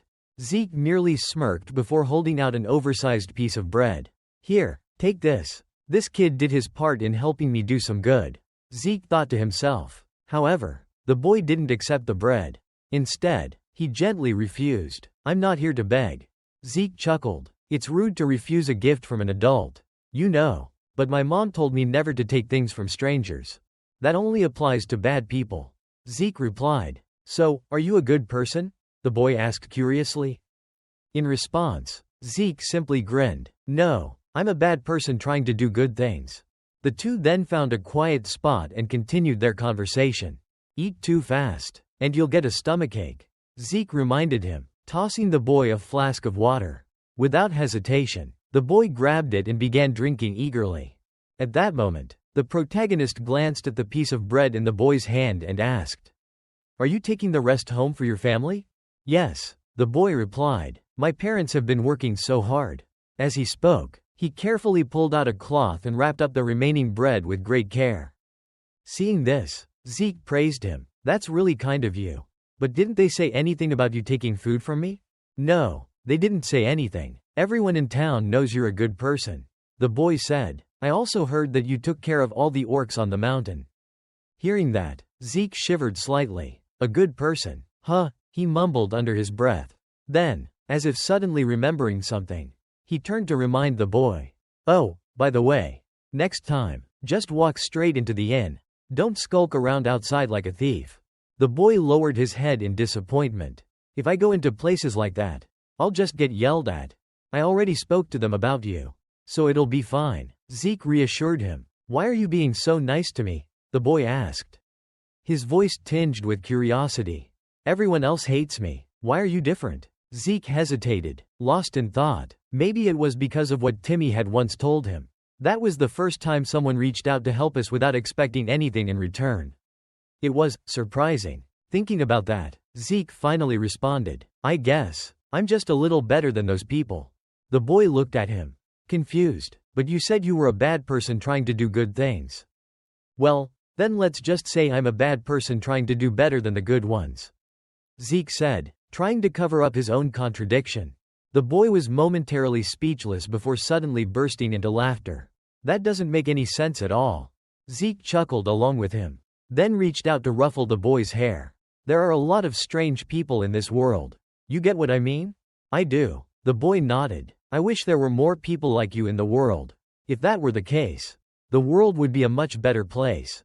It's getting late, the boy suddenly said. I should go. See you later. He waved goodbye before turning to leave. Zeke smiled. Yeah, see you. Oh, wait. He blinked in surprise. That kid's fast. The boy had already disappeared from sight. Meanwhile, as the boy hurried home, he was filled with excitement. Mom and Dad will be so happy. But I only took food from that big brother. Tomorrow, I had to ask for his name. That way, one day, I can return the favor. Thinking this, the boy suddenly noticed a few strange figures up ahead and immediately stopped in his tracks. I don't recognize them. Are they just passers-by? But what is that guy doing with the other one? Something feels off. He instinctively felt uneasy. I'd better leave now, he thought. It seemed like these people were engaged in some kind of shady deal. And it was definitely in his best interest to get out of there before trouble started. Unfortunately, trouble had already found him.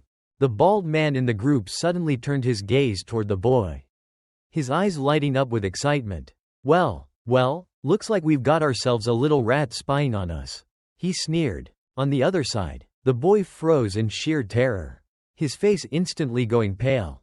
His hands trembled, and before he could react, the bag of food he was holding slipped from his grasp and hit the ground with a soft thud.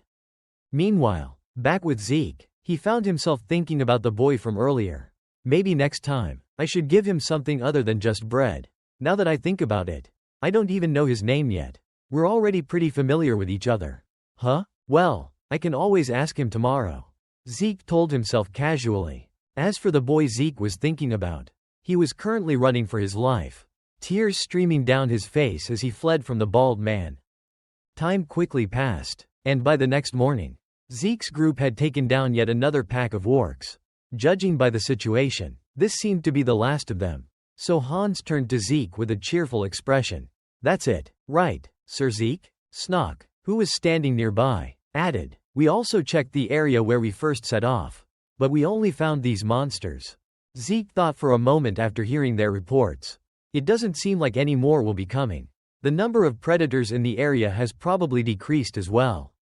Maybe these monsters had to migrate here due to a power imbalance in the surrounding regions. Either way, the village should be safe from both monsters and wild animals for a while. Feeling satisfied with their work, Zeke smiled and said, All right, let's get ready to head out. Before setting off on their journey, the group went to bid farewell to the villagers and the village chief. The old man, overwhelmed with gratitude, grasped their hands tightly and thanked them repeatedly. You saved us. I don't know how we can ever repay you. Hans puffed out his chest, grinning. Ahem, it was nothing. You don't need to make such a big deal out of it. Zeke chuckled at his reaction, while Snog glanced around before voicing his thoughts. I don't see that kid today. Every time we visit the village, he's always hanging around. Yeah, I was hoping to see him one more time before leaving, Zeke thought to himself. Meanwhile, the villagers exchanged looks before one of them spoke up. Are you talking about the boy who lives beyond the fence? Now that you mention it, I haven't seen him in 2 days. He usually comes around here quite often. That's strange, Hans mused. Maybe he went to another village to help out? Still, if no one's seen him at all, that's a bit concerning. Snog frowned, clearly worried. Yeah, it's not like him to disappear like this. Rather than overthinking the situation, Zeke made a decision. Let's go. Without further explanation, he turned on his heel and started walking. The two behind him exchanged puzzled looks. Where are we going? Do you already have a place in mind? Nope, Zeke replied. We're going to the kid's house. Following the directions given by the villagers, Zeke's group soon arrived at the boy's home. But when they finally arrived at the boy's home, the group stood in stunned silence. Are we sure this is the right place? Hans asked, bewildered. Does someone actually live here? This place is a complete mess.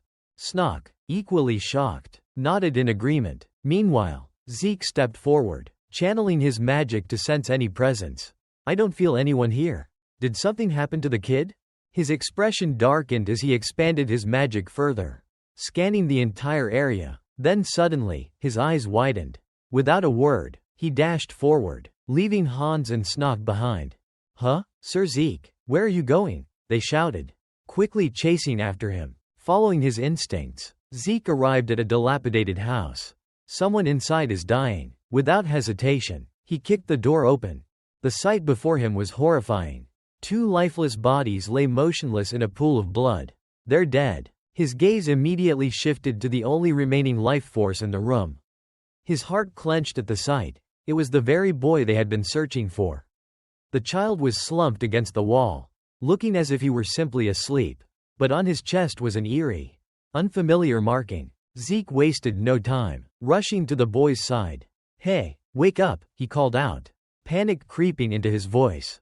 As he knelt down, his mind raced. He's still breathing. If I give him medicine. But then, his eyes flickered back to the strange marking on the boy's chest. At that very moment, he felt it, a sinister energy emanating from it. Just then, the boy's eyelids fluttered open. His gaze was hazy, but upon seeing Zeke, his lips curled into a weak smile. Sir, yeah, it's me, Zeke reassured him. I came looking for you since you weren't around. I see, the boy chuckled softly, though his voice was weak. Zeke didn't waste any time. Tell me, what happened here? Who did this? Tears welled up in the boy's eyes. His voice trembled as he answered. I don't know. A stranger, someone I've never seen before. He came in the middle of the night and killed my father, then my mother. His hands clenched into fists. He said he'd let them live if I didn't scream. It hurt so much, but I stayed quiet. Zeke's expression turned ice cold. So this bastard told the kid that he wouldn't kill his parents if he endured the torture in silence, and yet, in the end, he still slaughtered them. He enjoyed it. The more Zeke thought about it, the colder his gaze became. Meanwhile, the boy could no longer hold back his tears. His small frame trembled violently with each sob. After he killed my parents, he killed others too. The boy choked out. He said, it was all my fault. Tears streamed down his face, his voice breaking under the weight of his grief. Zeke, watching the boy's pain unfold, simply placed a hand on his head and gently reassured him. Don't worry, none of this was your fault. Then, his tone grew serious. Did you see his face? The boy sniffled and nodded weakly. He had no hair. His face was covered in strange tattoos. As he spoke, his voice suddenly cut off, and his hands instinctively clutched his chest, his expression twisting in pain. Seeing this, Zeke immediately enveloped his right hand in magic and pressed it against the mark on the boy's chest. Whatever technique he used, it worked. The eerie tattoo vanished completely. You did well, Zeke murmured. I'll take care of the rest. The boy's lips parted slightly. Sir, thank you, he whispered before his vision blurred, his body going limp as his arms fell to his sides. Whether he was alive or dead remained uncertain.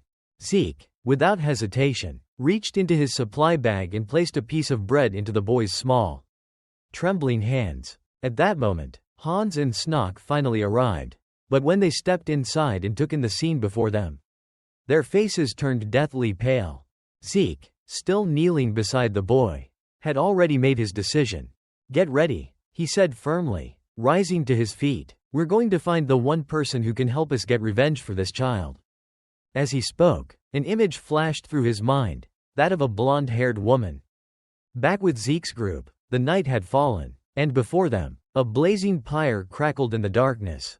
Within the raging flames lay the unfortunate family. "Rest in peace," Snock murmured sorrowfully. Hans, standing nearby, glanced at his master and silently pondered. I never expected him to hold a funeral for a kid he had only met a few times, let alone vow revenge for him. Zeke says he wants to do good things, but he's not the type to be driven by something as vague as justice. No, his kindness became meaningless the moment the kid died. Someone he truly valued was tortured to death. I think that's what wounded Zeke's pride the most. Time slipped away, and by the next morning, Zeke had personally gathered all the remains into a small urn, sealing it carefully. Once finished, he took a step back, turned to Hans and Snock, and said firmly, "Let's move out." The scene shifts to a quiet corner of the Carwidman church, under the soft glow of morning light filtering through stained glass windows. Saintess Luvella finished her prayers. As she stepped outside, she was surprised to see the elderly Weig waiting for her. "How was your prayer?" Weig asked with a warm smile. "Quite well," Luvella replied. "Did something happen?" Weig chuckled. "A friend has come to see you." "A friend?" she asked, curiosity flickering in her eyes. Meanwhile, Zeke's group had arrived inside a beautifully designed stone pavilion nestled within a lush garden. The grand architecture of the Carwidman church left Hans in awe. "This place is far more impressive than I expected," he thought. "Zeke sure has some powerful connections."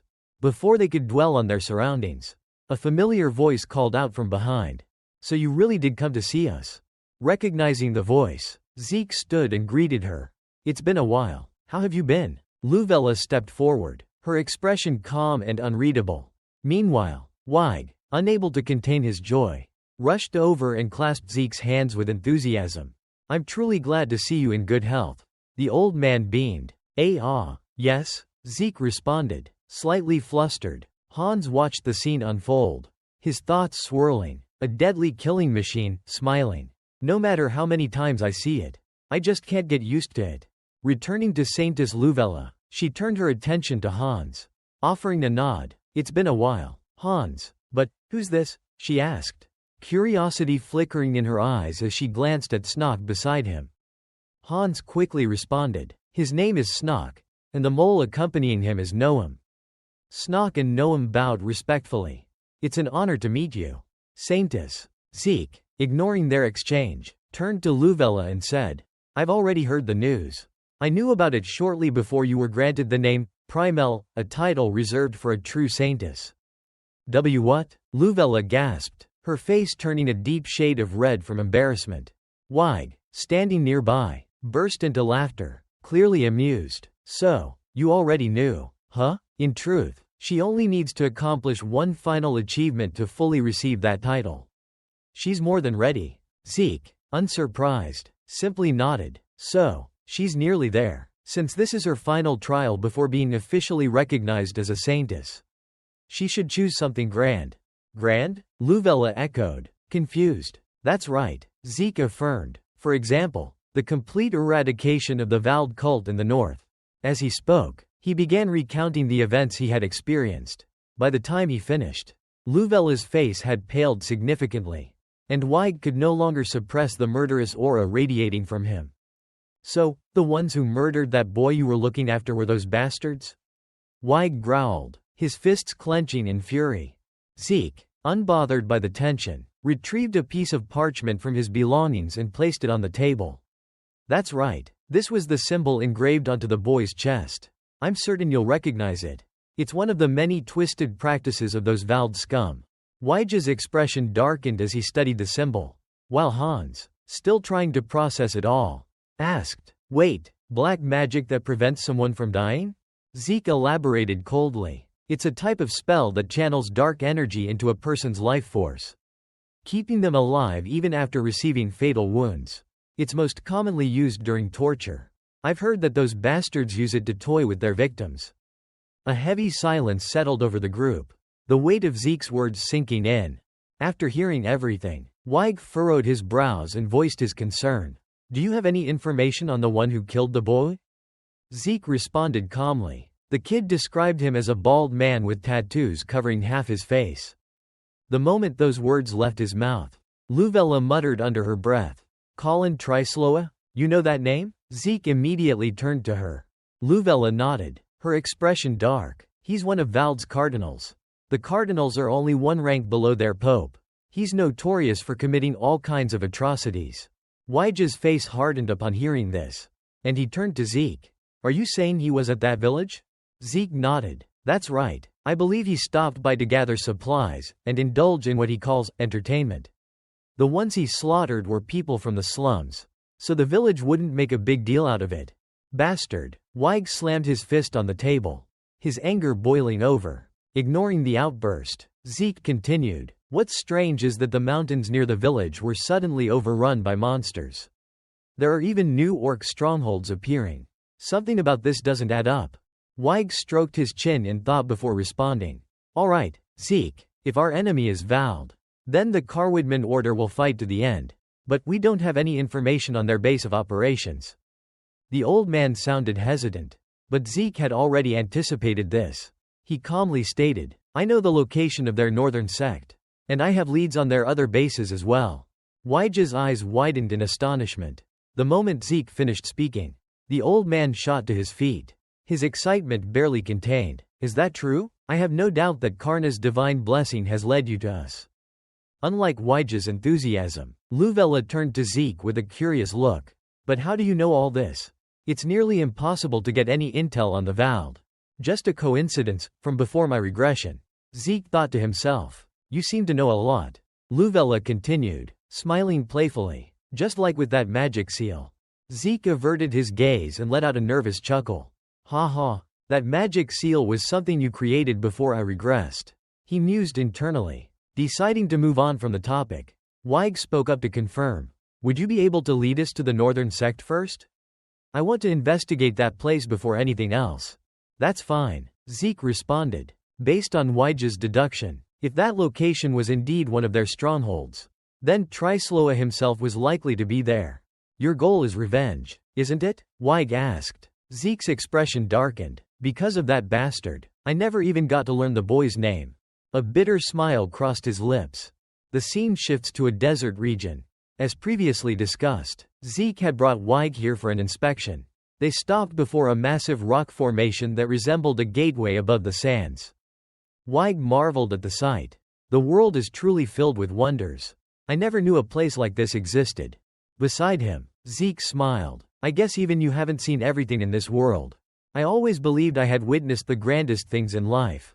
But I suppose that was just my arrogance. Weig admitted. It's hard to believe I acted as though I had understood all that the goddess had created. He placed a hand over his chest. I guess that's how people think when they put their faith in the gods. Zeke replied. If you came to believe in the goddess Karna, I'm sure you'd feel the same. Weig said, taking the chance to preach. His eyes glimmered with excitement as he turned to Zeke. So, what do you think? The doors of the Carwoodman Order are always open to you. Thanks, but I'll have to decline, Zeke said flatly. Letting the matter drop, Weig turned his attention to the barren landscape around them. So the northern sect of the Vald cult is really in a place like this? I don't mean to doubt you, but their deity is a water god.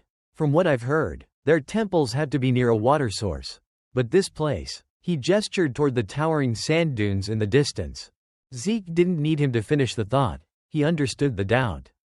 I get it. This place looks completely dry. But that's only because no one has found them here yet.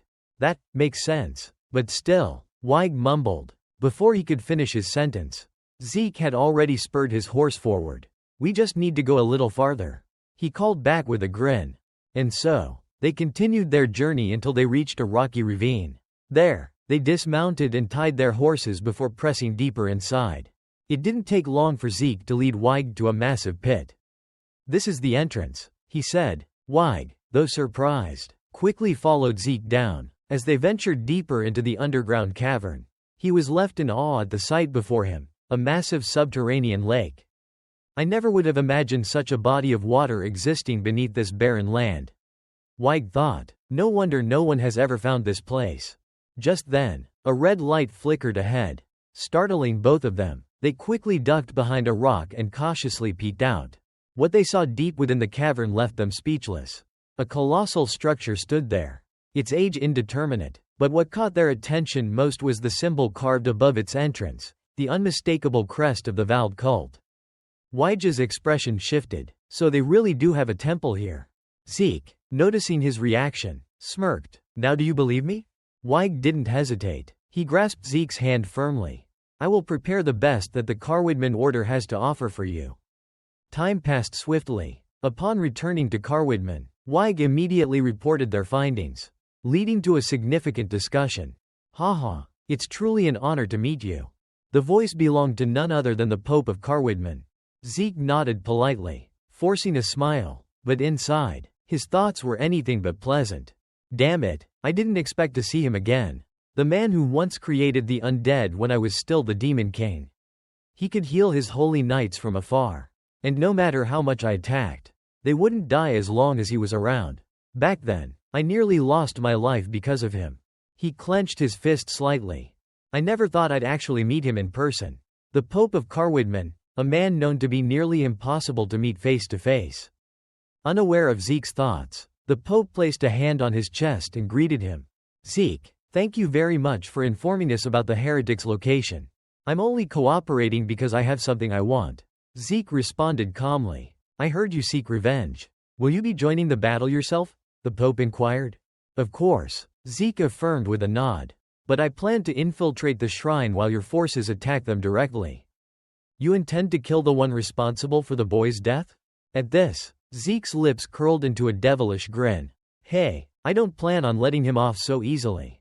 Seeing this expression, the old Pope let out a small sigh and chuckled. Huh, how terrifying. Even an old man like me feels his heart skip a beat. Realizing he had let his emotions take over, Zeke quickly apologized. I let my feelings get the better of me. Sorry about that. The Pope merely waved it off. No need to apologize. I understand. Trilauas is a truly heinous man. But he's also powerful. He's said to be on par with a high-ranking priest of Carwidman. Are you sure you'll be fine? Zeke met his gaze with unwavering determination. I won't hold anyone back.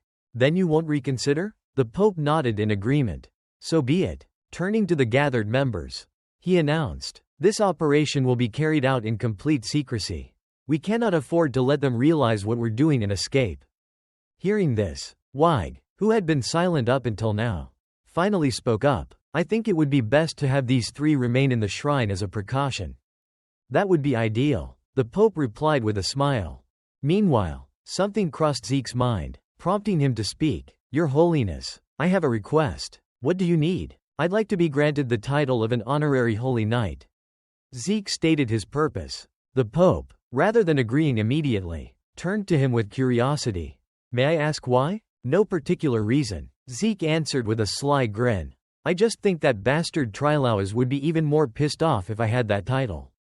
His expression was nothing short of villainous, making the Pope chuckle as he watched him. After Zeke and his companions left, the Pope let out a sigh. That young man truly has a unique personality. He may be a bit unusual, but he's highly skilled, Weig said with a laugh. Even Saintess Luvella nodded in agreement. That's right, he won't bring shame to us. Even with the title of an honorary Holy Knight. All right, the Pope relented with a smile. I'll take care of it right away. Then, as if remembering something, he suddenly exclaimed, Ah, that's right, there's another strong and righteous warrior among our honorary Holy Knights. Why not have him join the battle as well? Who might that be? Weig asked, intrigued. His name is, let's see, Gren Zennard. Hearing that name, Saintess Luvella's expression momentarily wavered before she asked, You mean Sir Zennard? That's right. Is something the matter? The Pope inquired. Noticing her reaction, recalling Zennard's past actions, she hesitated for a moment but then shook her head. No, it's nothing. It's just that every time he looks at me, he tells me that if I ever need anything, I should just say the word, even though I always tell him that I'm fine. Haha, looks like that guy has taken an interest in you. Weig burst into laughter. As a follower of goddess Karna, I will never date or marry anyone. You know that. Luvella quickly clarified. Letting the topic slide, Weig turned back to the Pope. Sir Zenard won't be able to join us. He's on a mission elsewhere. And it's difficult to contact him. I see. The Pope nodded in understanding. At that moment, Weig glanced at Luvella and noticed a trace of concern on her face. If you're uncomfortable, I can tell them to stay behind. No, it's fine, she quickly refused, though her expression remained tense. Sensing something, Weig asked, or is something else bothering you? Luvella's face fell slightly as she answered. I don't think he's doing this just because he's interested in me. I don't know, it feels like he has another motive. Another motive? Weig pressed. Yes, like he's searching for something, she admitted, voicing her unease.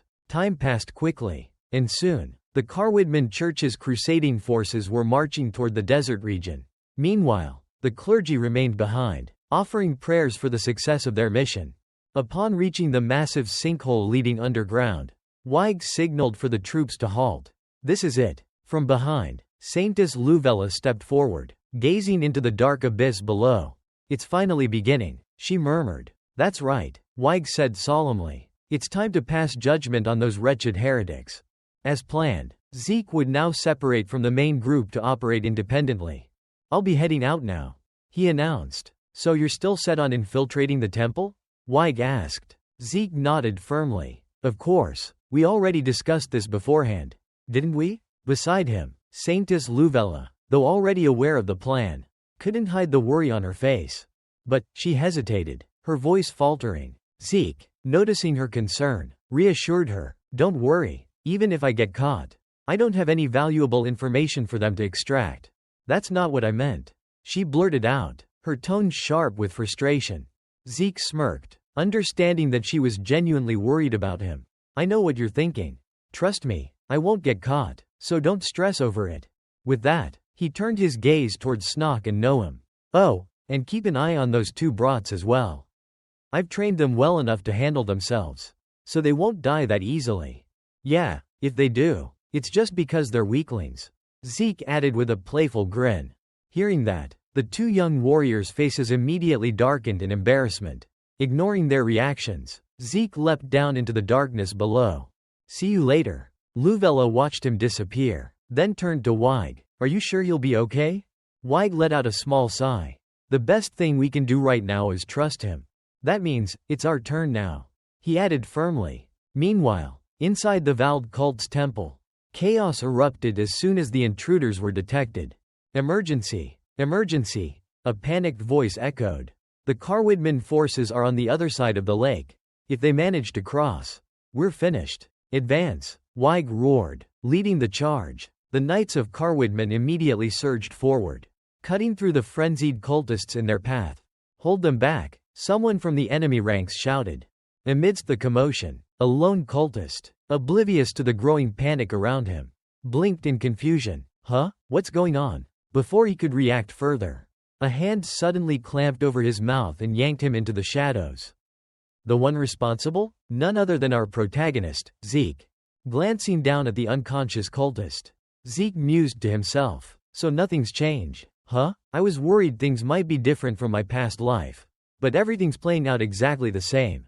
Having stealthily swum across the lake alone, he was certain Carwidman's forces could handle their side of the battle. Alright, time to focus on my own mission.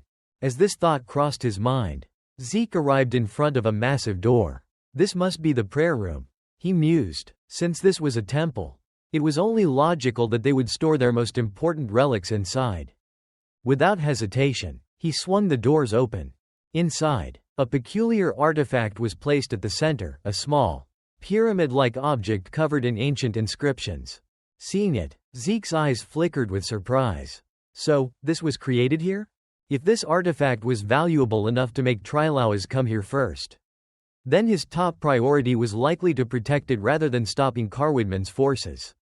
Well then, I suppose I'll just sit back and wait for my prayer to be answered, Zeke thought to himself, a cunning smile spreading across his lips as a plan formed in his mind. Meanwhile, outside the temple, the battle raged on. Thanks to their superior strength and preparation, the Knights of Carwidman easily overwhelmed the cultists of Vald. Those damn Carwidman bastards have crossed the lake. Someone screamed in panic. At that moment, a bald man, Trilauas, finally appeared. His face was filled with concern. How many of them? He demanded. I'm not sure, but at least 1,000. A long-haired cultist responded hastily. Hearing this, Trilauas's expression darkened. They had roughly the same number of fighters. But that wasn't the real issue here. Wait, he narrowed his eyes. Are they all holy knights or high priests? It seems so. The long-haired man gritted his teeth. That was all Trilauas needed to hear. He clenched his fist and slammed it against the railing in frustration. Damn it, how did they find us? They're too strong for my branch forces to handle. He clicked his tongue in irritation. It's too late to call for reinforcements now. Seeing no other choice, he turned to the cultists. Command the troops. Stop those Carwidman scum from crossing the lake. Understood, sir. The long-haired cultist nodded before quickly relaying the orders. Everyone, gather up. Hold them back. As Trilauas saw his forces regrouping, he wasted no time and turned away. I need to protect the artifact first, he thought. No need to worry. All he had to do was safeguard it and pray for the blessing of victory. Just like that, he hurried toward the prayer room. However, upon arrival, his eyes widened in shock. Inside, a dark figure was already waiting for him. Scattered across the floor were the lifeless bodies of his subordinates. But what truly caught his attention was the artifact. The sacred relic that was supposed to be displayed on the pedestal was nowhere to be found. It's gone, he screamed internally, his fury rising as he snapped his gaze toward Zeke. His face twisted in rage. Who the hell are you? He growled. Are you one of Carwidman's dogs? Was this the one orchestrating the entire attack? The thought sent a chill through him. But Zeke merely shook his head. No, he said, his tone almost amused. I'm just someone with a personal grudge against you. You dare. Trilauas roared and immediately shifted into a battle stance. But before he could make a move, Zeke's voice cut through the tension. Colin Trilauas, Cardinal of Vald, that's you, isn't it? As he spoke, Zeke's piercing gaze locked onto him. The kind of gaze one would only give to a dead man. You're the one who killed that boy, aren't you? Zeke's voice broke the tense silence, his words carrying a chilling edge. Trilauas paused, momentarily confused by the question. But then, his face contorted with anger. That boy? He barked. You sneaked in here just to talk nonsense like that? Do you seriously expect me to remember the people I've killed? Veins bulged across his forehead as he clenched his fists. At that moment, his loyal henchmen had already gathered behind him, weapons drawn. Get rid of him, Trilauas ordered with a sneer. But Zeke, unfazed, calmly rose to his feet. Pathetic, he muttered. I wanted to hear your reason. Reason? Trilauas repeated, sounding genuinely puzzled. You don't remember killing those slum dwellers? Zeke clarified. You even tortured that kid. Realization dawned on Trilauas's face, quickly replaced by a twisted grin. Oh, that kid? He chuckled darkly. Yeah, I killed him. I wanted supplies from the town, so I got close to him. That's when I figured wiping out everyone there was the best solution. The brat's family and neighbors? They were just collateral damage. If you want to blame someone, blame him. His smile stretched wider, more twisted. If anything, they should have felt honored to die by the hands of someone blessed by Valley. He stared at Zeke with wide, crazed eyes, his expression reeking of sadistic satisfaction. For a moment, Zeke stood silently, processing the words. So that's why you told him it was all his fault. Zeke finally spoke, his voice calm but sharp as a blade. Trilauas chuckled again, more deranged this time. I wanted to teach him what responsibility really means. Responsibility, Zeke repeated under his breath, his eyes narrowing. But before he could continue, the ground beneath them began to tremble violently. Damn it, Trilauas cursed, gritting his teeth. How did those Carwidman bastards find us here? It was me, Zeke said flatly. I brought them here to put an end to you. His gaze locked with Trilauas's, a cold, unwavering stare that carried one clear message. This is your end. Hearing Zeke's words, Trilauas did something unexpected. He laughed. It wasn't a chuckle or a scoff but a full, unhinged burst of laughter. as if he had just heard the most ridiculous joke in the world. "Ha ha, this is the dumbest thing I've ever heard." His laughter echoed off the temple walls before his expression twisted into one of pure rage. "Who do you think you are to kill me?" Zeke remained unfazed, his voice cold and precise. "I like that kid, and you killed him." The moment those words left Zeke's lips, Trilauas snapped, his face contorted in fury, his breath ragged as he bellowed. "You did all of this, over that brat?" Meanwhile, Zeke spoke calmly, as if discussing the weather. "You said everyone in the slums died because of that boy. We wouldn't be meeting right now if you had just stayed here and never left. But now," he flashed a satisfied smile, "I'm going to put an end to you." Trilauas clenched his teeth so hard it seemed like they might crack. His entire body trembled like a volcano on the verge of eruption. You bastard," he roared before thrusting his hand forward. A massive column of water erupted from thin air, surging toward Zeke like a tidal wave. Sensing the overwhelming danger, Zeke sprang into the air. Barely evading the attack, he instinctively reached for something to grab onto, his fingers latching onto the horned skull mounted on the temple wall. His mind raced. "He's strong, too strong. Even one direct hit could be the end of me." Down below, Trilauas clicked his tongue in irritation, seeing his attack miss its mark. Zeke, now hanging from the skull, glanced down at him with a teasing smirk. "You understand, don't you?" he taunted. "You were the one who taught that kid about responsibility. Did your precious valley never tell you that you have to take responsibility for your own actions? Too? Is this really the kind of God you serve?" Trilauas trembled with unrestrained fury. His entire body shook as his magic surged. "Die!" he bellowed, summoning another colossal wave. The force of the attack shattered the temple wall behind Zeke, sending debris flying, but Zeke had already anticipated it. Using his superior agility, he bounced between the crumbling walls, maneuvering through the chaos like a lizard clinging to life. With a final leap, he latched onto a nearby window frame. Trilauas, seeing Zeke still unharmed, lost what little patience he had left. "What the hell are you idiots standing around for? Attack him!" he shouted at his men. Upon receiving the command, Trilauas' men immediately flung their daggers toward Zeke. However, such attacks posed no real threat to our protagonist. With a swift motion, he unsheathed the sword at his hip and effortlessly slashed through the incoming blades, sending them scattering in different directions. Below, the valley cultists could only watch in frustration as their assault failed miserably. Having neutralized the attack, Zeke calmly sheathed his sword and smirked. Hey, don't get so worked up. What do you think will happen if you destroy this?" As he spoke, he reached into his coat and pulled out the miniature pyramid for all to see. The moment their eyes landed on the artifact, Trilauas' expression shifted dramatically. How dare you?" he roared. Zeke, ignoring his outburst, chuckled and continued taunting him. "This is the artifact that controls the monsters, isn't it? The so-called evil spirit of the pyramid?" Hearing Zeke correctly identify the artifact, Trilauas' face darkened even further. "How do you know about that?" he demanded. Zeke's mind quickly recalled everything he knew about the artifact. The evil spirit of the pyramid was a relic that allowed its wielder to control any monster. But its activation required immense amounts of negative energy drawn from the suffering of innocent souls. A fitting condition, given its name. Before my regression, Valley had used unspeakable methods to complete this artifact, just like how Trilauas tortured that boy. He must have done it to fulfill part of this thing's requirements. The monsters that appeared in the village were drawn to it. They were merely following their instincts, seeking the artifact's presence. His thoughts settled. Zeke finally spoke again. "I know far more than you think," he said, his voice laced with confidence. "Feeling scared yet?" Then, with a teasing smirk, he raised the pyramid slightly in his hand. "If you try anything stupid, this thing is getting destroyed." Back to Trilauas. Zeke's threat didn't seem to faze him in the slightest. Instead, the bald man sneered. The pyramid won't be destroyed that easily," he scoffed. "But your body? That's another story. I'll kill you in the most excruciating way I know."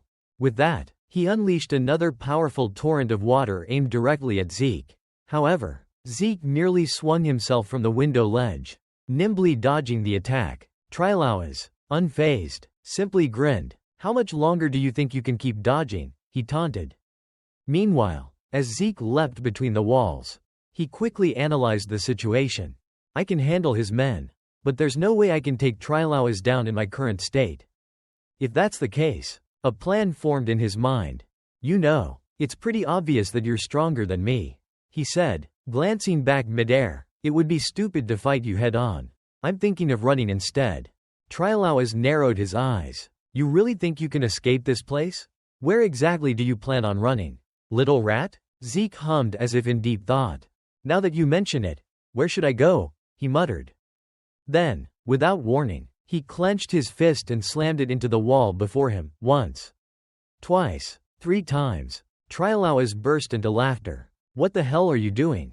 But before he could finish his sentence, his laughter died in his throat. With a loud crack, the wall shattered, revealing a hidden passageway, one that even Trilauas himself hadn't known existed. There was something like this here? He muttered in disbelief. Zeke, grinning, swung himself inside the secret passage and turned back just long enough to wave at them mockingly. Well, I'll be making my escape now, Tilda, he said cheerfully, even sticking out his tongue in a playful lulu before disappearing into the darkness. Trilaua's face turned purple with rage. That little shit. After him, he bellowed. Scene shift. The underground prison of the Northern Valley sect.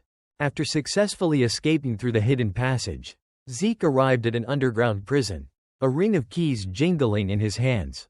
The moment the prisoners inside saw him, more specifically, the keys, every single one of them lit up with excitement, their eyes burning with red-hot fury. Zeke raised an eyebrow and smirked. Tell me, he said, twirling the keys around his finger. Do you want revenge? Outside, the battle between Carwidman and Valley forces raged on with relentless intensity. Stop Carwidman's men. Don't let a single one inside the temple. Kill them all, someone roared amidst the chaos. Just then, the surface of the lake began to bubble violently before 2 towering columns of water shot into the air, hurtling straight toward the elderly Ouija at the rear. The Carwidman clerics, however, were quick to respond. Without hesitation, they clasped their hands together and began chanting, Blessed Kana, protect your faithful servants. The moment their prayer ended, divine light surged forth, forming a radiant cross-shaped barrier in front of Ouija, shielding him from the incoming attack. Meanwhile, a knight rushed toward Ouija and urgently reported, Sir, the soldiers we sent to the other side have been wiped out. Hearing this, Ouija tightened his grip around his sword, his expression darkening with rage. Those filthy bastards. Take this, he growled. As he spoke, his entire body emanated a brilliant golden glow. Then, with a mighty swing of his sword, he unleashed a devastating energy slash aimed directly at the temple, triggering a powerful explosion upon impact. However, a mysterious crimson energy barrier shielded the temple, minimizing the damage. Ouija narrowed his eyes. No effect. That barrier is stronger than usual. It withstood my ultimate attack, he muttered to himself. Still, his attack was not entirely in vain. Sir, that strike took out all of Valley's soldiers near the lake. This is our chance. We must cross before they send reinforcements. At the knight's words, Carwidman's soldiers wasted no time. They swiftly carried over large wooden beams, assembling a makeshift bridge to the other side. Once the bridge was secured, they charged forward with battle cries. Knights, advance with courage, they shouted. On the other side, within the temple, Valley's reinforcements had already begun pouring out. Carwidman's men are advancing. Stop them, someone called out. Their reinforcements are here. Another voice rang out in alarm. We'll handle them. Cross their bridge and engage, a Valley cleric commanded. With that, he activated his water manipulation abilities, causing the bridge to shake violently. The sudden tremors threw Carwidman's soldiers off balance, sending many of them tumbling into the lake below. On this side, the knights quickly formed a defensive line in front of Luvella. The barrier seems to have grown stronger, one of them noted grimly. Lady Luvella, it's dangerous, another warned. Realizing the dire situation, the saintess herself had no choice but to act. Clasping her hands together, she whispered a solemn prayer. Blessed Kana, grant your faithful servant strength. Meanwhile, Ouija channeled his energy into his legs and leapt powerfully toward the bridge. The moment his feet touched the ground, he swung his sword in a devastating arc, unleashing a blade of energy that tore through the cultists in front of him, cleaving them in half. However, when his attack clashed against the barrier, it instantly dissipated without leaving a scratch. This oppressive energy, it's from Valley, he muttered. They're ignoring the other knights because they're focused on me. Not that it matters. I just need to stand my ground here to support our forces. His sharp eyes swept across the battlefield, assessing the situation. We're still at a disadvantage. But if the barrier collapses and we can directly attack their stronghold, we'll gain the upper hand. Zeke, I hope you can destroy it. He silently prayed. Meanwhile, back with Trilauas and his men, they were still scrambling in pursuit of Zeke. Search the area. He has the sacred artifact, the Wailing Souls Pyramid. We must reclaim it at all costs. The bald cardinal roared, his voice laced with desperation. Despite their frantic efforts, Zeke was nowhere to be found. Holy Cardinal Trilauas, we've scoured every corner, but there's no trace of him, a soldier breathlessly reported. Trilauas's face twisted in frustration, his expression resembling a wrinkled prune as he gritted his teeth. That damned brat, how did he even know about a hidden passage that not even we were aware of? He fumed internally, his anger seething. The knight hesitated for a moment before voicing his thoughts. I think he's just running in circles to throw us off. Trilauas's eyes narrowed sharply. Without hesitation, he stomped his foot straight into the knight's gut, sending the man reeling backward. You fool, he bellowed. He has the Wailing Souls Pyramid. Do you understand? The Wailing Souls Pyramid. His face contorted in fury, veins bulging across his forehead. The Black Knight trembled like a leaf under his withering glare, immediately bowing in submission. My apologies, sir. I will send more men to search for him right away. Without waiting for a response, the knight hurriedly turned and bolted before Trilauas could land another kick. Taking a deep breath, the bald cardinal ran a hand down his face, forcing himself to calm down. Let's analyze this carefully, he muttered to himself. He said he came here for revenge. He must be trying to support those damned Carwoodmen in their attack. But his reaction to the artifact didn't seem like he was trying to steal it. So what exactly does he plan to do in the temple? As the thought struck him, Trilauas's eyes suddenly widened in alarm. The barrier, he whispered. Meanwhile, in a vast ceremonial hall, a massive statue of the Dark God Valley loomed at its center. Surrounding it, countless cultists sat in silent concentration, chanting in an incomprehensible tongue. Unnoticed among them, Zeke had slipped into the chamber, silently weaving his way through the shadows. However, his luck ran out when two knights suddenly spotted him. Who are you? They barked. Drawing their weapons, Zeke's eyes widened in surprise. Knights? Here? The moment the words left his mouth, he felt an overwhelming presence surge behind him, a wave of pure malice emanating from none other than Trilauas himself. Your time is up, brat, the bald cardinal sneered, launching a devastating attack. A powerful force struck Zeke square in the torso, sending him flying across the room. He crashed into the ground, pain searing through his side. Blood trickled from a fresh wound on his waist. Damn it, Zeke hissed, gritting his teeth. Trilauas, standing triumphantly, let out a wicked laugh. He's finished. Take him down. He won't get far in that condition. And find the artifact first. At his command, the Black Knights charged forward like a pack of hunting hounds. Zeke spun on his heel and dashed away. But his injuries slowed him down significantly. Yet, unbeknownst to his pursuers, their chase had left the chanting cultists completely unguarded. Rewinding to an earlier moment, deep within the underground prison, Zeke had stood before a group of weary, battered prisoners. I'm giving you all a chance for revenge, he had declared, a chance to strike back at the bastards who tried to sacrifice you to that wretched God Valley. Now, with their captors distracted, the freed prisoners struck. The once helpless robed figures were no better than sheep before a pack of ravenous wolves. Back to the present, Zeke stumbled, his body refusing to move any further. Behind him, Trilauas slowed his pace, watching with amusement. Is that all? He scoffed. You actually made it pretty far. But this is the end of the road. A smug, victorious grin spread across his face. At last, he had Zeke right where he wanted him. But then, the entire temple shook violently. A deafening rumble echoed through the halls. as if the very foundation of the structure had been struck by an enormous force. Trilawaz's expression twisted in shock. What's happening? He roared. Outside the temple, young warrior Hoi Snock was locked in battle with a Black Knight. With precise, fluid movements, he leaned back just in time to evade a deadly sword strike. The knight pressed on, following up with another swing, but Snock ducked low, narrowly dodging the attack. In that split second, he spotted an opening. Without hesitation, he drove his blade into the knight's exposed side. A sharp cry of pain erupted from his opponent. Before Snock could even pull his sword back, another enemy attempted to ambush him from behind. With a swift pivot, he delivered a devastating counterstrike, slicing through the attacker before they could land a hit.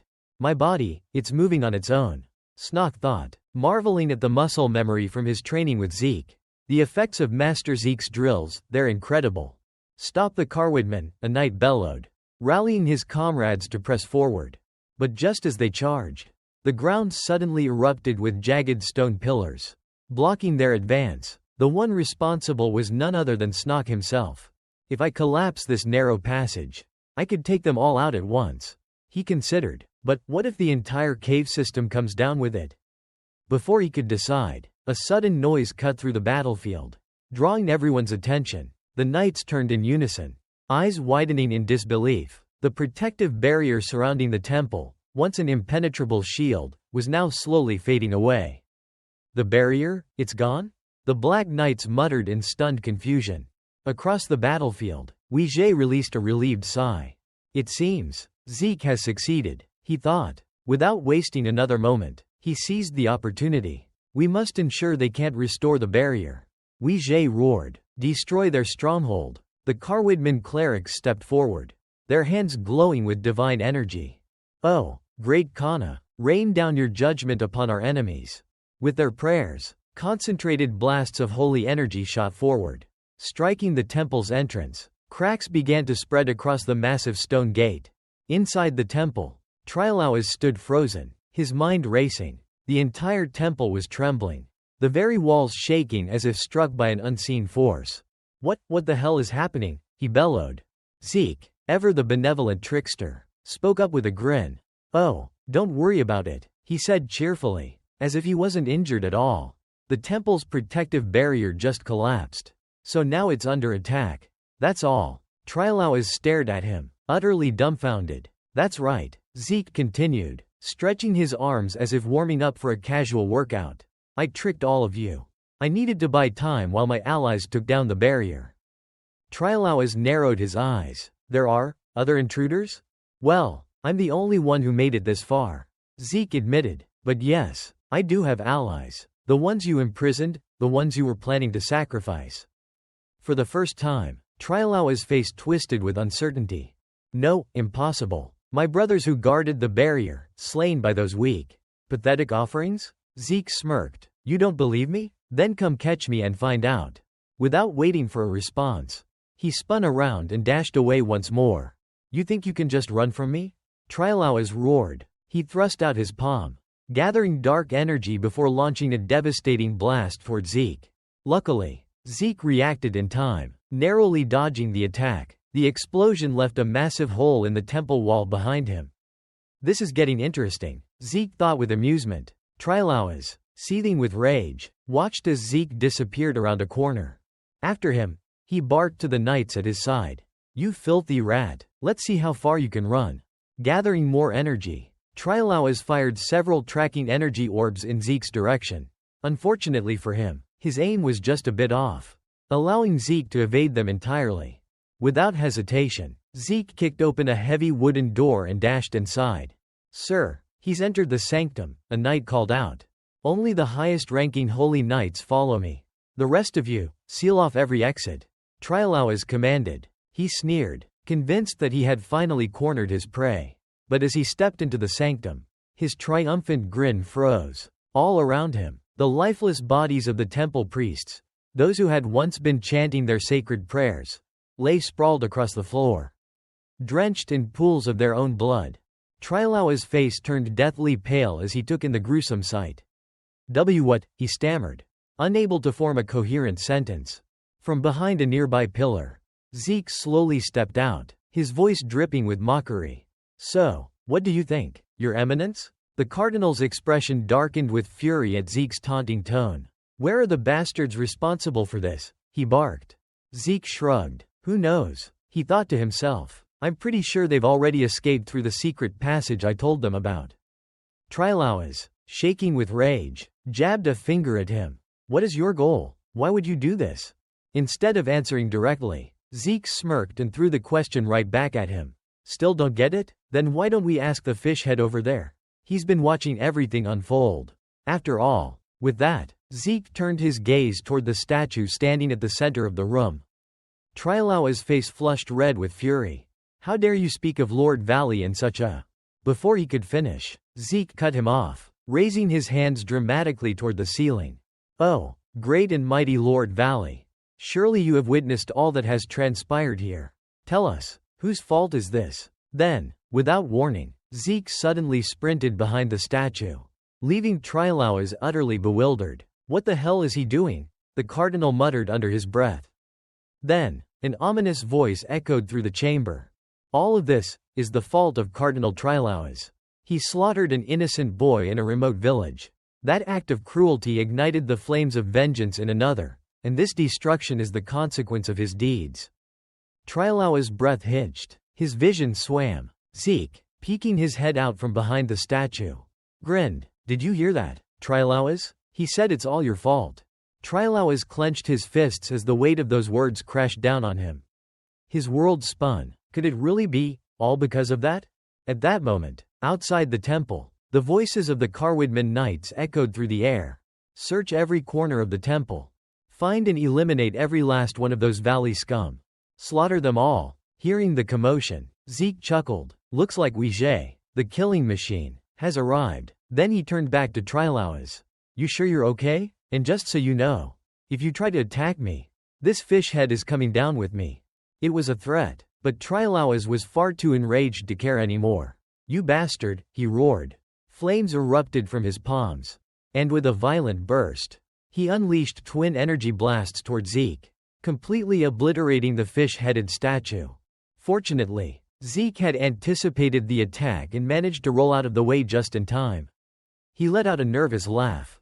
Damn, you're bold. The Black Knights standing nearby exchanged uneasy glances. Lord Valley has. Before they could finish, Trilauas cut them off. Brothers, I will bear whatever sins I have committed. Now, go, kill that bastard. Yes, my lord, they shouted in unison. Zeke, realizing that running was no longer an option, took a deep breath and drew his sword. This is now a race against time. I just have to hold out until Carwoodman's forces arrive. His blade hummed with energy as he prepared for the onslaught.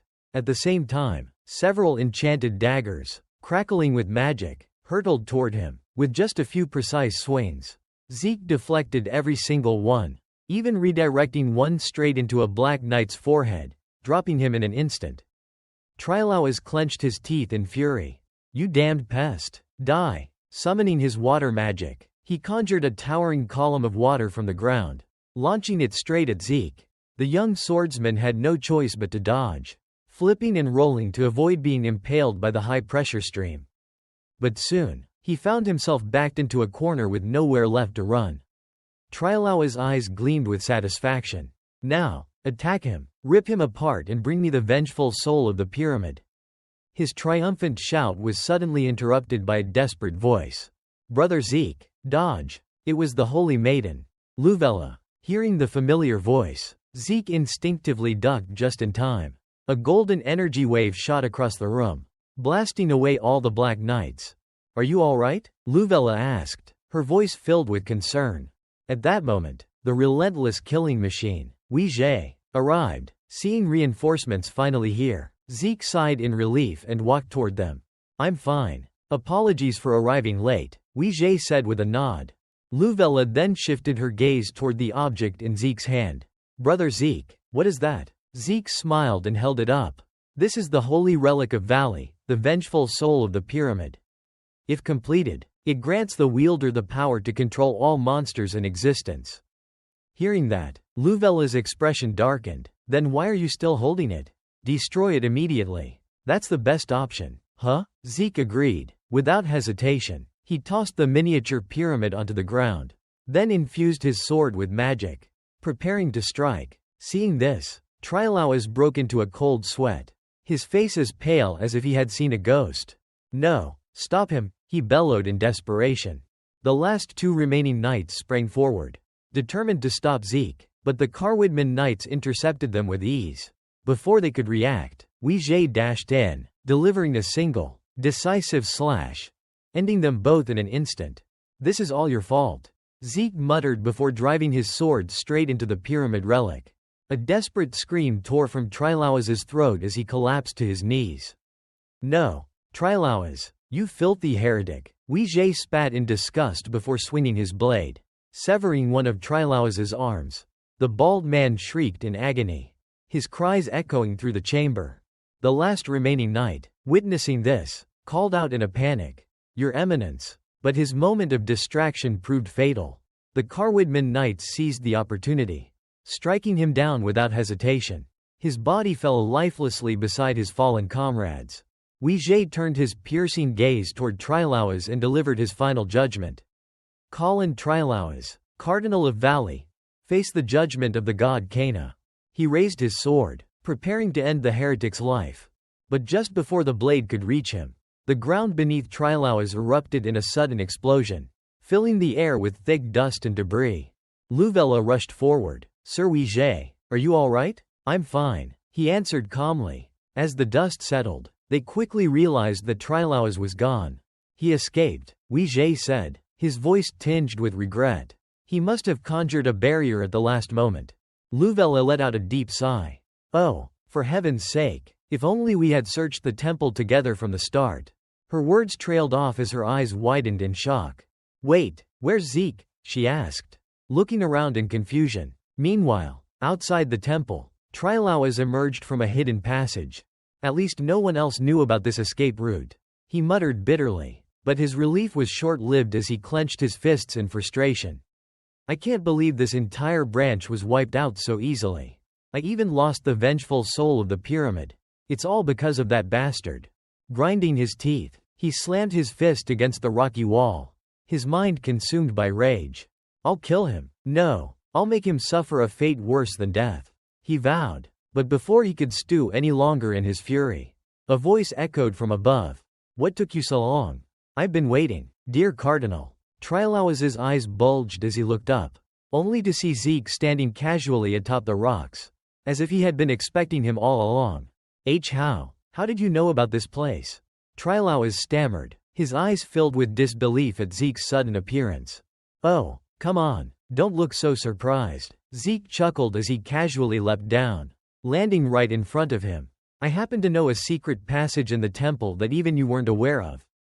There was no need for more words, enemies had met, and the battle was inevitable. Trilauas wasted no time, channeling his remaining magic into his one good hand before lunging at Zeke like a rabid beast. "Die," he bellowed, but he was already too weakened. With ease, Zeke raised his hand, stopping the attack as if it were nothing. Then, with his free hand, he shoved Trilauas's arm aside and delivered a palm strike straight to his stomach. The force was enough to send Trilauas doubling over. Coughing up blood, Zeke took a step back, pinching his nose in disgust. Gross. But Trilauas ignored the insult. He knew he had no chance of escaping. Gritting his teeth, he glared up at Zeke and spoke through labored breaths. "Even if I die here, I will die as a proud disciple of Valley, and I'll drag you to hell with me." However, Zeke's next words left him speechless. "I'm not going to kill you." Trilauas's bloodied face twisted in confusion. "My goal is to make you suffer," Zeke continued, his smirk widening. "If you die, you won't feel pain anymore. That would be too merciful. Instead, I want to play a little game." Zeke reached into his coat and pulled out an hourglass. "You'll have to make it through all the traps I've set and reach the entrance of the valley before the last grain of sand falls. If you succeed, I'll let you go. Simple, right? You bastard, you're mocking me now?" Trilauas growled, shaking with rage, but Zeke had no intention of arguing further. With a flick of his wrist, he flipped the hourglass over. "Ready? Go." Trilauas clenched his teeth. He didn't believe a word Zeke said. but this was his only shot at survival. Without hesitation, he turned and bolted forward. His trial had begun, and the first obstacle awaited him just ahead. The first trap. 1-star difficulty. Type. Simple. It's just caltrops. Trilauas sprinted through the dimly lit passage, his mind consumed with rage. That bastard. I'll make him pay for this. He snarled under his breath, barely paying attention to his surroundings. And perhaps his eyes were in the wrong place, because he completely failed to notice the caltrops scattered across the ground. Courtesy of Zeke. Crunch. The sharp metal spikes pierced straight through the soles of his feet. Og, he howled, his body freezing in pain before he collapsed to his knees. His hands gripped his injured foot as blood trickled onto the dirt. That damn bastard, he gritted out, veins bulging on his forehead. Still, there was no time to waste. Gritting his teeth, he forced himself back up, dragging his battered body forward. After that, he became more cautious, scanning the ground carefully. I won't fall for another trick, he muttered to himself, determined to avoid any more traps. The second trap. 3-star difficulty. Type. You can dodge it, if you just watch where you're going.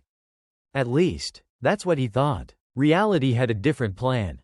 Even with his newfound vigilance, all it took was a single misplaced step, a twig snapping beneath his foot. Click. His stomach dropped. A mechanism activated, and before he could react, the real trap was triggered. The third trap. Falling rocks to the face. Trilauas barely had time to react before a massive rock came crashing down, right into his face. Smack. A blinding flash of pain shot through his skull as he stumbled backward. Clutching his nose, tears welled up in his eyes. Not from emotion, but from sheer, excruciating pain. You fucking trash, he spat through gritted teeth, barely holding himself together. But there was no time to curse his luck. He had to keep going. 2 traps in, and paranoia was already creeping in. His breath was ragged, his muscles tense. How much time do I have left? This time, I won't be fooled, he swore under his breath, his gaze darting left and right. The fourth trap. The bucket of shame. He hadn't even stepped on anything suspicious yet when, splash, a sudden downpour of cold water drenched him from head to toe.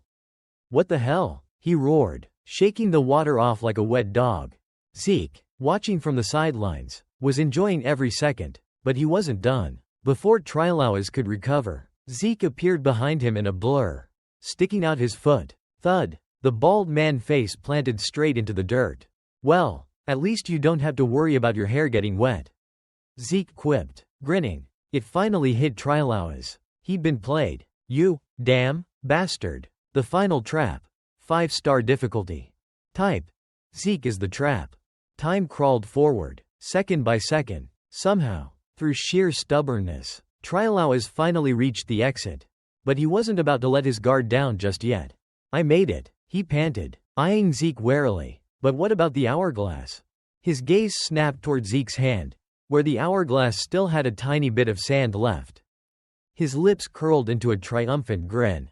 Ha, ha ha ha, I win. Zeke merely shrugged. Then, without hesitation, he tossed the hourglass over his shoulder. Yeah, you win, so let's wrap this up. And in the very next second, shink, Zeke's blade sank straight through Trilauas' chest. The bald man collapsed to his knees, his breath hitching as blood stained his robes. His vision blurred, his strength draining away. Zeke, meanwhile, smiled with his eyes closed, basking in the moment. Who told you to trust me? He chuckled. I happen to be an excellent liar. You know. Zeke lifted his foot and kicked Trilauas onto the ground. Without a moment's pause, he reached into his pocket and pulled out a badge, the honorary Holy Knight emblem of Carwidman, personally bestowed upon him by the Pope himself. Now then, Zeke mused, his voice almost playful, shall we begin the redemption process for this poor soul who's about to meet the Lord? He knelt down, his grin widening. I will bless the path you walk. In the name of Cana, the one you all despise most. With that, he pressed the emblem against Trilauas' face. The moment it touched his skin, Trilauas' entire body trembled violently. Get that thing away from me, he gasped, trying to twist his head away. But Zeke ignored his pleas. Instead, he continued his sermon. his tone filled with exaggerated reverence. I hope you'll meet that poor village boy and his family along the way. May the righteous light guide you to Cana's embrace.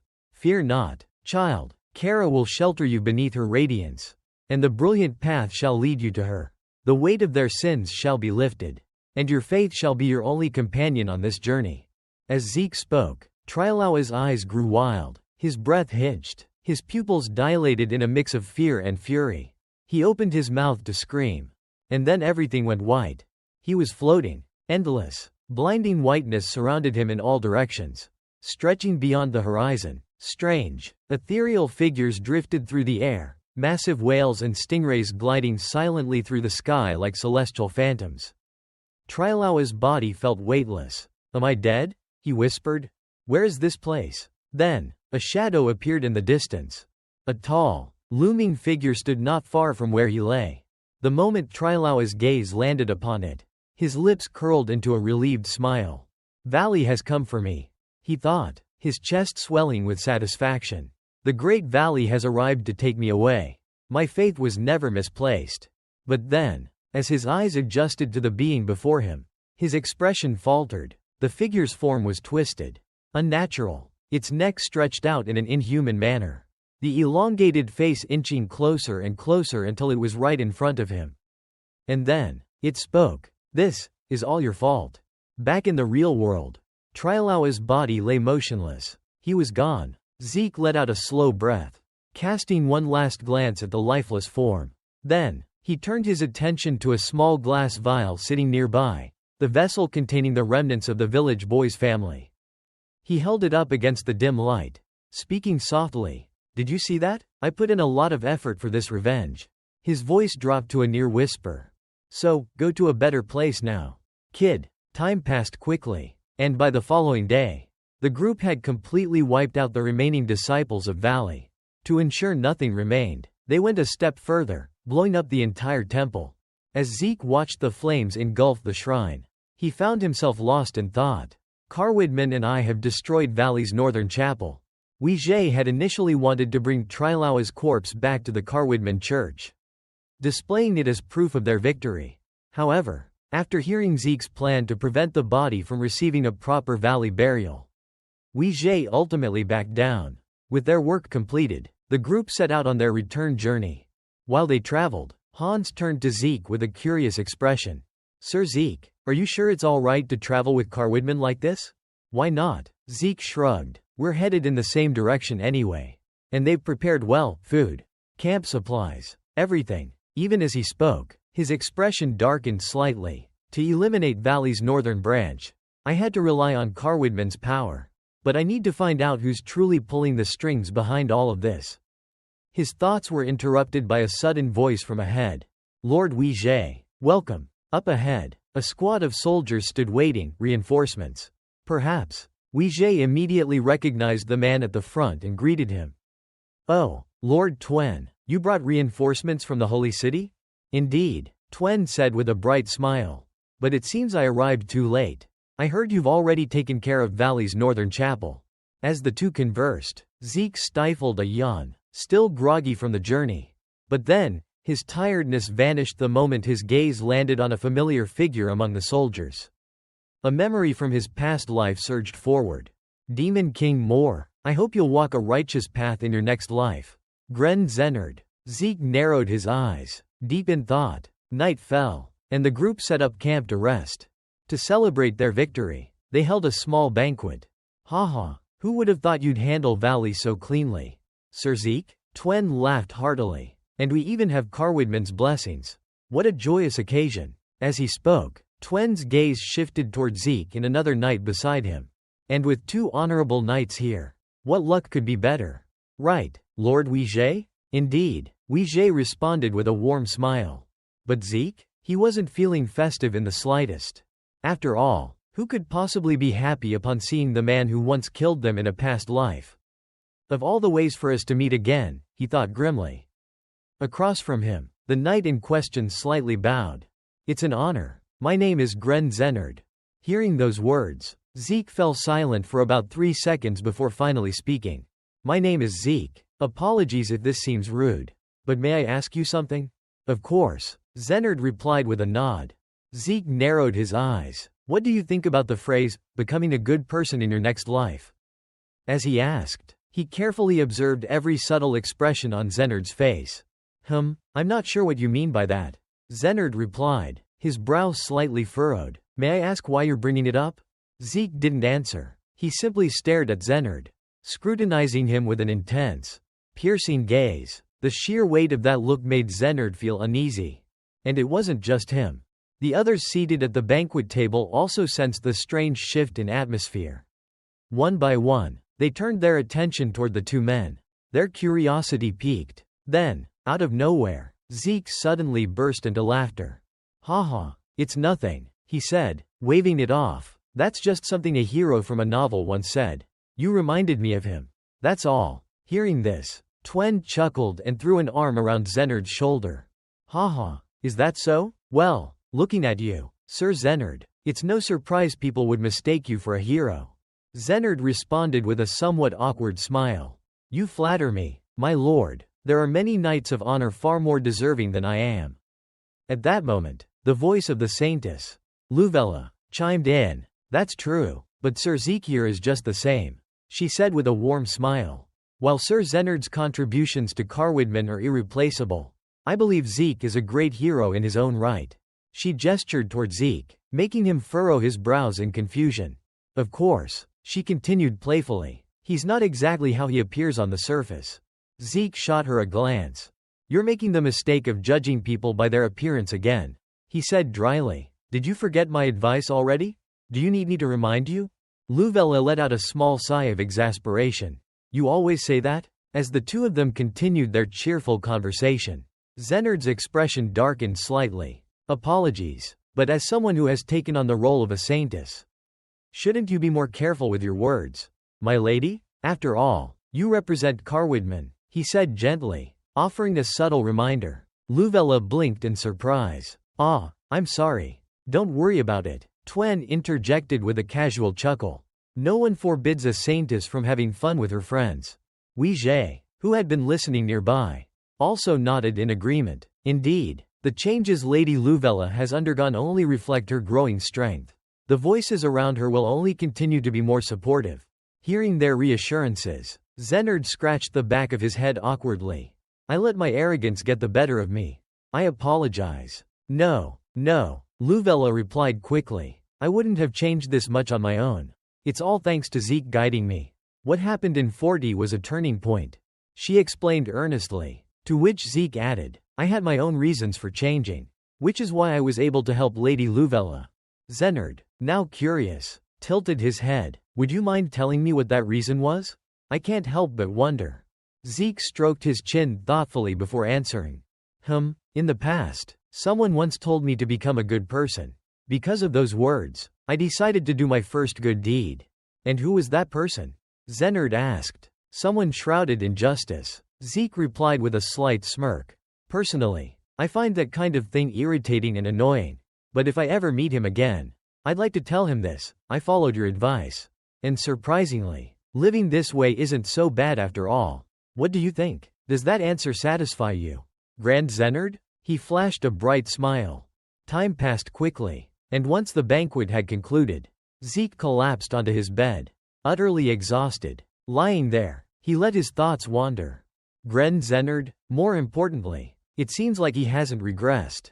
I doubt he even understood the meaning behind my words. If the reason for my regression is the key to defying fate, then there's a possibility that Zennard is also a regressor. But then again, maybe the key to challenging fate never had anything to do with my regression in the first place. And I've been wrong all along. Or, he could just be pretending that he isn't a regressor, hiding it for some unknown reason. Either way, it's not my concern anymore. Whether he regressed or not, I have no intention of getting further involved with him. I just wanted to tell him that I'm fine and that I followed his advice.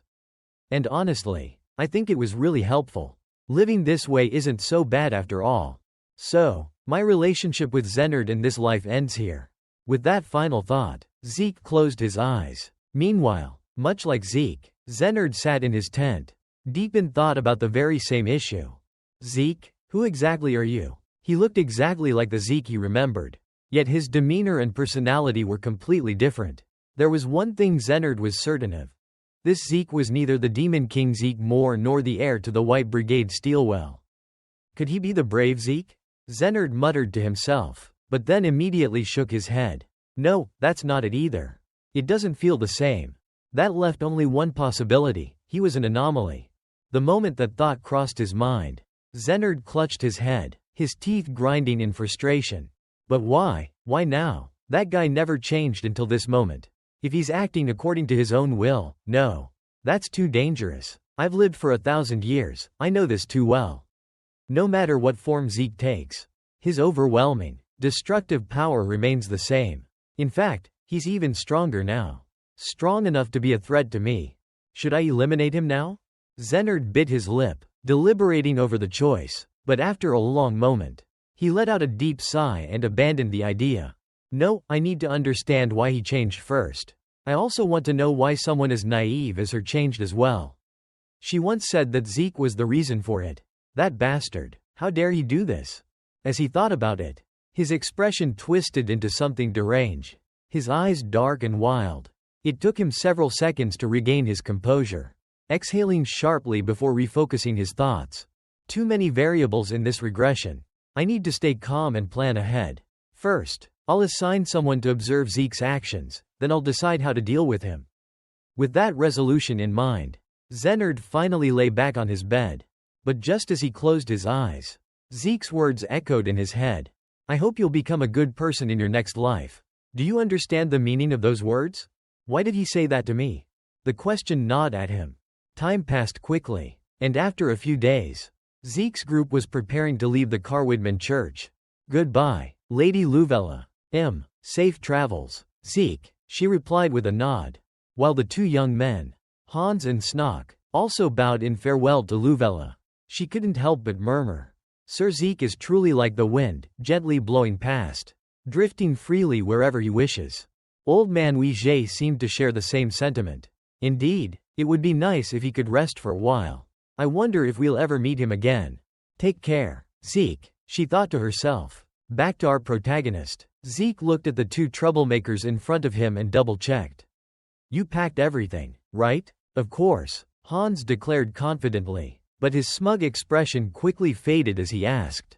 But Sir Zeke, where are we heading this time? Hearing this, Zeke paused and thought for a moment. It looks like we need to go there, to search for the symbolic sword of the Demon King. After making up his mind, he finally announced their next destination. We're going to Violin City, the tourism capital. Scene transition to Violin City. A stunningly beautiful place. Violin City was a bustling tourist destination, packed with visitors from all over. Among them was a certain white-haired mage, the same one who had once attacked Zeke. At this moment, she stood in front of a food stall, her eyes filled with longing. However, after checking her coin pouch, she could only sigh in disappointment, completely broke. But just then, a hand suddenly reached out and tugged down her hood. Startled, she spun around, only to find none other than Zeke standing there. Hello there, long time no see, he said with a grin. A few minutes earlier, Zeke, along with Hans and Snock, had just arrived in Violin City. Seeing as it was a small but famous tourist destination filled with attractions, he decided to reward his two subordinates with a day off. All right, you two are free for the next 24 hours. From now until tomorrow, just go and enjoy yourselves, Zeke said calmly. The moment those words left his mouth, the two troublemakers practically exploded with excitement. Freedom! They cheered before dashing off to explore the city without a second thought. Meanwhile, Zeke's stomach growled, reminding him that he had yet to eat. Should I find something to fill my stomach? He muttered to himself. That was when he noticed a hooded figure standing not too far away. Staring longingly at a food stall, a sudden gust of wind blew back the hood, revealing a familiar, beautiful face. Recognizing her instantly, Zeke walked over and casually greeted her. Hey, it's been a while, huh? Without waiting for a response, he bought a few skewers of grilled meat and handed her one. However, instead of accepting it, the white-haired mage simply eyed him suspiciously. What are you doing? She asked. Doing what? Zeke responded nonchalantly, taking a bite of his own skewer.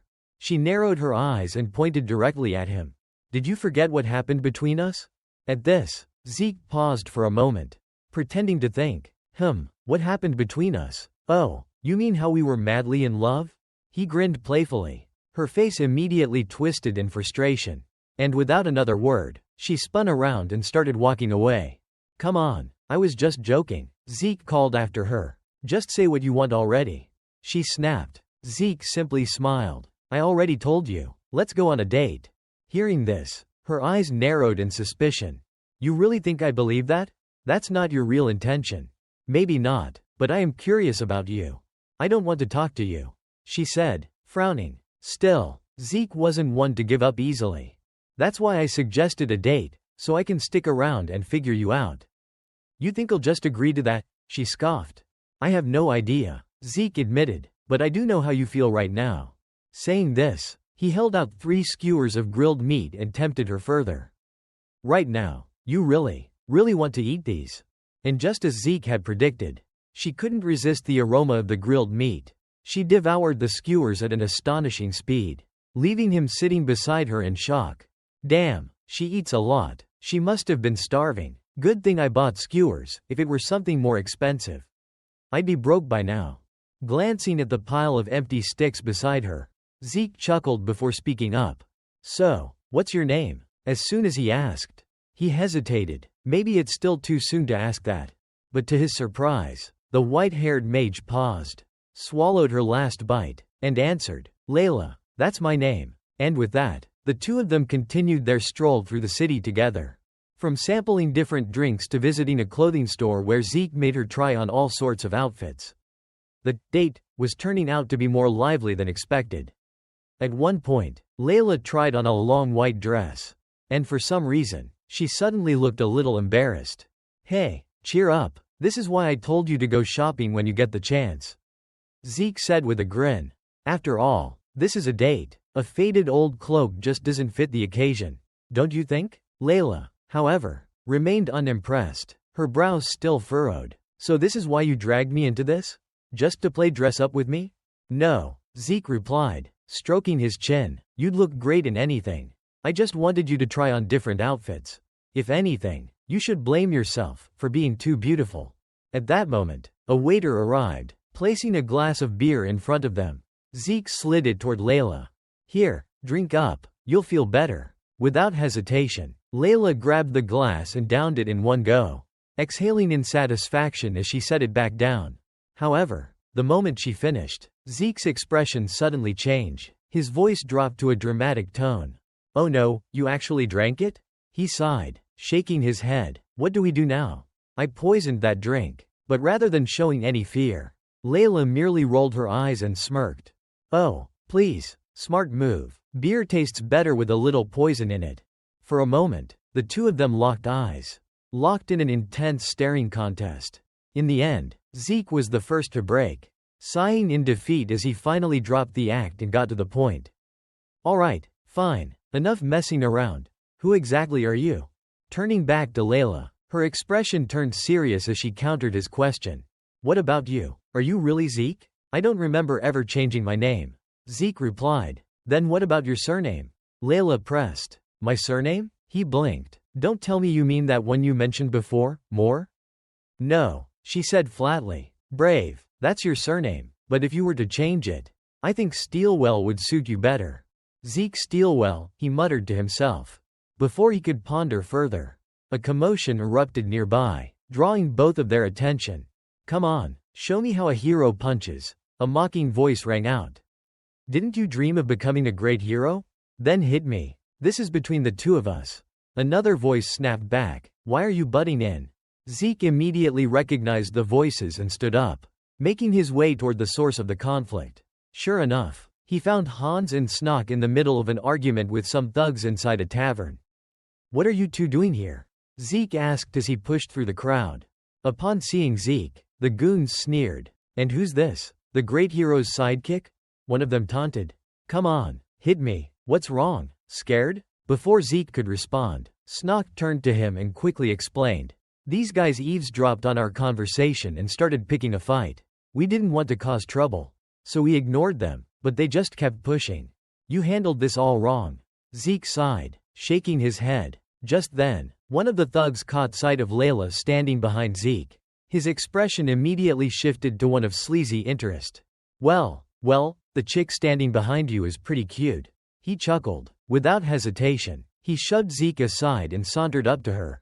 Hey there, sweetheart, wanna have some fun with us? From the side, Snock stiffened. Leaning toward Zeke, he whispered, Lord Zeke, isn't that the woman from before? Maybe we should step in. Stay put, Zeke signaled, nudging him aside to get a better view. Meanwhile, the thug continued his advances. Without a care in the world, he placed his grimy hand on Lila's shoulder and flashed what he must have thought was a charming grin. Come on, babe, we'll show you a good time. He leered. He had no idea that, at that very moment, he had just activated her combat mode. At that moment, Layla simply lifted her hand and coldly brushed the thug's hand off her shoulder. However, rather than being deterred, the sleazy man only became more amused. Oh, playing hard to get now? He sneered. Well, girls who are too easy aren't fun anyway. Layla, however, knew better. If she didn't teach these lowlifes a lesson, they would never leave her alone. Without hesitation, sparks of electricity surged across her body. In the next instant, a violent jolt of lightning shot through the thug, sending him into convulsions before he collapsed in a twitching heap on the ground. Idiots, Zeke smirked from the sidelines. Seeing their companion sprawled out, one of the other thugs immediately rushed forward, fists swinging. Do you even know who we are? He shouted, lunging at Layla. Her eyes crackled with electricity, ready to fry him just like the last one. But before she could act, Zeke stepped between them and caught the thug's punch with one hand. Before the man could even react, Zeke retaliated with a swift uppercut to the jaw, sending him flying backward. He crashed onto the floor right in front of the remaining two lackeys. Seeing their comrades taken down so effortlessly, the last two thugs finally lost their tempers. Drawing their weapons, they charged at Zeke. You're not walking out of here alive, they bellowed. Unfortunately for them, their combat skills didn't match their big mouths. In just a few swift moves, Zeke laid them both out on the ground, groaning in pain and weakly pleading, Please, have mercy? Once they left the tavern, Zeke turned to Layla with a playful smirk. So, tell me, how well done did you cook that guy earlier? Medium rare? Medium? Or well done? Layla paused for a moment before abruptly stopping in her tracks. Why didn't you kill them? She asked. Zeke raised an eyebrow. Wow, that's a pretty harsh thing to say to someone who's trying to be a good person.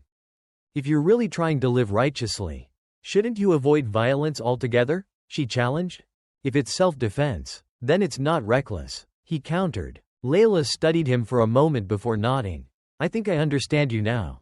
She then exhaled lightly and took a step back. Well, that's that. I'm leaving. With that, she turned to walk away. But before she could take another step, Zeke reached out and grabbed her wrist. Hold on, he said. I'm busy tomorrow, so that won't work. How about we meet again in 10 days? Same place where we first met. It'd be a shame to part ways just like this. He flashed her a knowing smirk. Besides, you're curious about me too, aren't you? I've noticed the way you've been sizing me up. Layla chuckled, amused by his words. Fine, but don't you dare stand me up. As he watched her figure disappear into the distance, Zeke fell deep into thought. I didn't expect to close the distance between us this quickly. But why, exactly? A high-ranking mage being dirt poor was already suspicious enough. On top of that, she seemed unfamiliar, almost awkward, with a lot of everyday things. Yet when it came to ordering food or discussing fashion, she clearly knew what she was talking about. In other words, she wasn't ignorant, just inexperienced. And then there was the way she called him, more. She must be from the future. Zeke stroked his chin, lost in contemplation, when Hans suddenly spoke up beside him. Sir Zeke, do we have any special plans for tomorrow? If not, I was thinking of checking out some tourist spots. Sounds good, I'll go with you, Zeke replied with a grin. I know a great place to visit. The next morning arrived in the blink of an eye. The scene shifted to the ancient ruins of Vialuan, where Zeke and his group had arrived for their tour. As they wandered through the vast remnants of the past, Snock's face filled with awe. Who could have built something like this? And for what purpose? Hans, examining the weathered structures, added, It must have been constructed ages ago. Zeke, however, wasn't paying much attention to their discussion. His mind was occupied with something far more pressing, his past life's weapon. Where the hell is Tornium? He mused. I wrecked so much stuff back in the day that I can't even remember where I left it. Guess I'll just retrace my steps and see where it leads me. With that thought in mind, he quickened his pace, leading the group deeper into the ruins. That was when they came across a large warning sign, "Do not enter." Hans immediately hesitated. Sir Zeke, are we really going in there? Are you sure it's safe? Before Zeke could respond, the ground beneath them suddenly trembled. A strange, faintly perceptible shockwave pulsed through the air. Then, after a brief 2-second silence, everything settled again. Zeke turned to his companions, his expression sharp. Did either of you touch anything? What was that just now? Hans muttered, looking around in confusion. Hearing this, Snog pointed ahead. The sound came from over there. In front of them stood a massive wall, a portion of which appeared noticeably lighter in color than the rest. A dead end. Huh? Hans muttered. Snog, however, narrowed his eyes in thought. Or maybe, there's something behind this wall. Zeke, lost in his own thoughts, felt a sense of familiarity creeping in. There was a hidden passage leading to Tornium's chamber as well. But, was there a door like this back then? Driven by curiosity, he reached out and pressed his palm against the wall. The moment his hand made contact, the wall split cleanly down the middle, revealing a dark, concealed passageway beyond. Hans gasped. Wait, did that door just react to you? He turned to Snog for confirmation.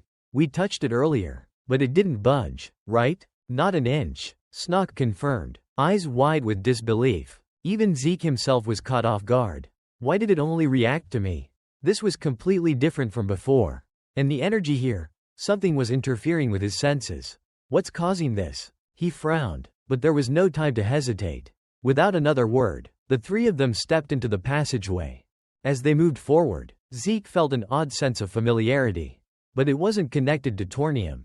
He was still mulling this over when Hans suddenly shouted, Sir Zeke, over there. Following Hans's gaze, Zeke's eyes landed on a sword embedded deep within the stone floor. The moment he saw its distinct shape, he knew exactly what it was. Estelade, the holy sword of Gren Zenard. What the hell is this doing here? If the symbol of the demon king Zeke Moore's power was the cursed blade Tornium, then the symbol of the sun hero Zenard's strength was the holy sword Estelade. And now, one of them was right here, trapped beneath layers of ancient stone. Zeke's expression darkened. He remembered all too well. This was the very sword Zenard had used to land a devastating, nearly fatal blow on him. Unlike Tornium, which bonded with its wielder in a way that transcended mere physical connection, Estelade chose its master. Anyone deemed unworthy wouldn't even be able to lift it. Hans, staring at the sword in awe, turned to Zeke. Do you know what this is? Zeke's expression remained unreadable as he gave a deadpan response. It's a sword. His two companions nearly jumped out of their skins. A sword? That's the holy sword. Are you serious? Hearing that, Hans hesitated for a moment before asking, if I manage to pull this sword out, does that mean I could become a hero? Yeah, pretty much, Zeke confirmed with a nod. Both Hans and Snog exchanged glances, the thought clearly sparking some wild ideas in their minds. After a brief pause, Snog hesitantly raised his hand. Sir Zeke, can I try as well? Zeke remained calm as he responded. It's up to you, but I doubt it'll work. You've already made a contract with Noam. The sword's criteria for choosing a wielder are extremely strict. Snog sighed in disappointment. I see. However, seeing his dejected look, Zeke, now slightly curious himself, added, but hey, give it a shot anyway. Encouraged by his leader's words, Snog felt a surge of determination. With Noam watching expectantly from his shoulder, he stepped forward, planted his feet firmly, and grasped the hilt of the holy sword with both hands. With all his strength, he pulled. Nothing. The sword didn't budge, not even a fraction of an inch. After a long, fruitless struggle, Snog finally let out a sigh of defeat and stepped back. As expected, it's impossible. Noam, sensing his partner's disappointment, quickly nuzzled against his cheek in reassurance. Snog smiled wryly. It's fine, Noam, I don't need a sword. As long as I have you, I'll be all right. Zeke ignored their moment of camaraderie and turned his attention back to Hans. Hans, why don't you try? Hans glanced at the sword before shaking his head. I doubt I could pull it out. Zeke frowned. That's not the point. You should at least try. At that moment, the sound of hurried footsteps echoed from not far away, immediately drawing the attention of all three of them. Hans instinctively tightened his grip on his weapon, ready for any possible scenario. Over there, another passageway. Zeke's mind raced as he focused on the distant corridor, speculating to himself, who could they be? Did they come here in search of the Holy Sword? Judging by their footsteps, they seemed like well-trained warriors. No way. Could it be Xenard? With that thought, they all fell silent, waiting for whoever was approaching. Moments later, emerging from the hallway was none other than Layla. Hey, what are you doing here? Zeke asked in surprise. But before Layla could even respond, a swarm of figures in black cloaks burst out from the passage behind her. Capture them. They've fallen into the trap. Someone in the group shouted. Seeing their clear hostility, Zeke wasted no time. He swung his sword, unleashing a sharp arc of energy straight at them while shouting, "Get down!" Layla, realizing what was happening, immediately ducked to avoid being sliced apart. The arc of energy flew forward and erupted in a powerful explosion upon impact. On this side, Zeke quickly reached out and pulled her to her feet before asking, "Are they new acquaintances of yours?" "They're not my friends," Layla replied coldly. "They're pursuers. Why are they after you?" Zeke pressed further. Layla hesitated for a moment, remaining silent as if she didn't want to answer. Noticing this, Zeke chose not to pry any further. Instead, he muttered under his breath, "You're quite popular, huh?" before shifting his gaze back to the cloaked figures. Despite the recent attack, they were still standing, barely harmed. "There sure are a lot of them," he noted, raising his sword and pointing it at the group. He demanded, "Are you accomplices of those who harm others? You're all dressed the same, so I assume." On the opposite side, the leader of the cloaked figures narrowed his eyes upon seeing Zeke. His expression darkened slightly before he spoke. "We're changing the plan. Keep that one and the core alive. Kill the rest." Upon hearing the command, the black-cloaked figures immediately drew their weapons and charged forward. On this side, Hans struggled to raise his sword in time to block the attacks of two approaching enemies. Their strikes were powerful enough to make his entire body tremble from the impact. Meanwhile, Snock, standing behind, swiftly activated his abilities, summoning sharp stone pillars from the ground. The sudden eruption sent the two cloaked enemies flying before they could react. "They're holding their own well," Zeke noted internally, "but they'll soon realize the gap in skill. These guys are all high-level fighters. This place is too cramped for Layla to use large-scale magic." As if proving his point, Layla invoked a spell called Thunderstrike, unleashing a barrage of lightning bolts upon the attackers. The electricity surged through their bodies, making them convulse violently like fish out of water. Zeke, however, kept his focus on the leader. Especially this one, he thought. He's at the level of a demon. His skills far surpass mine as I am now. Without the demon sword, I can't compete with him. Just as that realization hit him, the leader suddenly burst forward at an incredible speed, appearing behind Zeke in an instant. Before Zeke could react, the enemy's blade slashed across his back. "Pathetic," the leader scoffed. "Your skills are far more disappointing than your words." With a powerful swing, he sent Zeke hurtling backward, straight toward the Holy Sword. "Captain, he's near Estelade," one of the subordinates shouted in alarm. But the captain remained unfazed. His face showed no concern whatsoever. "Relax. Someone like him could never pull that sword out," he said coldly. "Let's end this. Kill the other two and keep the core alive. Then we'll deal with the wildcard and Estelade." Just as he finished speaking, a sudden surge of immense magical energy erupted behind him, causing even his steady steps to falter. "What is this energy? Impossible," he thought, immediately spinning around to see what was happening. But all he and his men could witness was a blinding golden light, followed by a deafening explosion. As the dust settled, the three remaining fighters stood in stunned silence. Their eyes locked onto Zeke. He actually pulled it out? Layla thought to herself, staring at the holy sword now firmly in Zeke's grasp. "Now, let's talk about our protagonist. Zeke, to be honest, Even he couldn't believe that he had actually pulled out the holy sword. Delayed. Damn it, he thought, after listening to that guy's whole story about how I would never be able to draw the holy sword. I got so pissed off that I just had to try. Who would have thought I'd actually succeed? I never imagined I'd pull off something this incredible in my lifetime. Meanwhile, the mage, Layla, stood in stunned silence before stepping forward and asking, how did you manage to pull that sword out? Hearing her question, Zeke planted the sword into the ground and turned to her. Didn't you see? If I hadn't pulled it out, the two of us would probably be dead by now. No, I mean, how could you pull it out? That sword is, Layla hurriedly clarified, but before she could finish, Zeke already understood what she was trying to say. It's the holy sword, delayed. Only those who are worthy can lift it, he said calmly. At that moment, Layla fell silent for about 3 seconds before looking at Zeke with obvious doubt. You, worthy? She asked skeptically.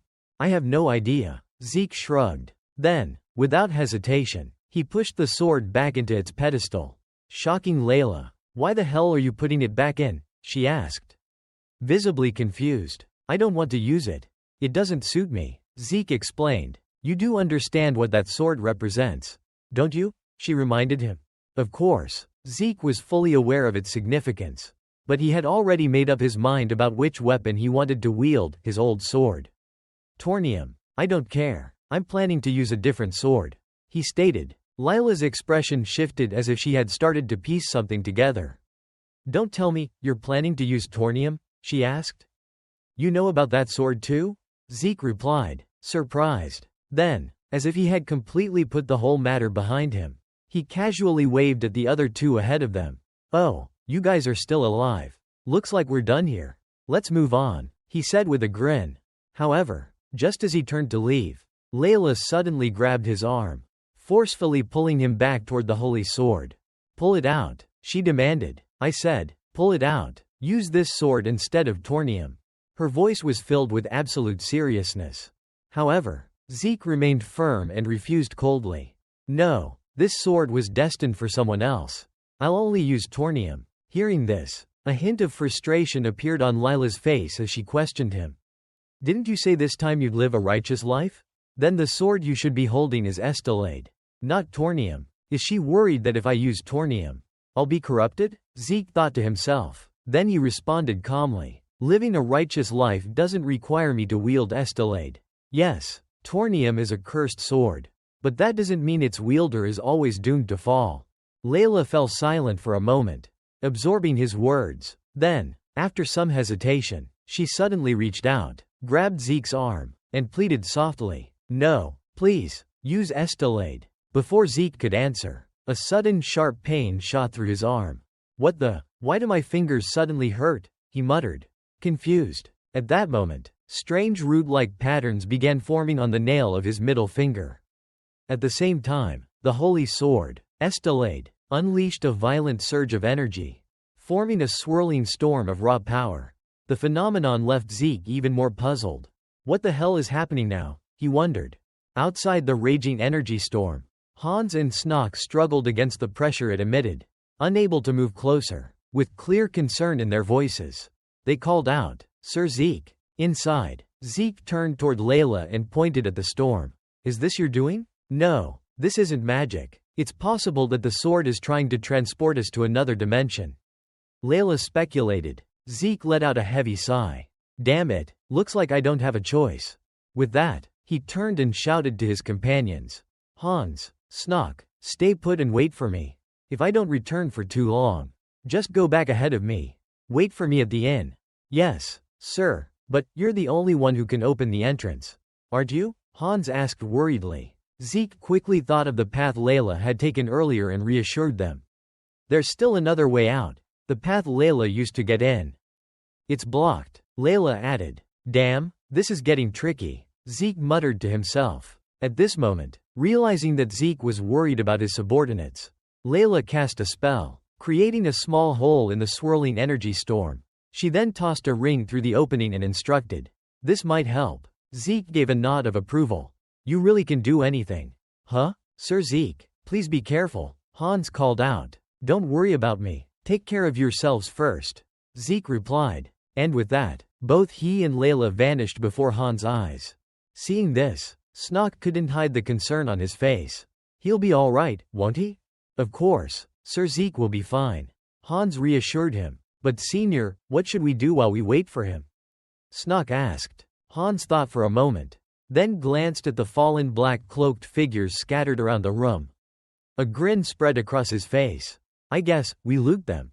After searching the unconscious enemies, they managed to gather a small pile of gold coins and numerous bottles of unidentified potions.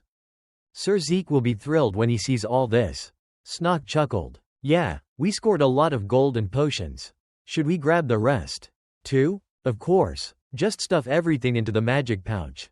Hans nodded. Then, his gaze shifted toward the holy sword. Estelade, standing before him, a thought crossed his mind. The holy sword. Estelade, I wonder if I can pull it out? There's no harm in trying, right? Curiosity getting the better of him. Hans stepped forward, reaching for the sword's hilt. Oh, Senior, are you going to try pulling it out too? Snock asked. Surprised, Hans hesitated, feeling a bit embarrassed. I just want to see what happens. With that, he firmly grasped the sword's hilt with both hands and prepared to pull. However, just as he was about to test his strength, a sudden commotion erupted. A new group of black-cloaked figures stormed into the room, shouting, "We found them!" Hans and Snock's expressions turned to panic. Snock, get ready. Get ready for what? To run, obviously. Hans yelled before both of them bolted, fleeing as a storm of daggers rained down from their pursuers. However, it wasn't long before the two of them found themselves completely surrounded. Did these bastards kill the captain? One of the black-cloaked figures muttered. Doesn't seem like it. Hold off on killing them. We need to interrogate them first. Another responded, as their enemies whispered among themselves. Snock leaned toward Hans and murmured, "What do we do now? Senior? They think we killed their men." Hans' expression hardened, his eyes filled with resolve. "What do we do? We fight, of course. Stay behind me and provide support." Without waiting for a response, he charged forward, taking the initiative to seize the advantage. With a powerful swing of his sword, Hans sent one of the black-cloaked attackers flying backward. However, before he could follow up, another enemy rushed in, forcing him to hastily raise his weapon to block an incoming strike.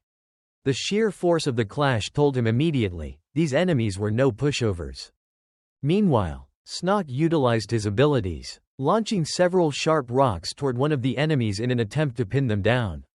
If I can at least keep one of them occupied, he thought to himself. Unfortunately, his opponent swiftly intercepted the attack, slicing through the airborne stones with ease. Hans, still in the midst of battle, caught a glimpse of this and grit his teeth. Damn it, there isn't enough space here for Snock to fight properly. If this keeps up, the both of us. Just as that thought crossed his mind, he made a critical mistake. His momentary distraction gave his opponent an opening. With a swift slash, the enemy's blade cut into Hans' upper arm. Before he could react, a crushing kick landed against his stomach, sending him flying backward. The impact was so intense that he coughed up blood midair. Damn it, I let my guard down? Senior, Snock cried out in alarm as he watched Hans crash toward the holy sword. Estelade. As Hans struggled to regain his breath, the black-cloaked enemy lunged at him once again, giving him no time to recover. Are you not the one who killed our captain? The enemy questioned mid-strike. Hans gritted his teeth, barely holding his ground against the sheer force of the opponent's blows. He didn't have the luxury to answer. Damn it, the gap in strength is just too big. With each clash, Hans was pushed back, his body aching under the relentless pressure. But then, out of the corner of his eye, he caught sight of the holy sword. Estelade. A desperate idea formed in his mind. Estelade, if I can pull it out, will I be able to fight like Lord Zeke? With nothing left to lose, Hans gathered every ounce of strength he had and forcefully shoved his opponent back, sending him stumbling. Without wasting a second, he turned and reached for Estelade's hilt. If I can wield this sword, I can save both myself and Estelade. Seeing his intention, the black-cloaked figures hesitated momentarily before breaking into laughter. Go ahead, try, a nobody like you could never be worthy of Estelade. The others joined in, their laughter echoing through the chamber. But Hans paid no attention. Instead, He firmly grasped the sword with both hands and pulled. I probably won't be able to do it, but I have to try until the very end. Giving up is for the dead. No matter how hopeless the situation is, resist with everything you have until your last breath. Zeke's words from the past rang in his mind, igniting a fire within him. And then, against all odds, the sword moved. The mocking laughter ceased instantly. The blade, which had remained embedded in the ground for who knows how long, was being lifted, slowly but surely, by Hans. The once dismissive expressions of the black-cloaked figures turned to pure shock. No way, Estelade chose him? Their mouths hung open so wide that an entire egg could fit inside. A radiant golden light enveloped Hans' entire body, surging through him like a rushing river of power. This feeling, Estelade's strength is flowing into me. Across from him, the black-cloaked enemies snapped out of their stupor. He's still unfamiliar with the sword, kill him now. The assassins charged at him all at once. From behind, Snock yelled out desperately, "Senior, swing the sword." Without waiting for Snock to say another word, Hans immediately took his stance, gripping Estelade tightly. "All right, I'll swing this sword." Summoning all his strength, he unleashed a powerful slash forward. Meanwhile, Zeke and Layla, after reappearing, found themselves in a place eerily similar to where they had just been. "What the hell? Isn't this the same place?" Zeke muttered, puzzled. "Or maybe not?" Beside him, Layla's body began radiating a faint magical aura. She closed her eyes for a moment, then shook her head. "We can't teleport out," she stated. Zeke groaned in frustration. "Looks like we're wandering around again." As they continued moving, Zeke finally took the chance to ask, "By the way, why were you inside these ruins? And who were those people chasing you?" Layla remained silent. Zeke sighed. "Silent treatment again? Man, you're difficult. I mean, I did save your life. You know." At that, Layla finally spoke. "I'm not sure." Zeke frowned. "What do you mean? It's your own memory, isn't it?" "Yes, my memory, but..." Her voice wavered slightly, as if something was preventing her from speaking further. Before Zeke could press further, the sharp pain from earlier struck again, making him wince in agony. "Arg, damn it. What's wrong with you all of a sudden?" Layla turned to him with concern. "It hurts," Zeke gritted out. "But you're not injured," she observed. "Where does it hurt?" "My fingers. It's like they're on fire." Layla took hold of his hand, inspecting it carefully. "If there's no external wound, then maybe it's an internal injury. Something could be stuck inside." Just as she was about to continue, her eyes suddenly widened in shock. "Wait, there's something here." Hearing that, Zeke quickly raised his hand to examine it himself. His breath caught. This is the key to bending fate. Hans, now wielding the full power of the holy sword Estelade, had ascended to an entirely new level of strength. With each swing of his blade, waves of sword energy erupted, cutting through the air and forcing the enemies to scatter like startled birds. The cloaked figures had no means to counterattack, none at all. Even Hans himself was in shock at the sheer might of Estelade. Tightening his grip on the sword, he thought, "So this is the power of Estelade. It makes me feel like I could take down anyone." His gaze swept over the enemies struggling to get back on their feet. "Wiping out these guys? That's easy." But then, he forced himself to calm down. "No, I have to stay in control. Lord Zeke warned me so many times, losing yourself in battle is dangerous. All right, focus, stay calm." Across from him, one of the black-cloaked figures quickly realized that their current strength was nowhere near enough to deal with Hans. Gritting his teeth, he reached inside his sleeve, pulling out a small vial of glowing purple liquid. "Damn it, I really have to use this just to deal with some brat?" he muttered before downing the entire potion. Immediately, his body was engulfed in a swirling aura of dark purple energy. Power surged through his veins, his muscles swelling as his form began to change. Not far away, Snog watched in horror. "Senior, watch out," he shouted. Hans snapped his attention to the enemy, just in time to witness the transformation. His eyes widened in shock. "It's just like that monster we fought in Osprey." Before his very eyes, the once small cloaked figure had turned into a towering brute, his body pulsating with sinister dark energy. Hans's face paled at the sight. The enemy, now radiating an overwhelming aura, let out a deep, guttural growl before charging forward like an unstoppable tank. Hans barely had time to react. Pushing aside his fear, he clenched his sword tightly, planting his feet firmly on the ground. No hesitation. With this sword in my hands, I can win. Steeling himself, he dashed forward to meet the monstrous foe head-on. With unwavering determination, Hans swung his sword forward, unleashing a golden blade of light that streaked toward the monstrous foe. The moment it made contact, a powerful explosion erupted within the underground palace, sending debris flying in all directions. Yet, even after such a devastating attack, the enemy remained unfazed. As the dust slowly settled, the hulking figure reappeared before Hans, completely unscathed. A bead of sweat rolled down Hans's temple. Of course, I'm nowhere near Lord Zeke's level. He took down all of them with a single strike. But, this one is much stronger than those guys back then. Then, a realization hit him. Lord Zeke is a being beyond comprehension. How could I ever compare myself to him? Unaware of Hans's inner turmoil, the monstrous enemy wasted no time and launched another attack. With just a few heavy stomps, he closed the distance in an instant, letting out a thunderous roar. He swung his massive fist straight at Hans. Hans barely had a moment to react. Instinctively, he raised Estelade in front of his chest to block the blow. However, the sheer force behind it sent him skidding backward, his boots carving deep trenches into the stone floor. Despite the immense pressure, a sense of confidence began to stir within Hans. Maybe I can do this. I lost before because my strength wasn't at that level yet. But now, as this thought echoed in his mind, an overwhelming surge of energy coursed through his body. His grip on Estelade tightened, and with renewed resolve, he began pushing back against the enemy's fist.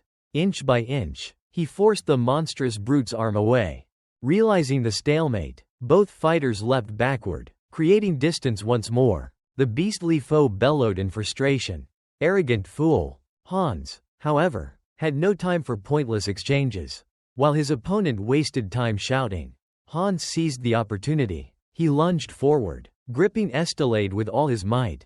I can do this. With a speed that tore through the air, he slashed his blade in a single, fluid motion. A clean cut. The enemy's massive frame froze.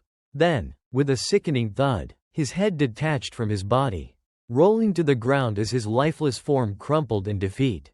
Not far away, the remaining cloaked enemies gasped in horror, their faces unable to conceal their fear. But they didn't have long to dwell on their terror. Hans had already set his sights on them. With a single swift movement, his sword sliced cleanly through their bodies. Agonized screams filled the air. But Hans remained unwavering. In his mind, Zeke's teachings echoed. Exploit the enemy's weak points. And when the chance to eliminate them arises, make sure they're finished for good. Fueled by this mindset, Hans moved like a whirlwind, his sword cutting through the enemies with precision and ferocity. By the time he was done, every last one of them had been wiped out. Standing amidst the carnage, Hans could no longer contain his exhilaration. He threw his fist into the air and shouted, I won. Beside him, Snock rushed forward, beaming with excitement. Senior, you've finally proven yourself worthy of wielding the holy sword. Hans puffed out his chest with pride, his nose practically stretching with self-importance. That's right, ha ha ha. But behind them, one cloaked figure still clung to life. Trembling, the man let out a bitter chuckle. Hee hee, you think you've won? Hans and Snock turned sharply to face him.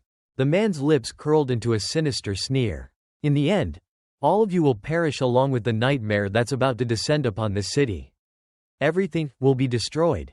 His hateful gaze bore into them, sending a shiver down their spines. For the first time since their victory, unease crept into their hearts. Meanwhile, at Zeke's location, Han turned to him with concern. How's your finger? Does it still hurt? Zeke flexed his hand and replied, It's fine. I took some medicine. I'm good now. As he spoke, his gaze fell upon the glowing blue branch resting in his palm. Layla, the mage, noticed it as well. Her expression shifted, a hint of unease flickering in her eyes. Seeing her reaction, Zeke asked, You recognize this, don't you? Layla hesitated before shaking her head.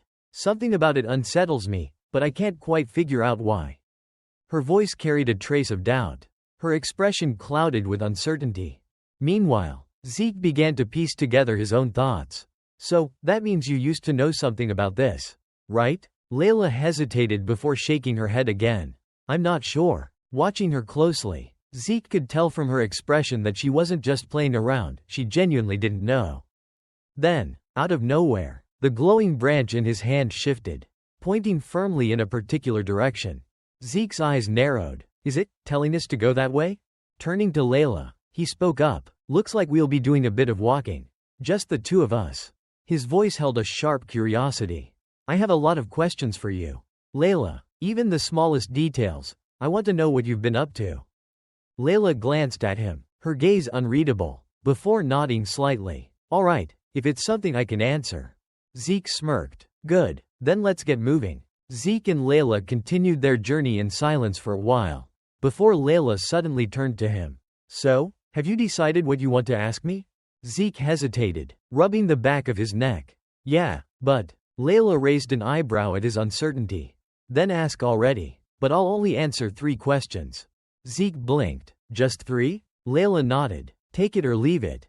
Accepting the challenge, Zeke went straight for the first thing on his mind.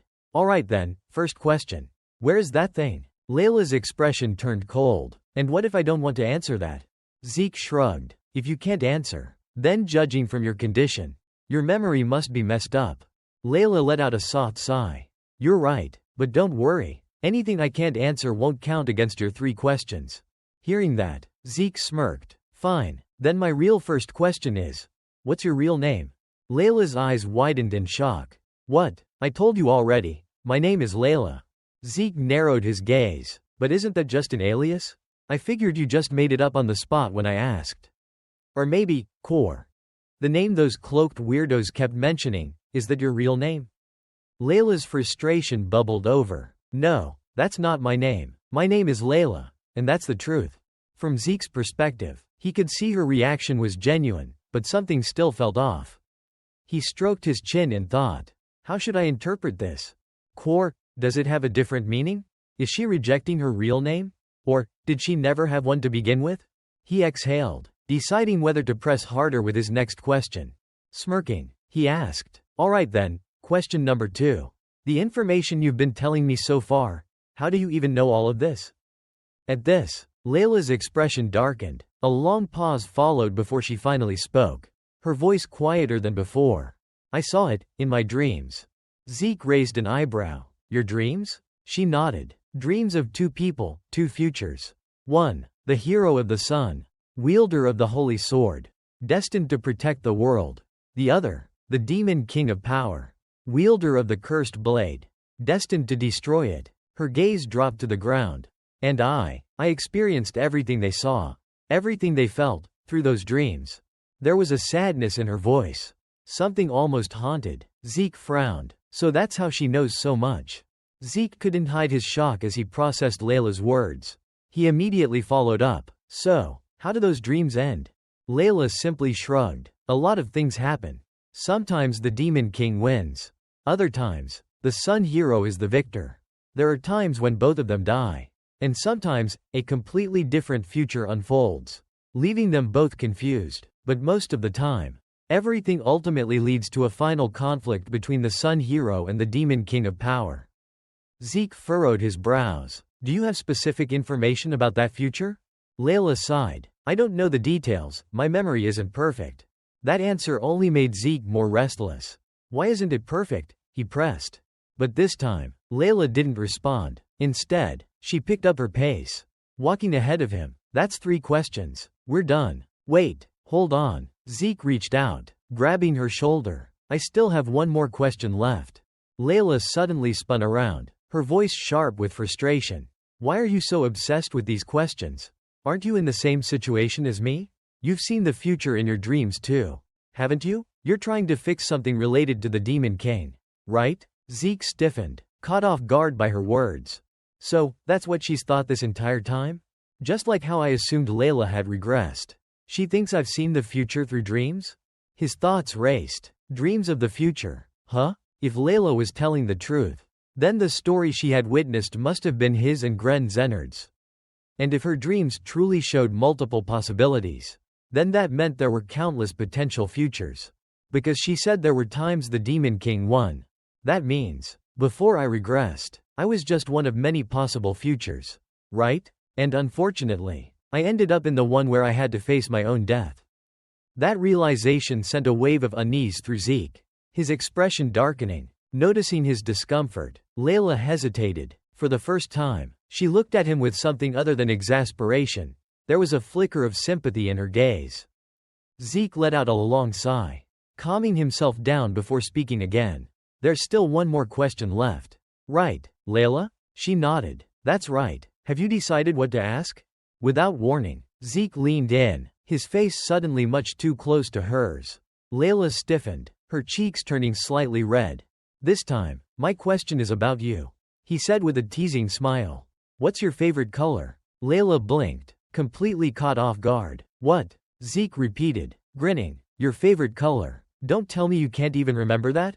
White, she answered instinctively, still looking dazed. Zeke rubbed his chin thoughtfully. Huh, so maybe that's why you chose the name Layla? Straightening up, he clapped his hands together. All right, the Q&A session is officially over. Layla narrowed her eyes at him suspiciously. For real? It's really over? Zeke gave a casual nod. Yep, that wasn't a question. By the way, I was just curious. Layla sighed. You said you were just curious. But didn't you also ask if I'd seen the future? I did, Zeke admitted, and you said you don't remember most of the details. His expression suddenly darkened as he grew serious. In that case, do you think I could become the Demon King? Layla studied him carefully. She took a few moments before shaking her head. Probably not, but I can't say for sure. I don't know if we're walking into a future I've already seen, or if we're stepping into a brand new one. She hesitated, then added, but in all the futures I did see, I don't remember a single one where you wielded Estelade. Zeke smirked. So what you're saying is, just because I chose Estelade, I've already shifted into a future you haven't seen before? Layla scowled at his cocky expression and jabbed a finger into his chest. Exactly. So when we get out of here, stay with Estelade and stay away from Tornium. In response, Zeke merely shrugged and turned away, walking off as if he barely cared about her warning. Layla clenched her fists, barely holding back her frustration. But there was nothing she could do.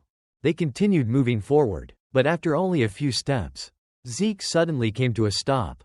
Wait a second? He furrowed his brows, his eyes scanning the surroundings. What is it? Layla asked, following his gaze. They had reached the end of the hallway, stepping into what appeared to be a vast underground cave. Meanwhile, on a high mountain peak, a figure clad in a black cloak gazed down at the city below. His piercing red eyes flickered as he muttered, "So you're the only ones who made it this far. Not exactly an ideal outcome, is it?" As he spoke, he turned to face his subordinates, his expression unreadable. Under his silent scrutiny, the cloaked underlings immediately bowed their heads and hurriedly explained, "Apologies, sir, the search team hasn't returned. We've lost all contact with them." Hearing this, the brown-haired man narrowed his eyes in thought.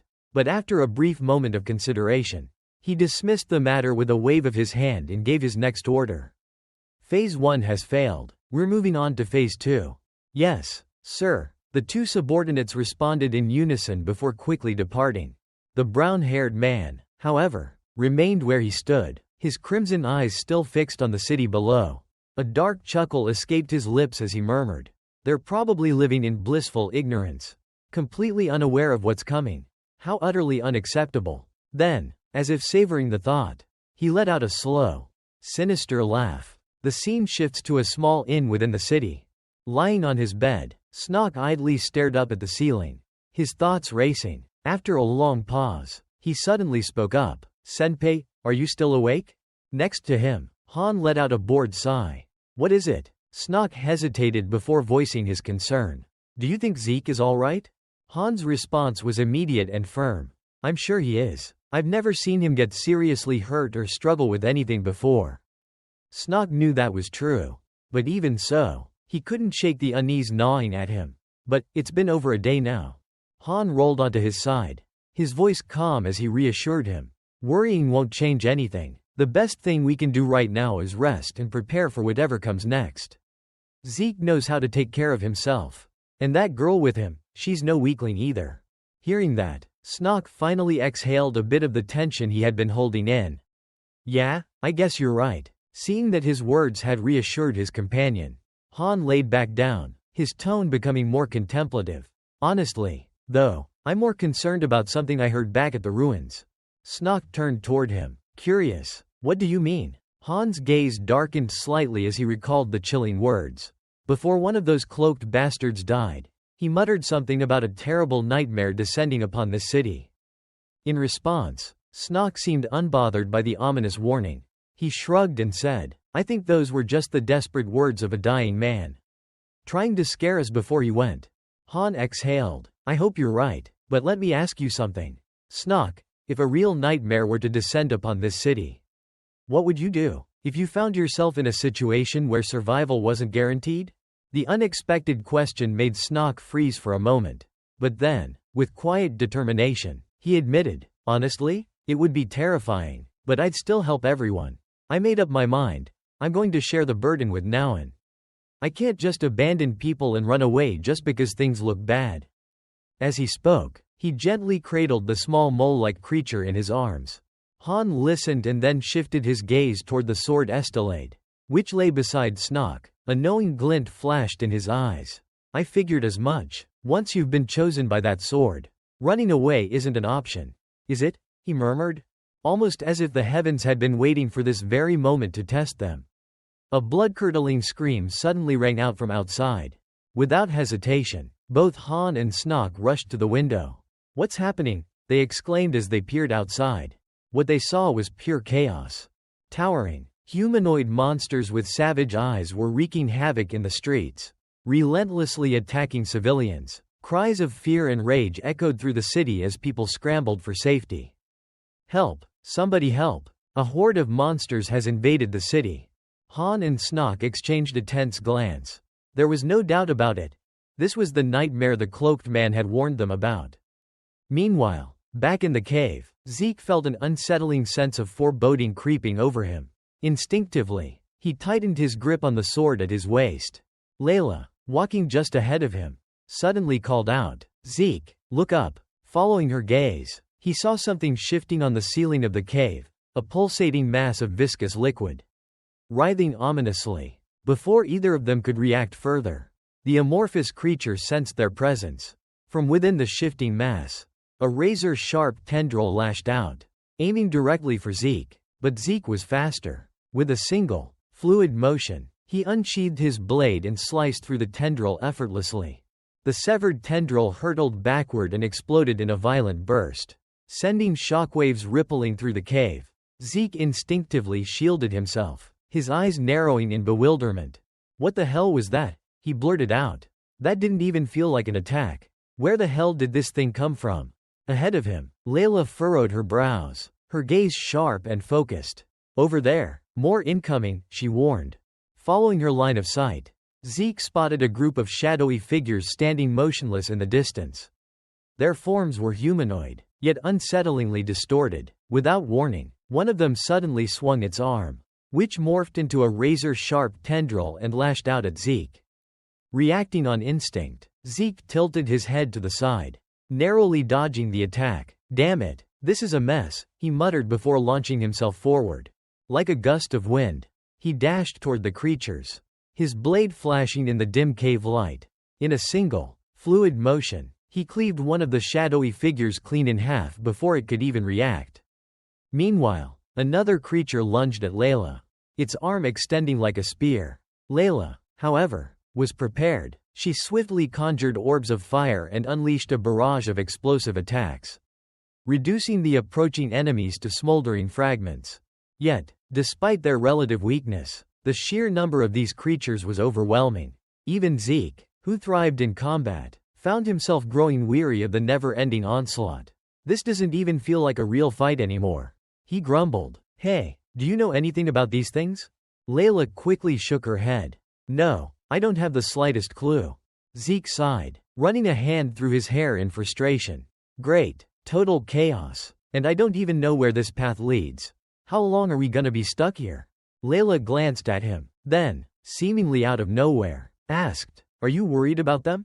Huh? Your subordinates, she clarified. Zeke's expression remained unfazed as he answered. No, I'm not worried. I trained them myself. Both of them have talent and the determination to push through any obstacle.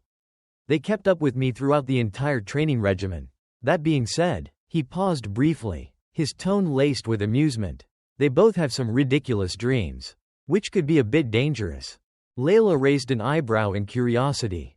But after a moment, realization dawned on her, and she smirked. Oh, you mean that? The nonsense they were talking about at the tavern? While effortlessly slicing through another shadowy figure, Zeke casually responded. Yeah, they want to be heroes. Layla scrunched her nose at the thought. Seriously? People with such noble dreams are working under you?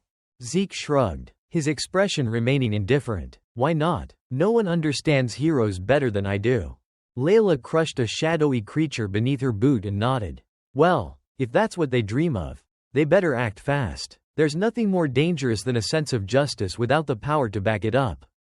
Inside the city, the chaos continued as monstrous creatures rampaged through the streets, attacking and chasing down civilians. In one corner of the city, a young boy was running for his life, a towering beast hot on his heels. His breath came in ragged gasps as his small legs struggled to keep moving. But then, disaster struck. He tripped. The boy hit the ground hard, terror flooding his face as he turned to see the monster lunging toward him. The creature's claws gleamed in the dim city lights, poised to deliver a fatal blow. But just before those claws could reach him, clang! A powerful force intercepted the strike. Han had arrived, blocking the attack with the legendary sword. Estelade. The impact sent shockwaves through his arms, and despite his best efforts to remain composed, sweat trickled down his face. His grip on the sword tightened as he braced himself against the overwhelming strength of the creature. Returning to Zeke's position, he had just finished fighting when he concluded that these shadowy specters were undoubtedly creations of the Shadow Clan. Similarly, Layla, the mage, seemed equally annoyed by these creatures. Her eyes flickered with frustration before she spoke in a cold, sharp tone. Get out of my way. Extreme Thunder Sphere Blast. She murmured the incantation, and at the sound of her voice, several orbs of crackling lightning materialized behind her, radiating an ominous energy. Then, without any warning, they all shot forward at once, unleashing a relentless barrage of destructive energy. The ghostly figures let out agonized screams as they were torn apart. Even Zeke found himself instinctively leaping backward, shivering at the sheer force of the attack to avoid getting caught in the blast. And just like that, with a single sweep, every last specter was reduced to thick, swirling black smoke. Seeing this, Layla casually ran her fingers through her hair and remarked, "All taken care of." Turning back to Zeke, he recalled how he had nearly been caught in the attack himself and couldn't help but grumble in a low voice. "You did that on purpose, didn't you?" Layla simply shrugged and replied, "It's not like it caused you any real harm." Just then, the small branch in Zeke's hand began to glow more intensely, as if signaling something to both of them. "Looks like we're close," Layla observed. "Yeah," Zeke nodded. "I can sense something up ahead." With no more enemies standing in their way, the two of them pressed forward. Soon, they came across an unusual sight, a branch embedded deep into the ground. Strangely enough, its shape resembled a sword that had sprouted roots. Zeke couldn't hide his astonishment. "What is this? Is it really a sword? What even is this thing? And why is it moving on its own?" As the two of them stared in confusion, the small branch in Zeke's hand suddenly floated into the air, drifting toward the sword ahead. Then, seamlessly, it attached itself to one of the sword's roots and fused together as if they had always been part of the same entity. It really became one with it. Huh? Zeke furrowed his brows in thought. And as both of them watched in anticipation, the sword began to radiate a dazzling glow. The roots entwined around its body gradually receded. "Look at that," Zeke exclaimed, his eyes wide with excitement. Layla, the mage, observed the phenomenon with curiosity and remarked, "I don't know. In the future I saw. This never happened." Ahead of them, the sword trembled uncontrollably, as if responding to something. Zeke made a guess. "It looks like it's calling out to you. Try pulling it out." Hearing that, Zeke slowly stepped forward. As he walked, a thought crossed his mind. The key that bends fate has merged with this sword. If that's the case, Then the sword must be the key's true companion. With that realization, he reached out and firmly grasped the hilt of the sword. A strange sensation surged through his body. It's warm, he mused. I thought it would be cold, like any other blade, but it feels like I'm holding someone's hand. Driven by curiosity, he pulled the sword from the ground to examine it more closely. The moment he did, a gentle force began to draw his mana into the sword. Then, without warning, boom, a massive explosion erupted, startling Layla. As the dust settled, she quickly scanned the scene and called out, "Zeke, are you alright?" Zeke, still gripping the sword tightly, let out a smirk. This thing is seriously amazing. Meanwhile, back at Han's battle against the massive monster, he was still holding his ground, wielding his sword to block the creature's devastating punches. With gritted teeth, he shouted a command to the boy behind him. "Run, get out of here." Not wasting any time, the boy turned and bolted. Thank you, warrior." Once he was sure the kid had reached safety, Han clenched his jaw and mustered every ounce of strength he had left. With one final swing, he drove his blade straight through the monster's abdomen, killing it instantly. But there was no time to rest. As soon as the creature fell, Han barked out another order. "Snock, get the civilians out of the city gates now." "Yes, sir," Snock responded, dashing off to carry out the task. Elsewhere, the soldiers were still locked in combat, struggling to fend off the relentless wave of monsters. To make matters worse, these creatures weren't just mindless beasts, they actually knew how to wield weapons. Han, already exhausted, found himself cursing under his breath. Damn it, these bastards just keep coming. At the same moment, Snock arrived, panting from exhaustion. "Senior, everyone outside the city gates has been evacuated safely." Hearing this, Han nodded and gave a firm order. "Good, now block this gate immediately." Following his command, Snock activated his powers, lifting massive stone slabs scattered around the area and hurling them toward the entrance, sealing off the passage. Seeing this, Han nodded in approval. "Well done, Snock. Now, we need to deal with the monsters still inside." With that, the two of them joined forces to clear out the remaining creatures. With a single swing of his sword, Han unleashed a golden light that sliced through everything in its path, while Snock summoned sharp stone pillars that pierced through the monsters' bodies. Meanwhile, the soldiers were beginning to regroup and stabilize their formation, cutting down the remaining beasts with renewed strength. Time passed. How long? They didn't know, until Snock reported again. "Senior, the monsters inside the castle have almost been completely eliminated." Hearing this, Han wiped the sweat from his forehead and let out a relieved sigh. "Thank God, reinforcements arrived in time, which allowed us to keep the monsters outside the castle under control." But, is this really the end? That so-called hell he spoke of, was this all there was? A sense of unease crept into Han's mind. And sure enough, his instincts were right. Suddenly, a deafening explosion erupted behind him, followed by a blood-curdling scream.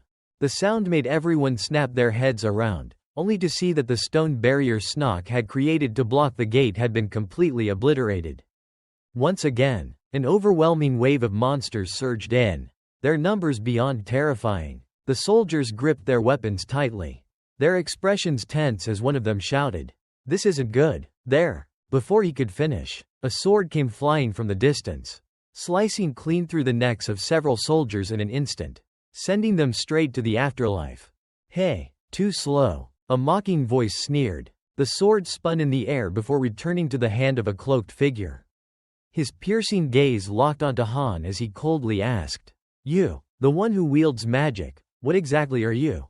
From Han's perspective, as he locked eyes with the cloaked figure, an overwhelming sense of danger surged through him. His mind raced. He knows what this sword is. That means he's one of them, part of the same group from those ruins. Wait, if that's the case, then this is exactly what the other cloaked man warned about after that nightmare. As Han observed, the white and black cloaked figures began coordinating with the monsters, launching a full-scale assault on all fronts. Meanwhile, the Knight Captain quickly issued an order.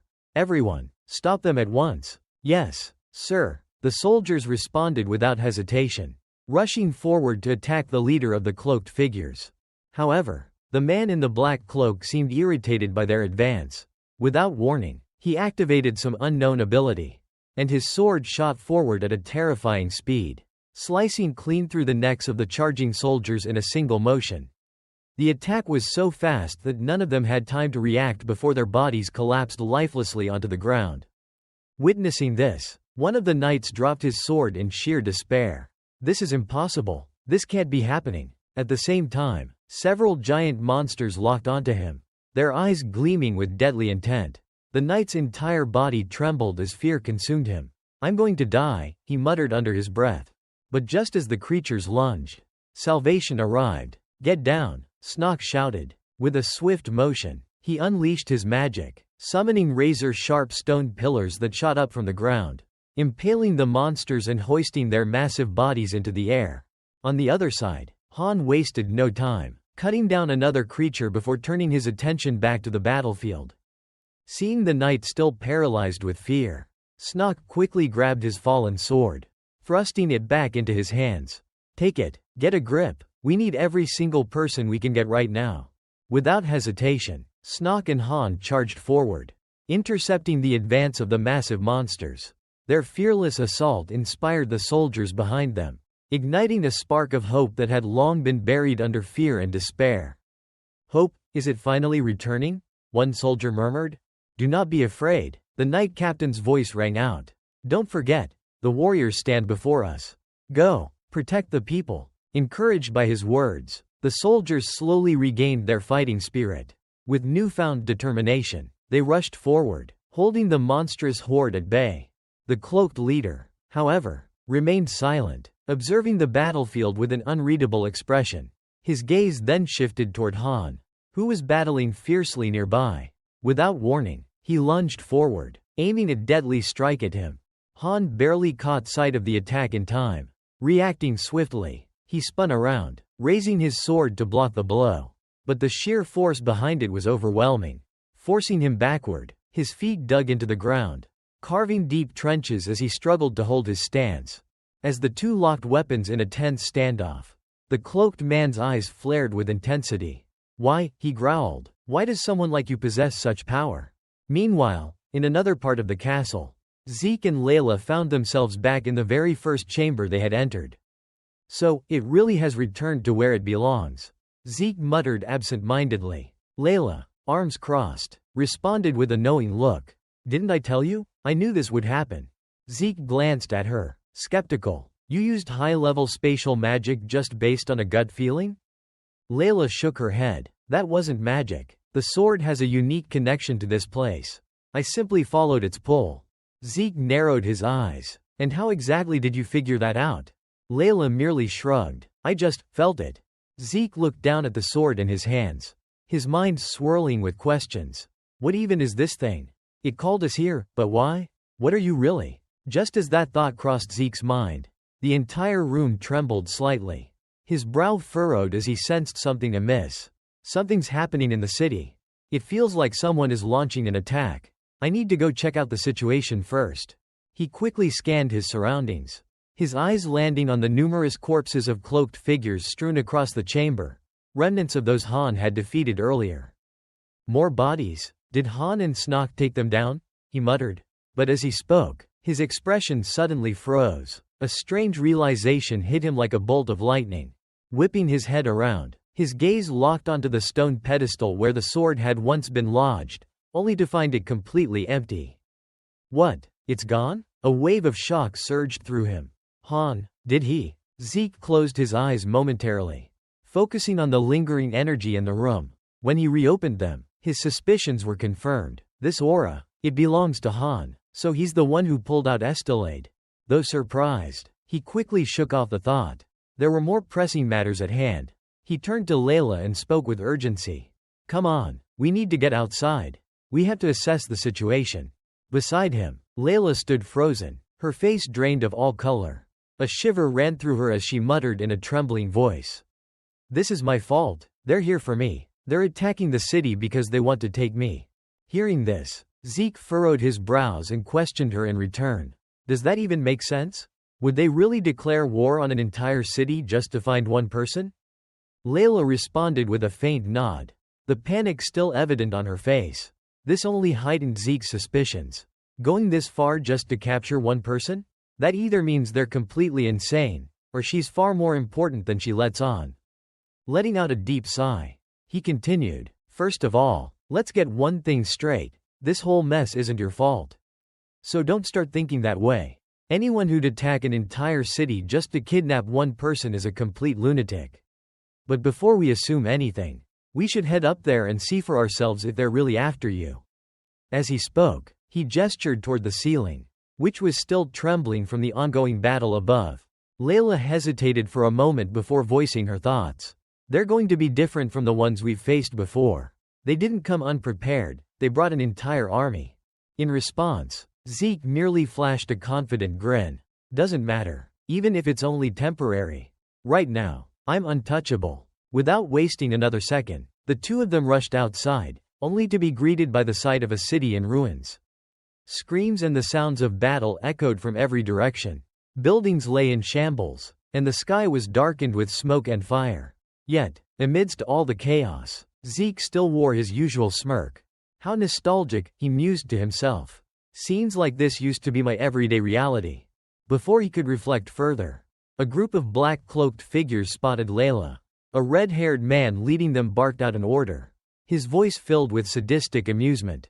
"Seize her. You can cut her limbs into 4 if you want. But she must stay alive." The pack of mercenaries behind him immediately surged forward, weapons drawn and eyes glinting with cruel intent. Seeing this, Layla clenched her jaw and raised her hands, ready to unleash her magic. But before she could even cast a spell, Zeke casually stepped forward, letting out a slow, taunting whistle. He caught the attention of the approaching enemies. They hesitated, exchanging confused glances. "Who the hell is that guy?" one of them muttered. "Doesn't matter," the red-haired leader snapped. "Kill him along with her." With that, the hounds of war lunged forward, their weapons glinting in the dim light. Layla, watching the figure standing in front of her, called out in frustration, "Step aside, this is my fight." Zeke responded with an almost exasperated tone. "I'm in a good mood right now. Don't ruin it for no reason." As he spoke, his sword began radiating waves of energy, crackling with power. Meanwhile, the black-cloaked figures, oblivious to the impending danger, continued their reckless charge like rabid dogs. Seeing their mindless aggression, Zeke's grin widened as he mused, "Well, I guess this makes for a decent warm-up before the main course." Without another word, he swung his sword forward, unleashing a massive surge of blue energy. The wave of power crashed into the charging enemies, engulfing them in a swirling vortex. Within moments, the energy storm dissipated, leaving behind nothing but a deep crater in the ground. The cloaked figures who had been there moments ago, completely erased, no bodies, no traces, nothing. Witnessing this, the red-haired leader's eyes went blank with shock. Impossible. This shouldn't be happening. Zeke, on the other hand, clenched his fist in exhilaration. Yes, this is it. He hadn't even used any particularly complex technique, just raw magic energy released in its purest form. Still, wielding such power felt incredible. A small pang of regret crept in as he thought, "Too bad I can only use it a few times." Turning his attention back to the red-haired man, Zeke saw that the enemy had finally realized just how dangerous he was. The once arrogant leader now hesitated, no longer rushing in blindly. Instead, he cautiously asked, Who the hell are you?" Zeke didn't bother answering. Instead, he shot back his own question. "Who the hell are you to bring chaos to a peaceful city like this?" The red-haired man remained silent for a moment, then tried another approach. "What's your connection to Layla?" As he spoke, he subtly reached into his coat, as if attempting to retrieve something. But there was no way Zeke would miss such an obvious move. In an instant, he sprang forward, closing the distance in a blink. With a swift punch, he struck the man's hand, shattering the signal flare before it could be used. The flare broke into useless fragments. "You trying to call for backup?" Zeke smirked. "Don't bother. Even if you don't summon them, I'll find them myself. After all, this fight won't be dragging on for long." As he spoke, Zeke once again raised his sword, preparing to strike. The remaining enemies immediately realized what was about to happen. Panic spread through their ranks as they screamed, "Run! Get out of the way!" Zeke, grinning, gave chase. swinging his sword to cut them down as they fled. Meanwhile, in Han's battle. Elsewhere, Han was still locked in a fierce struggle against the purple-haired man before him. With a furious shout, he demanded, "What the hell does this have to do with you?" He then channeled all his strength into his blade, forcing his opponent backward. The purple-haired man quickly leapt a few steps away, creating more distance between them. Frustrated, he sneered, "That's not something you should have." Hearing those words only made Han even more furious. He roared, "If you're jealous, then come and take it. If something doesn't have an owner, whoever picks it up first gets to keep it. Why the hell are we even arguing about who it belongs to? You idiot, you might wear a dark cloak, but you're not even remotely suited for Estelade. Shut your filthy eyes and get lost." With that, Han pointed his sword directly at his opponent's face, his eyes blazing with defiance. The string of insults left the purple-haired man momentarily stunned, his expression frozen in disbelief. After a few seconds, his lips curled into a smirk, and he let out a low chuckle. "Oh, now this is new. It's been a long time since anyone has dared to speak to me like that. What's your name?" Han, still irritated, snapped back, "What do you care?" The man merely shrugged and replied, "I'm just curious about the name of the one chosen to wield Estelade." Then, with a lazy smirk, he added, "For the record, my name is Imolda." As he spoke, he lazily twirled his index finger in the air. Immediately, strands of glowing energy materialized and shot toward Han with alarming speed. Although Han had no idea what they were, his instincts screamed at him to retreat. He swiftly leapt backward, trying to put as much distance between himself and the incoming threads. But the energy strands didn't stop. They relentlessly pursued him, twisting and darting through the air with unsettling precision. Han's face paled. Meanwhile, Imolda let out a cold laugh. "Now then, wielder of Estelade, how long can you resist before you finally tell me your name?" Without giving the energy threads a chance to reach Han, Snock swiftly manipulated a massive boulder, sending it hurtling to block the attack. "Watch out, Senior," he shouted before summoning even more colossal stones, launching them at Imolda like a torrential downpour. But Imolda only smirked. With a flick of his wrist, a single thread of energy shot from his palm, effortlessly wrapping around the boulder's midair. In an instant, he tightened the thread, slicing through the rocks as if they were nothing more than brittle clay. Both Han and Snock broke into a cold sweat. What the hell? He cut through solid rock that easily? Before Snock could process the situation further, Imolda began twirling his fingers again, sending more energy threads whipping through the air. Han's instincts screamed at him. He immediately shouted, "Snock, get out of here, run!" His warning had barely left his lips when the glowing threads shot towards Snock with lightning speed. But just in time, Han lunged forward, raising the Estelade. The legendary blade met the energy strands in a brilliant flash, blocking the attack. Then, with sheer force, he slashed forward, shattering the threads and releasing a powerful energy wave straight at Imolda. Imolda's smirk disappeared, his face twisted in irritation just before a massive explosion erupted at his position. Han, not wasting a second, turned back to check on his companion. "Snock, you alright?" Snock nodded quickly. "Yeah, thanks to you, I'm still in one piece. But, Senior, look at your sword." Hearing that, Han glanced down and immediately tensed up. Thin, glowing strands of energy had wrapped themselves tightly around Estelade's blade. His eyes widened. "What the hell? My hands are still tingling. What is this thing even made of?"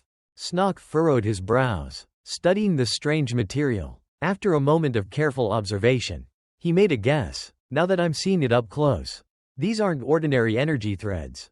This is a weapon, crafted from a special alloy mixed with multiple metals. Thin enough to be flexible, yet long and razor-sharp." On the opposite side, as the dust from the explosion settled, Imolda's figure emerged once more, completely unscathed. In his hands, he held the energy threads, controlling them like living extensions of himself. At that moment, the glowing strands coiled tightly around the Estelade, as if they possessed a mind of their own. Then, with a sharp tug, Imolda nearly wrenched the sword from Han's grip. Han clenched his teeth, muscles straining as he fought against the pull. Gritting his teeth, he swung the sword with all his might, severing the energy threads in a shower of glowing fragments.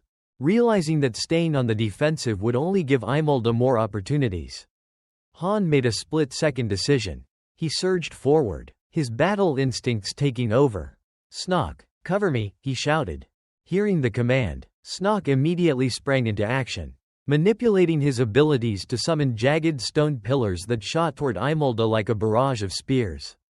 But of course, a simple attack like that wouldn't faze him. With just a flick of his fingers, Imolda effortlessly commanded his energy threads to slice through the incoming stone spikes, shattering them into useless rubble. At the same time, he sent more threads to intercept Han's strike, forcing the blonde swordsman to a dead stop. These damned threads were seriously pissing him off. What the hell are these ropes even made of? Han cursed internally, frustrated beyond words. Before he could even cut himself free, chaos erupted around them. The battle lines of the surrounding soldiers had completely broken apart. Screams of agony ringing through the battlefield. Soldiers were being thrown back like ragdolls. And amidst the carnage, a massive creature had seized an unfortunate woman in its grip. Han's eyes darted toward the scene. "Snog, go save her." "What about you, senior?" Snog shot back. "I'll manage. Just go," Han yelled. Without hesitation, Snog turned and dashed toward the civilians, leaving Han alone to deal with Imolda. And as soon as Snog disappeared from view, Imolda let out a low chuckle, pouring more mana into his energy threads. He ignited them with a fierce purple flame.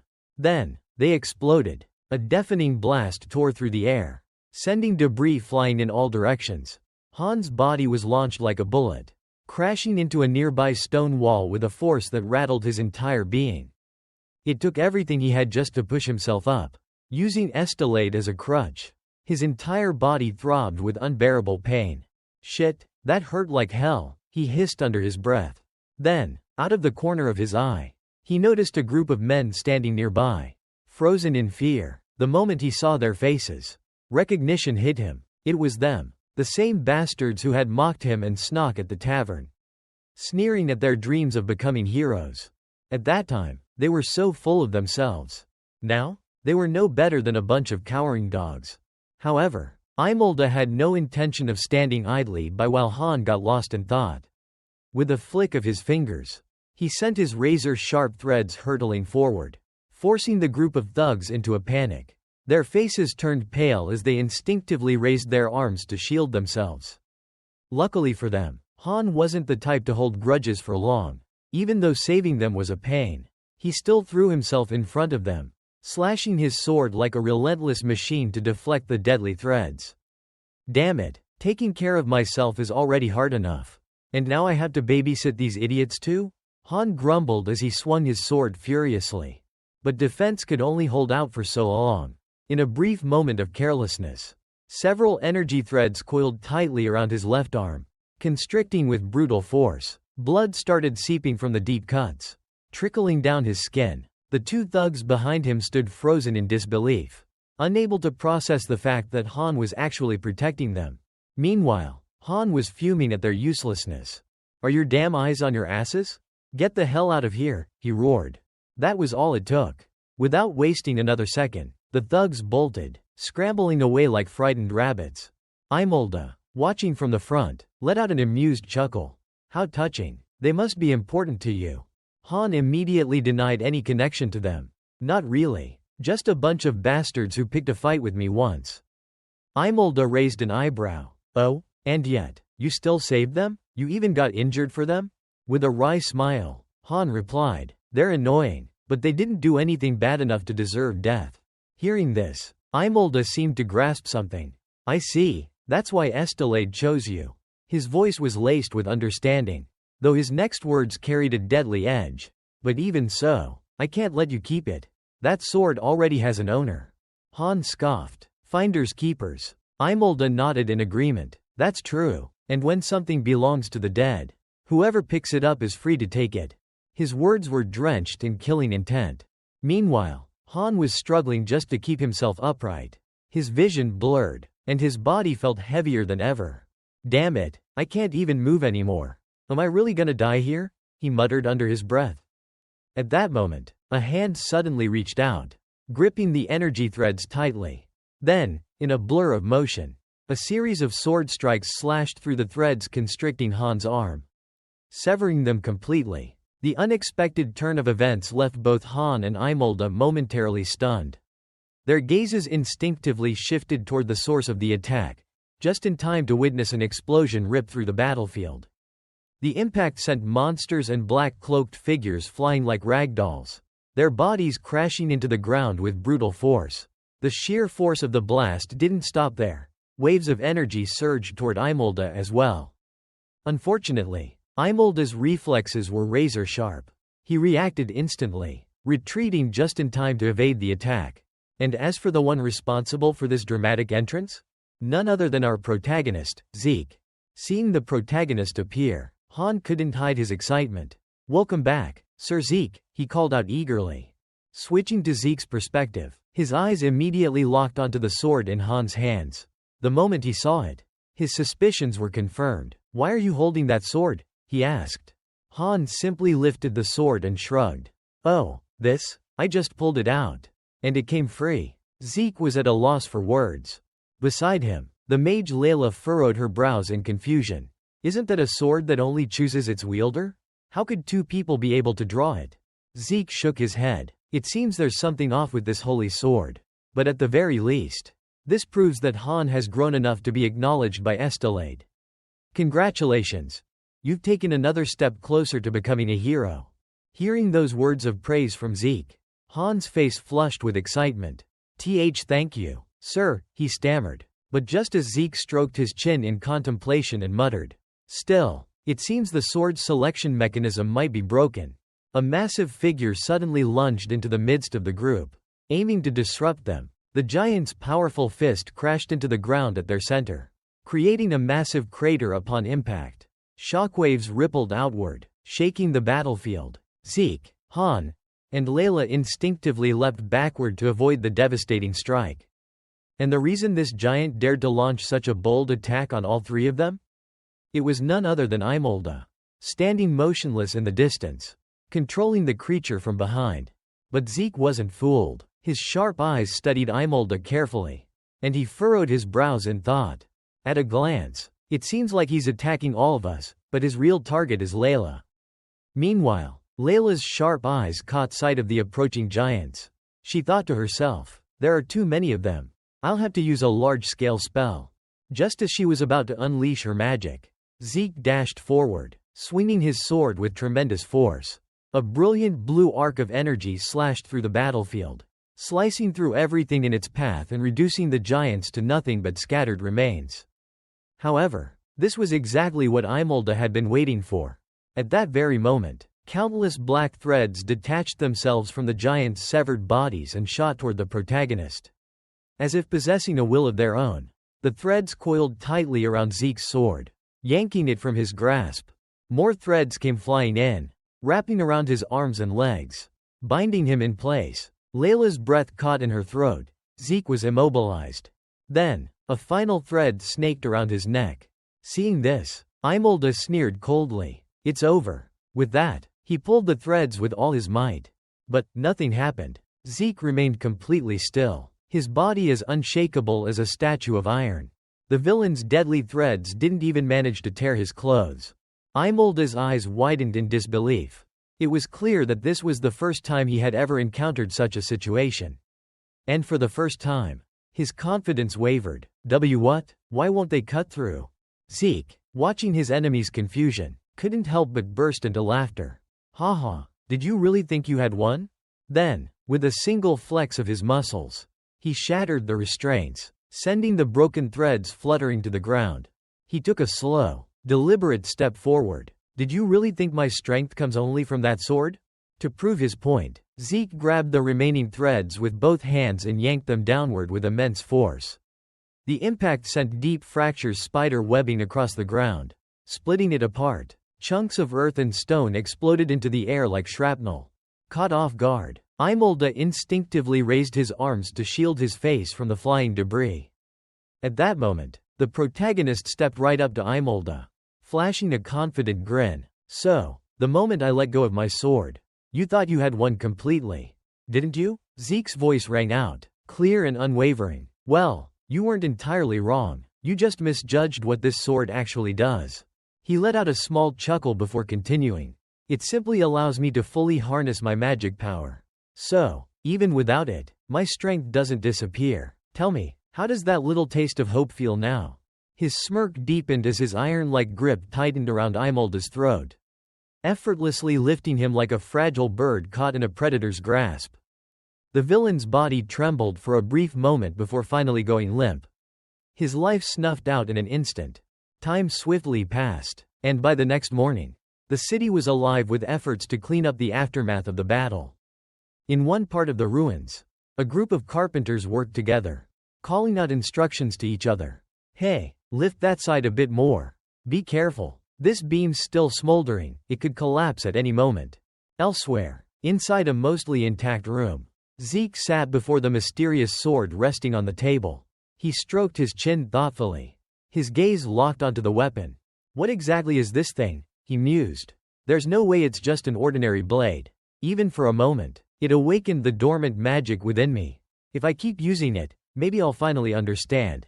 As these thoughts ran through his mind, his senses suddenly sharpened. Without turning his head, he spoke in a calm, knowing voice. Come in. A moment later, the door creaked open, and in stepped Layla, the ever-curious mage. How did you know? She asked, tilting her head. I didn't even knock. Zeke cast her a brief, appraising glance before replying smoothly. If I couldn't sense a mage's presence by now, I might as well put down my sword and take up farming. Farming? Now that just doesn't suit you at all. Layla teased, crossing her arms with a smirk. Brushing past the banter, Zeke got straight to the point. So, what's this about? In response, Layla's playful expression faded, replaced by a serious demeanor. You want to know the information I have, don't you? Zeke scratched his head, suddenly feeling a little awkward. Didn't we already wrap up that part? Before he could say another word, Layla cut in, her tone unwavering. I'll tell you, but on one condition. Outside, a middle-aged man surveyed the bustling scene before him. Workers tirelessly laboring to restore the damaged homes and buildings. He let out a weary sigh. They say they'll keep rebuilding, but there's just too much destruction. I don't even know if we can ever restore the city to its former glory. Our town was overrun by monsters. Who would want to visit this place now? After speaking, he ran a hand down his face in frustration. Behind him, two young men exchanged glances. Then, the black-haired one spoke up with an idea. Sir, Mayor, why don't we use stories to attract people instead? Something like, a nightmare engulfed the city, horrifying and relentless. But in the end, weren't there heroes who saved us from the brink of despair? Let's spread tales of their bravery. Make sure the world hears about their deeds. We could even build statues in the town center to commemorate them. What do you think? Hearing this, the mayor's eyes lit up. Stroking his chin, he nodded in approval. That's a brilliant idea. We could make the names of those who helped us known across the world. It would be our way of expressing gratitude. The red-haired young man chimed in with another suggestion. And what if we gave these heroes official titles? Something catchy for visitors to remember? The mayor burst into laughter, clearly enjoying the concept. Another great idea. For example, Snock, who wielded the power of earth, could be the warrior of the land. Layla, with her mastery of magic, would be the warrior of arcane might. Han, who swung the sword of light, shall be the warrior of the sun. And as for Zeke, with his overwhelming strength, out of sheer respect, I shall name him the warrior of power. What do you think? Meanwhile, completely unaware that the town's leadership was secretly bestowing titles upon him, Zeke was busy voicing his own complaints to Layla. Setting conditions isn't exactly a good habit. You know, he grumbled. Unbothered by his remark, Layla simply pointed at the sword resting on the table. Are you planning to keep using that thing forever? Hearing this, Zeke focused on the sword and nodded.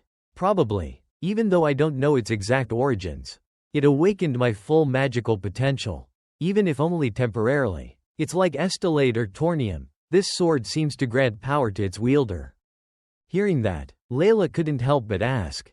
Her curiosity piqued. Out of those three weapons, which one is the strongest? You've used them all, haven't you? Zeke answered without hesitation. This sword grants the greatest power. Layla let out a soft sigh of relief. I see. Then there's no need to use Tornium anymore. My only condition is this. Use this sword carefully. And don't even think about touching Tornium again. Across from her, Zeke couldn't help but find her insistence strange. Why is she so obsessed with keeping me away from Tornium? Still, he answered, from the moment I first held this sword, I had no intention of using anything else. Then, after a pause, he added with a smirk, so, what should I ask you now? Would it be too vague to ask about your identity? Layla reminded him, I already told you, my memories are unclear. When did they become unclear? Zeke pressed further. At this, Layla's expression darkened slightly as she recalled the past. I don't know. When I woke up, I was already on the run. I don't remember who I was, who was chasing me, or why they were after me. I just knew I couldn't let myself be caught. And then, these fragmented visions of the future started flashing through my mind. Because of that, I chose to hide in the ruins. But I never expected them to track me down. And even more than that, I never imagined they would go so far as to destroy an entire city just to find me. As she spoke, tears welled up in her eyes, and she struggled to hold them back. Seeing this, Zeke silently pulled out a handkerchief from who knows where and handed it to her. I already told you, it wasn't your fault. From Layla's perspective, the small gesture caught her off guard. After a few seconds of hesitation, she finally spoke. Didn't think you had it in you to be comforting. Zeke crossed his arms and huffed in mock indignation. I may be a villain, but I've already committed to living an honest life. His words made Layla laugh despite herself. What's that supposed to mean? Letting the moment pass, Zeke shifted the conversation. So then, why were you in Fortier? Layla also said, I want to confirm something. I want to be sure that the memories I have are accurate. In those memories, the closest person to me was a vampire. But before she could continue, Zeke leaned back and waved his hand dismissively. If you're talking about the vampire being Johann, then you're mistaken. He's no longer a vampire. Johann Dracula is now the Count of Dracul. At first, Layla was momentarily stunned, but she quickly realized the implications and asked, Did you change the future? Zeke nodded. That's right. So now, he won't become a vampire anymore. Why did you do that? Layla asked curiously. Zeke answered bluntly, I've decided to live an honest life. If he became a villain, I'd have no choice but to deal with him. And I don't want to do that to someone who was once my trusted ally.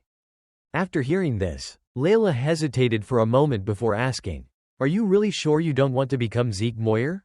Zeke turned to her and replied, At least for now, I've never thought about it. I've already decided to live a righteous life. His voice was so firm that Layla couldn't help but tease. Well, I still clearly remember what you did when you killed Imelda yesterday. You sure are getting a little too confident. Zeke stuck out his tongue, looked away, and shrugged. Killing villains is a good thing, isn't it? His playful response made Layla sigh before adding, So, do you have any more questions? Zeke thought for a moment. I think I've asked everything already. But then, as if suddenly remembering something, he spoke up. Brave, what is that name?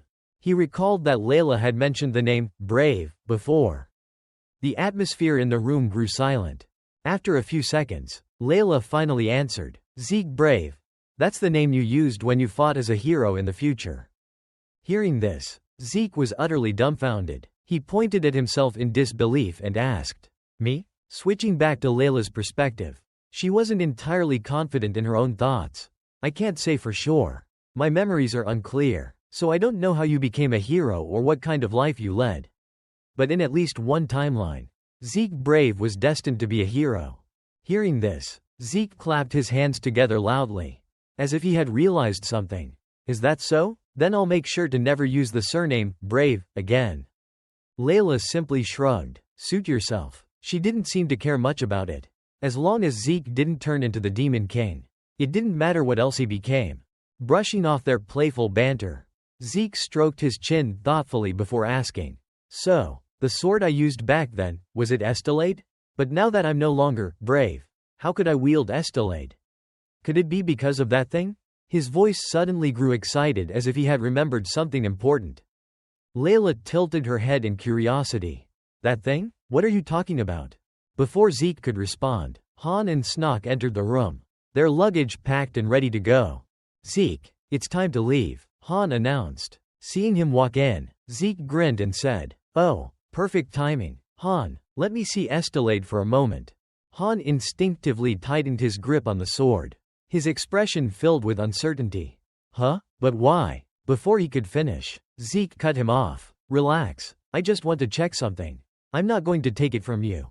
Behind them, Layla poked her head out and asked, check what, exactly? Zeke explained, I want to see if the reason I was able to wield Estelade was because of the fate-altering key.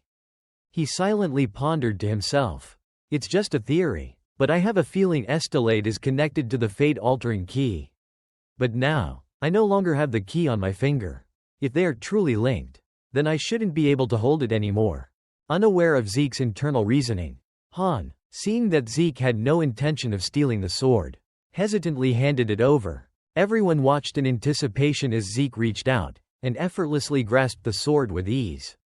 With that, all of Zeke's previous theories went out the window. Huh, so you can still wield it? Snock commented matter-of-factly. Meanwhile, Layla silently thought to herself, Zeke is such an idiot. Zeke then casually tossed the sword back to Han. Alright, here, this is your sword. Han, take good care of it. Now, let's get moving. He stretched lazily, his body clearly tired, before suddenly remembering something and turning back to Layla. Oh, right, Layla, I have a proposal for you. Time quickly passed, and the scene transitioned to a forest at night.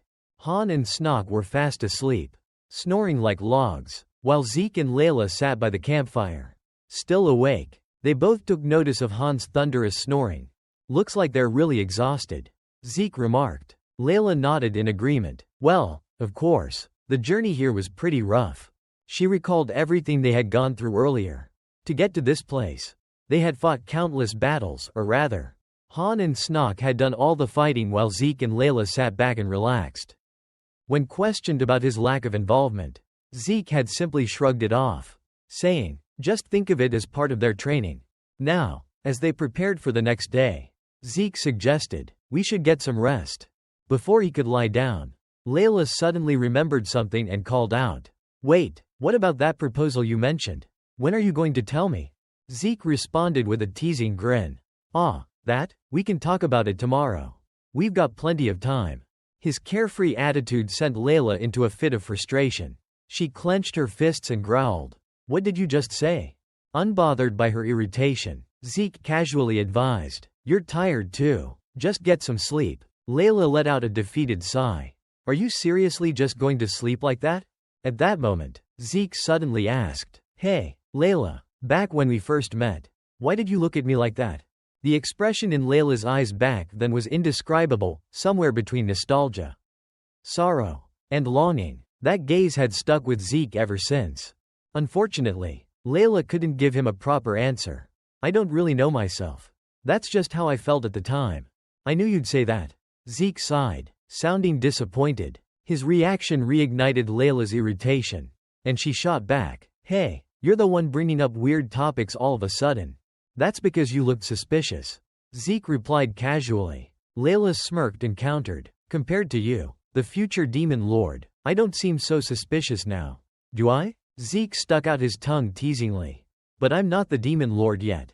Am I? Now, if you have anything you want to ask me, go ahead. I'll answer everything before I sleep.